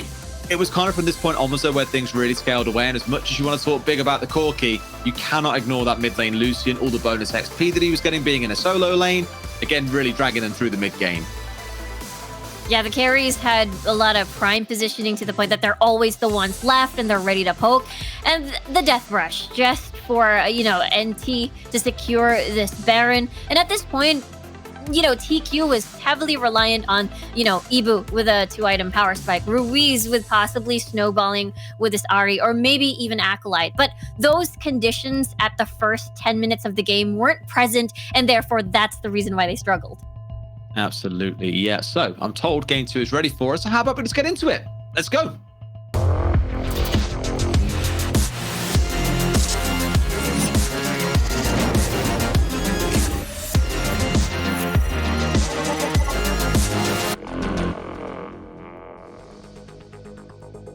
Have a little bop in the middle of those breaks, can't we? Good little tune that plays out to get us ready and warmed up for game number 2. Not that that first game didn't have us absolutely warmed up. No talent, no team, no talent, no game, no team, no life, no whatever. You got this, we can be here all day. It's so back and forth all the time, isn't it? But either way, NT, the easiest ones to go for. We'll stick with that name for now. Very dominating performance from them after that mid-game point. Hit the triple AD carry comp, really shining through. I wonder if this time around we see a bit of a different flavor coming out, because if there's anything you've got saved up behind the scenes, this is the time to bring it out. Exactly. All the pressure is on Team Kesso. Of course, they do want to make it back to top 2, fight and get the revenge up against Game Lord. And it's just one of those things where, of course, NT wants the same thing. Both of these teams were basically from the top 2 grand finalists from last month. And now, though, Akali being the first one to get banned. And the Garen also following through not long after, same as we saw banned away in the previous matchup. So no real big surprises there coming out from either side. The Akali's always the interesting one, I think, because at least on blue side, you'll be the one that's picking it if it's left open. But maybe it's an understanding for Keizo's side, they don't really have someone they're happy playing the Akali as much as, say, maybe NT would be. Seraphine, another ban that we've seen coming out. Ziggs, a similar story. So still following the same narrative as last time round. Yeah, they want to take out options that would pair well with an Olaf if either NT would decide to play that as well. But of course, the Nami has been that second alternative to pick that synergizes well with an Olaf pick, maybe even a Lulu. In the meantime, though, Senna will be banned, and as well as the great neutralizers such as the Garen. I think NT, still no difference in picks, or bans rather. Absolutely, that Camille again, still going to be the first priority pick. Pretty quiet in the previous game, admittedly. Keizo not quite able to utilize it the way that they would. And no surprises at all, we're going to see NT step in again and pick up that Gragas. Now this is possibly where things can go different, or things can go the same. It could go the same, actually. Yeah. For TQ, either they'd want to take maybe the Graves for themselves instead, and then play the Camille up atop, but this time it's different. They can still opt for a double AD carry comp, actually, with taking the Corki and the Galio as well, just being that heavy engage, and as well really strong level 5. Really big fan, to be fair, seeing the Camille and the Galio together. It is the ultimate screw you tool. If you really want someone dead, they're going to struggle to do much about that. Again, the Gragas being on side does lessen the impact of the Camille ever so slightly. It's about the shape of this comp as it really starts to flesh out. It's going to be the Braum coming in place of the Galio that was taken away from them in the previous game. I still say overall that's a pretty good setup, because imagine Winter Spite lands onto someone's getting melted pretty fast. Yeah, there's 3 melees on the board for TQ, so this is this is a prime time for the Braum and the Diana. This is an all-out big AoE clash from TQ. And from what I've heard, a reference from Otaluz back in the Icon series, he calls this the Venn diagram combo. The Venn diagram combo. I love it. Now, I never told you this because, admittedly, why would we have spoke about it before? Diana was like my go-to main on League PC. Played her all the way up through Diamond. Absolutely love playing her. She got a small little change, a kind of rework that came in as well. I've played her all the way through to like Master on Wild Rift as well. Whoa. I absolutely love her. She is so oppressive, especially in the right kind of comp. But one ult in a fight, if she arrives late, gets off on the flank and gets a big ult off the back of it, fight's done. Game is over. It could be the same story here. But of course, given NT's composure in the previous fixture, that's what concerns me ever so slightly. They should be very aware of that threat and know what the win condition is coming in from Keizo. Yeah, I think so too. You mentioned it's all about that composition to build around the Diana. It's possible. There's a Wukong, there's a Galio, and as well as a Camille. So I think this could be their time.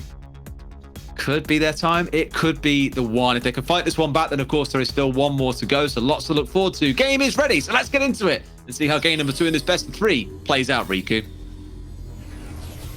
I'll see what the setup is going to be. Of course, Acolyte will be at the top portion of the map. She has no walk animation. She just glides through the map like I am God. Look at me. It's Behold like an my invisible power. skateboard. I know. Invisible skateboard sounds far cooler, to be fair. I won't lie. It does. But this is the setup that they're going for. Yeah, I imagine level 5 will be super explosive. You've got the Cyclone, you've got the Moonfall, Hextech Ultimatum, and onto the hero's entrance. You can basically layer all these in no particular order, and I feel like it is going to work wonders. Of course, Ruiz will rely on the Cyclone for sure to get that set up on the board.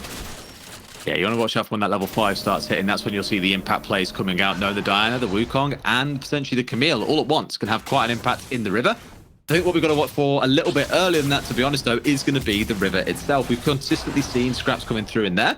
Ruiz tanking up quite a lot of that damage with the shield, of course, getting the refresh on the third proc of the orbs that orbit around Diana. This is what I like about her, at least in the early waves. You can push quite aggressively, and if he gets to level 3, he might find himself in a good couple of chances to have a go in on Snitch. Uh-oh. Yeah, that's true. Early gank coming in. Flash immediately coming out of Acolyte there. He knows that he's found himself a little bit too far forward there. Early red to top lane gank. Catch him off guard ever so slightly. Yeah, I think Doom's chances of getting a kill is most likely going to fall towards topside just because, you know, mid lane doesn't really have CC on the board to secure and try to punish out Ruiz unless he's overextended in the lane. So, you know, this Gragas will be your best bet with Leon, and I assume he will continue on with the pressure.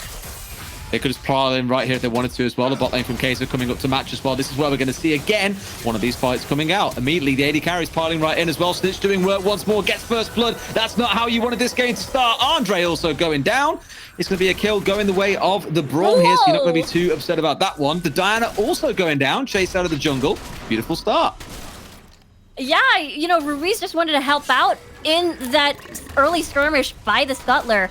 But I assume it was Doom just cutting off her path to that fight. And it's Doom getting early kills, actually. It's in the Infernal Drake, too. So if ever NT managed to get a really good setup, they get extra damage so earlier on. Oh, he cancels the recall. He's asked me cheeky here, poking. I'm going to pay for it with my life. That is the tax that may well come in. Can they finish off Memorize here? Flash forward. The snipe comes in from the side.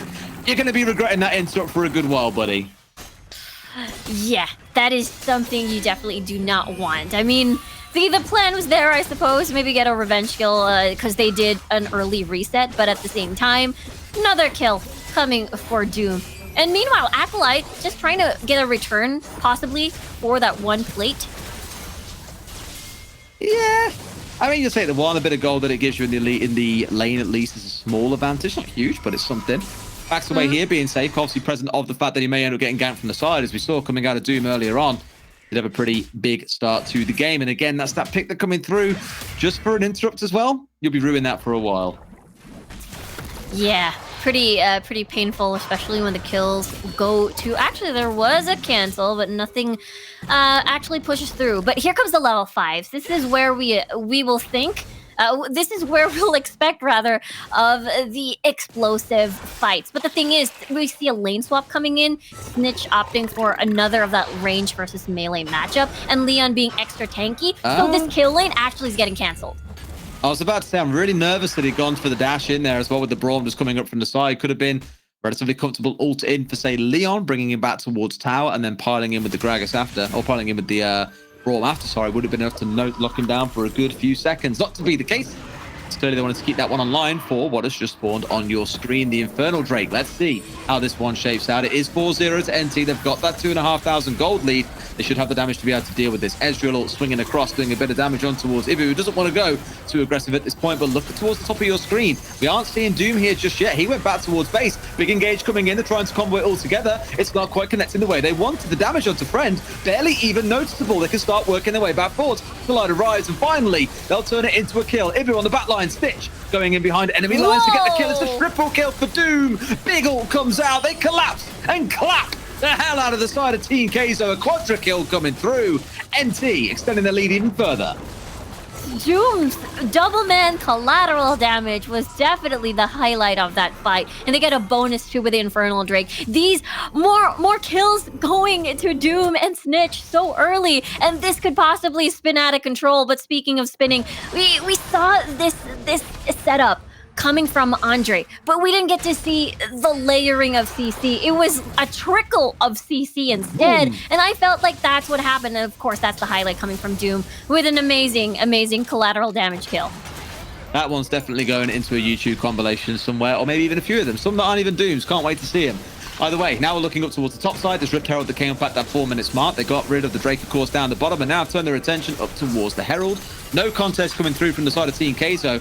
With how this game's starting to snowball, this might be over before you can even blink, Riku. Yeah, it's just looking to be a replay of what we saw in the June monthly finals, where it was no team, no talent that won 2-0 over Team Queso. Now, what are the options? Again, this is a team from Queso that has to fight as 5v5. That is their strength. And again, it's gonna be reliant on execution of their ult and see if they can get the primary targets, mainly Doom and Snitch.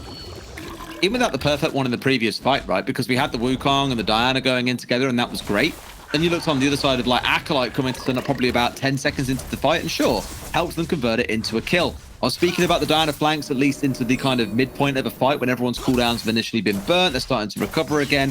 That's when she can strike the most, but they were so keen to layer those things together, and it just didn't work the way they wanted. Yeah, basically NT was primarily separated, so it's hard to pinpoint who you want to prioritize first. And I think that's what happened. Snitch was basically very, very deep into the backline of TQ. It's a very scattered fight in favor of NT. True shot barrage, though. I mean, we could follow that towards the eventual outcome of this fight, where more and more members are starting to die. They're going back in for an engage here. They've got everyone on side that they need. In comes the Diana as well. Ult on side. Is he going to pop it out? No. Good knock up. And alongside the stone plate from the Brawn, barely any damage taken by him. And just between the two of them, they managed to push everyone back. Look towards the mid. Herald coming down. Double AD carry. That tower's gone. Yeah, definitely. That is the first blood tower in favor of NT. And this is the power, by the way, of the double disengage combo of a Braum and a Gragas. You want to go all in? Their answer is no, with their ults like the explosive cask as well. There we go. Ooh, trying to go for the catch, but Acolyte dashing away just in the nick of time. Not quite getting himself CC'd up, otherwise Friend would have been right in there, giving him a firm handshake as any Friend would, and absolutely collapsing him out. Up towards the top side, the pressure is still mounting. So even though they're playing in this split push scenario, still tons of pressure coming out of the side of NT. Yeah, Doom just trying to make sure to auto-attack the tower. I suppose it is a little bit of a struggle as Grave, so you might get aggroed. But in the meantime, though, it is still pretty much NT's game. 5k gold lead already.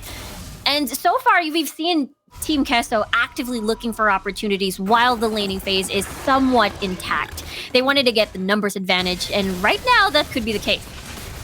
Absolutely, another fight towards the top side here. 2 low health members for TQ going to get absolutely eviscerated.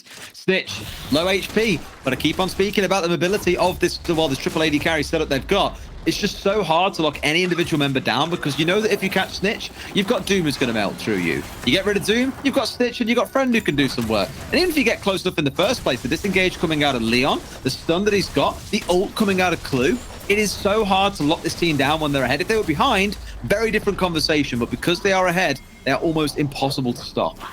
Exactly, they have to commit more resources just to lock down either Doom or Snitch, and by that time, they will lose more of those key ults to focus down either Friend or Snitch, possibly. So this is a real struggle. They really have to win.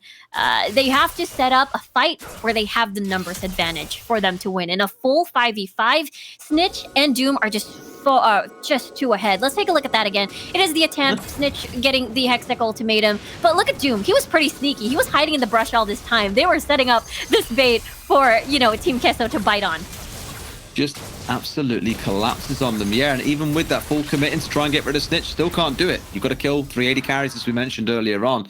But I'll give it to Doom as well, by the way. Xin Zhao in the last tournament, we saw him kind of pulling that out. This one, the Greys in both games, and showing just how impressive he can be with those Navori Quick Blades. Scary, isn't it, when you think about it? It is. The trendsetter. It is. He is the trendsetter. I assume, I'm looking forward to, the Wilder Icon series as well. Seeing the Graves, from Doom's build right here, as well as the Solari Charge Blade. So this is, he's definitely very, very painful with the Radiant stacks coming on. He's having a lot of fun is the way to look at it, okay? He's having fun. When you're having fun, you can't lose, apparently. Yeah, NT really at the top of the charts for sure. Oh, Leon, he doesn't care. He's like, okay, I'll just walk through you guys. No problem. Got the stone plate on side. I got Foria. I'll tank the lot. I'm just kidding. Please leave me alone. No, sorry. I'm going to have to die now. That's one of their big tanky members gone out of the fight. That's one thing you do not want to be losing at this point. But the kite backwards, Clue, the man in the front line. Look at the health bars eviscerate as these 380 carries go to work. Diana does something, but it's not enough. They've melted through them. And just like that, even in a 4 versus 5, they've got themselves the clean ace, losing only Leon in the process. And you'd think Team Queso could have won at least, especially after getting that 4v5 situation. But the thing is, Doom Snitch are just so far ahead. Even looking at Snitch fighting from the Dragon's Pit, no one can reach him. Let's take a look at that again. It all started as they poured all their resources against Leon. So what is left? You still at least have the hero's entrance. It felt like they could have had the advantage because it was a 5v3 situation. But look at Snitch. He can attack from the Dragon's Pit with the culling. And Doom is just godlike, using a flash very aggressively. And Acolyte, unfortunately, couldn't get the hook shot out to escape, and he fell to his death as well. Man, just Clue being in the front line there as well, following them all inside of that red jungle. Absolutely beautiful. Really letting Friend and Doom get to work and doing what they do best, which is absolutely nuking kids from the high heavens. Now on the 3 items, that IE on side for the Grays is going to be stacking so much crit at this point. Lots and lots of buckshots coming out as you step through all these blasts that will be firing away. You might even find at one point here, given the, I wouldn't say heavily limited amount of damage coming out from AP-wise, because of course Corki is split and Diana's now got 2 items on board, the rower straight into the death cap. He can basically tank away with that true grit and not really have any big worries, I don't think. Acolyte, the latest victim for Stitch. Easy pop down. Leon for there, just in case he needed a little bit of help. Yeah, it's, I mean, yeah, you're right. It's Team Queso at least having all the damage department covered from AP to AD, but at the same time, it's just NT getting such a huge lead. The snowball is happening already, even splitting. Oh, look at all their 2 carries focusing on the Baron, and meanwhile, split push is happening on bot. Yep, Maeve finds himself getting burst out here as well, but again, it's Stitch, man. He'll just kite away all day. Has a little bit of support from the Gragas here. Can he go? Oh my god, he 2-shots that Corki. See you later. Good night. Sleep tight, my friend. The split is well on the go here. They've already found themselves chewing through 2 members. Ibu and Andre completely removed. Ruiz, the next one here, getting called. It's called the culling for a good reason. They burst their way through, and like that, Snitch has basically gone on to win in the game. The Baron on side, the towers fall all around them. All that stands left is the Nexus to prevent NT walking away the winners of this series and walking into the grand finals. That's absolutely going to be the case. They collect a couple more brownie points, a couple more kills to come through. The Nexus will fall. Your champions for today, at least in this best of 3, will be NT as they go on to face Game Lord tomorrow in a best of 5. What a clean 2-0, triple, not double 80 carry composition, but a triple 80 carry composition. They're able to adapt to the patch 2.4 so beautifully, and as we've seen in this BO3 series up against Queso. It's unbelievable, honestly. That triple 80 carry comp bullied people. The patch has barely been out 24 hours and Doom's like, I know, they've already equipped Blaze Graves. That's the one. We're going to play that and we're going to show him what for. And he's done a wonderful job of it as well, leading it into the charge blade as well, like you mentioned. The man's looked at it and just gone, I know exactly what I need to play here, and it has worked wonderfully. This really sets us up tomorrow for an exciting best of 5 as well, because seeing that comp, Game Lord have got to look at that and start thinking, ooh, this could get dicey. I know. It's just one of those things where they've really adapted really quickly. It's a different path as well for Doom, rather for a Graves. Just as you mentioned, it's all about, the cleaver, maybe the Sterix a little bit, but this time it's just stacking those crits and proccing the passive of Navoris. Well, if you guys want to see what a slaughter looks like, look no further. We've got a highlights package to show you some of the top moments from that game, and no surprises to anyone, they're all going to come from No Team, No Talent. Yeah, it's definitely an attempt from Team Queso to, just capitalize on the composition that they had. But of course, we're looking at the highlights from today. It is going to be Sunlight getting that revenge up against Cut from earlier, making it a different story for Group C. But for Group A rather, it seems to be a replay of that 2-0 from what we've seen in last month's Grand Finals. That's the truth, right? Group C was pretty close. All 5 games in a best of 5 final. Really exciting to see. Whereas the following 2 games in Group B and Group A, both 2-0s. So setting us up for some really good best of 5s tomorrow. I do wonder if we follow that trend and tomorrow has 2 full 5-game best of 5s. That would really take the biscuit. I know. I mean, as we slowly went through this, the lower bracket finals, there has been a couple of picks that were continuing to shine. Maybe some picks that weren't exactly as strong as we expected to be, like Renekton has fallen off, and the Sin Zhao continue to shine. And then we got to see the Graves twice or thrice actually tonight in the jungle with the new item picks, new items coming from 2.4.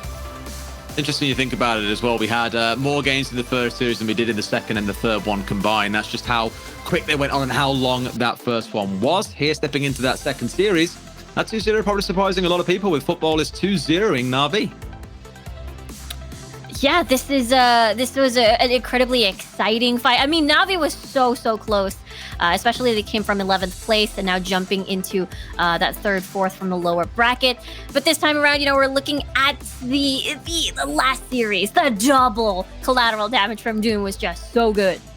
This is that fight again that I was on about as well, with Clue being the only front line. Beautifully played. Really can't wait to speak to some of the players about this one and understand just how oppressive they find this to be, because truthfully, absolutely ludicrous. Really bullying the team with that triple AD carry comp. Love to see it and hope we get to see a bit more of it tomorrow.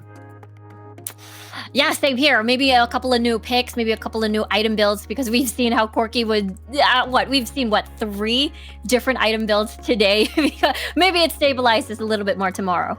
Absolutely. Well, you know what? Let's have a chat with Leon, I believe it is, coming in from the winning team from NT. Let's have a chat with him and see what he thought about this series, and of course a bit more of a chat as well. Leon, congrats. That was one hell of a masterclass from you boys. Came in expecting that, or a bit easier than maybe you first thought it would be? Honestly, I think we were a bit nervous because this series was really important to us. Especially me. I haven't played a lot lately, so I was scared that I would underperform, but we came on top and it was great. I'm super happy, and I was just screaming out my lungs when we were just winning. And I mean, honestly, Doom's got to be the greatest player to ever play this game, man. This guy is so good. He's that guy so is good. Graves. Oh, he's the innovator, right? Because we were saying, like, last month it was the Xin Zhao, and he was like, watch this, I've got a surprise for you, boys. Then this month it's the Graves with the Charge Blade and the Vori Quick Blades. Is he really kind of in the last 24 hours gone, boys, I've got it. Graves with these 2 items is the play. Is that how it works out, or tell us about that? Honestly, me and Snitch is just the one speaking on voice call, and Doom is just not saying anything. He's just killing everybody. And then in the middle of last game, Dyna died for some reason, and we were like, wait, Dyna is dead. What happened? And Doom was like, I killed him. And I'm like, okay, when did this happen? Like, I'm super confused. Like, I don't know. It was crazy. I just felt like I was getting carried. It was super great.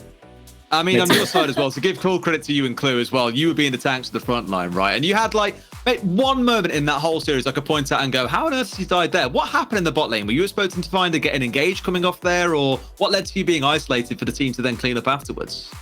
I don't recall when that happened. I think one of the final fights. I think it's one of the last by fights. the tower, right? Yeah, I think the plan was initially to me to go help Snitch, like if they wanted to engage on him. But then I didn't expect everybody to be there down there. But I think it was all right in the end, because I think Camille used ult on me, and Wukong also ended up using ult later on. But they had to use a lot of resources to kill me. Obviously, I was out of position, but I guess my teammates just pulled through at the end when they kept chasing them. And I mean, I think Doom just killed everybody in that team fight. And I think Snitch just ulted over the wall, and Clue got like a 5-man knockup, or 4-man knockup with his ult on Braum. And Ezreal, was it Ezreal? Yeah, I don't know. But I don't know. You're like, I don't know what we were playing. Dude, I don't even remember what happened. I just know that Friend is hitting every single ultimate in the game. I don't know what's happening. My teammates are crazy good. Like, I'm just getting carried over here, man. I'm super happy. Like, I don't know. Hey, man, I'll play Gragas. I'll play a tank. You guys just kill everything. That's totally fine by me. I hate playing tanks. I feel like I'm doing nothing. I'm just standing there doing no damage. But I guess I'm just tanking a little bit. No problem at all there, right? Now, we've got to talk about tomorrow, because tomorrow's the big one. You guys come up against Game Lord. What are you thinking for that series? Honestly, last time, I don't know what we expected last time we played against them, but we did end up losing 2-1, I believe. It wasn't that close the last game, so I don't know. I think we're a bit nervous, but I think we'll come prepared, and hopefully we'll come on top. Well, you've got Dr. Doom on side. Give him another 24 hours. I'm sure he'll have found another 3 champions that you can play after 2.4 that are going to be utterly busted. So I'm sure he'll have a good little run away with that one. Any questions on your side, Riku? Well, I just would like to say congratulations again, and I just want to ask, what do you think are the biggest differences coming from, June to July, as far as the team is concerned? As far as the team is concerned, I'm actually not sure. I don't feel like we've changed that much. Like, I feel like we're all like really just good friends, and we just play together for fun mostly. But I mean, obviously we're competitive and we want to win. But I think what's important is that we have like a very friendly environment in our team, and it's been that way like since the beginning. And I think it's just very healthy for us. I don't think there's anything that's changed that much. We just play for fun and hope for the best, I suppose. That's really great. Fair enough. I saw a few in chat saying that Garen ban was 100% coming from you, right? And every time I play against Garen, I do fine in lane. I might die, but that's fine. Good death. But I always end up like, I don't know, I feel so useless. This champion is so tanky. I can never kill him. Like, he just one-shots me when I'm half HP. I don't know. Like, I hate playing against champion. I don't know what to pick against it. Yeah, so I often hear he is very, very incrally annoying, but the ban pain. Clearly worked. It's pain. It's pain. But We've been banning you every overcome the single pain. tournament. Yeah. Hey, look, if that works out, that's the way it works out. So look, before I let you go, Leon, anything you want to say to the many thousands of adoring fans out there, I'm sure? We just want to thank the fans for tuning in. We're doing our best. I might embarrass myself a couple of times on stream, do some pretty bad flashes here and there. But, if we come on top, it's just great, We just do our best. That's where the memes come from. That is where the memes come from. Well, I hope we get many more bad flashes and interesting moments tomorrow from you guys. I'm really looking forward to that best of 5, mate. Go and have a good evening. We'll catch up with you tomorrow. You too. Thanks so much. Good luck. Thanks. I love him. He's so bouncy and excited. That's what I love from players. There's passion that's built in there. It's like, we won it, bro. My team is so good. I did nothing and they carried me. Like, amazing. I was a really, he's very cool. Leon's very cool and very bubbly. Looking forward to his play some more. Maybe he plays something, maybe not a tanky champion this time around for tomorrow. Maybe. This is where Dude goes, right, so we're running Triple AD carry every single game tomorrow, and he goes, okay, I guess I'm just useless then. Guess I'll die, but hey, we'll take it. That's not a problem. Let's take a look then at our brackets, by the way, as we come towards the end of our Playday, starting with the game that you have just seen, Game Lord versus No Team, No Talent. Or if you were to ask me or Riku the name, I'm pretty sure we'd tell you it's No Game, No Life at some point. Those two face off tomorrow in a best of 5 to declare the winner of this group. Let's take then a look at lower bracket as well to see how things worked out through there, because as you just saw a second ago, No Team, No Talent 2-0 their way through Team Kaizo, making it look easy and earning themselves a spot in the upper bracket. Crossing Group B, we had a bit of a surprise with Na'Vi losing out against Footballists, who move up to play against Unicorns of Love in a best of 5 tomorrow. Was that one a surprise to you as well, do you reckon, Riku? Yeah, I mean, Na'Vi just really came close to getting to that top 2 spot, considering that they came from 11th last month. So it is a huge jump for them. But at the same time, UOL may aim to be first once more this July, but maybe we get to see an upset tomorrow because it's a best of 5 this time around. And of course, those two groups do have their best of 5s tomorrow. Then Group C ended today with that first best of 5 going to all 5 maps. Fully recommend you go back and watch at least the first game because it'll whet your appetite to watch the next 4. Phenomenal game between Cut and Sunlight. The rivalry there will continue for a long, long time. Of that, I am very sure. Now, all that's left to forward to them, Riku, is tomorrow. Again, we've got 2 best of 5s coming up tomorrow for you between Group A and Group B. After how good today has been, those 2 games, as much as it was a fast 2-0, really entertaining to watch. That first best of 5, incredible. I've loved every second of it. Yeah, same here. I feel like we could possibly see another close BO5, perhaps, especially, again, this 2.4 patch has definitely molded the meta. And a lot of these teams at the top 2 for each group has been adjusting really, really well. Doom's a little bit ahead of the curve, I think, but I'm sure in the next 24 hours, you'll see a few more players pick up some interesting tidbits from 2.4. Maybe tomorrow, that creativity really will fly. We've had a wonderful time tonight. We hope you guys have enjoyed watching the show all the way through. Lots of intense games and lots more to come tomorrow from myself, Riku, the production team at Scoundrel, Yuko, and everyone else involved in this project. We hope you've enjoyed yourselves, and we'll catch you guys tomorrow for another excellent play day of the Origin series. See you later.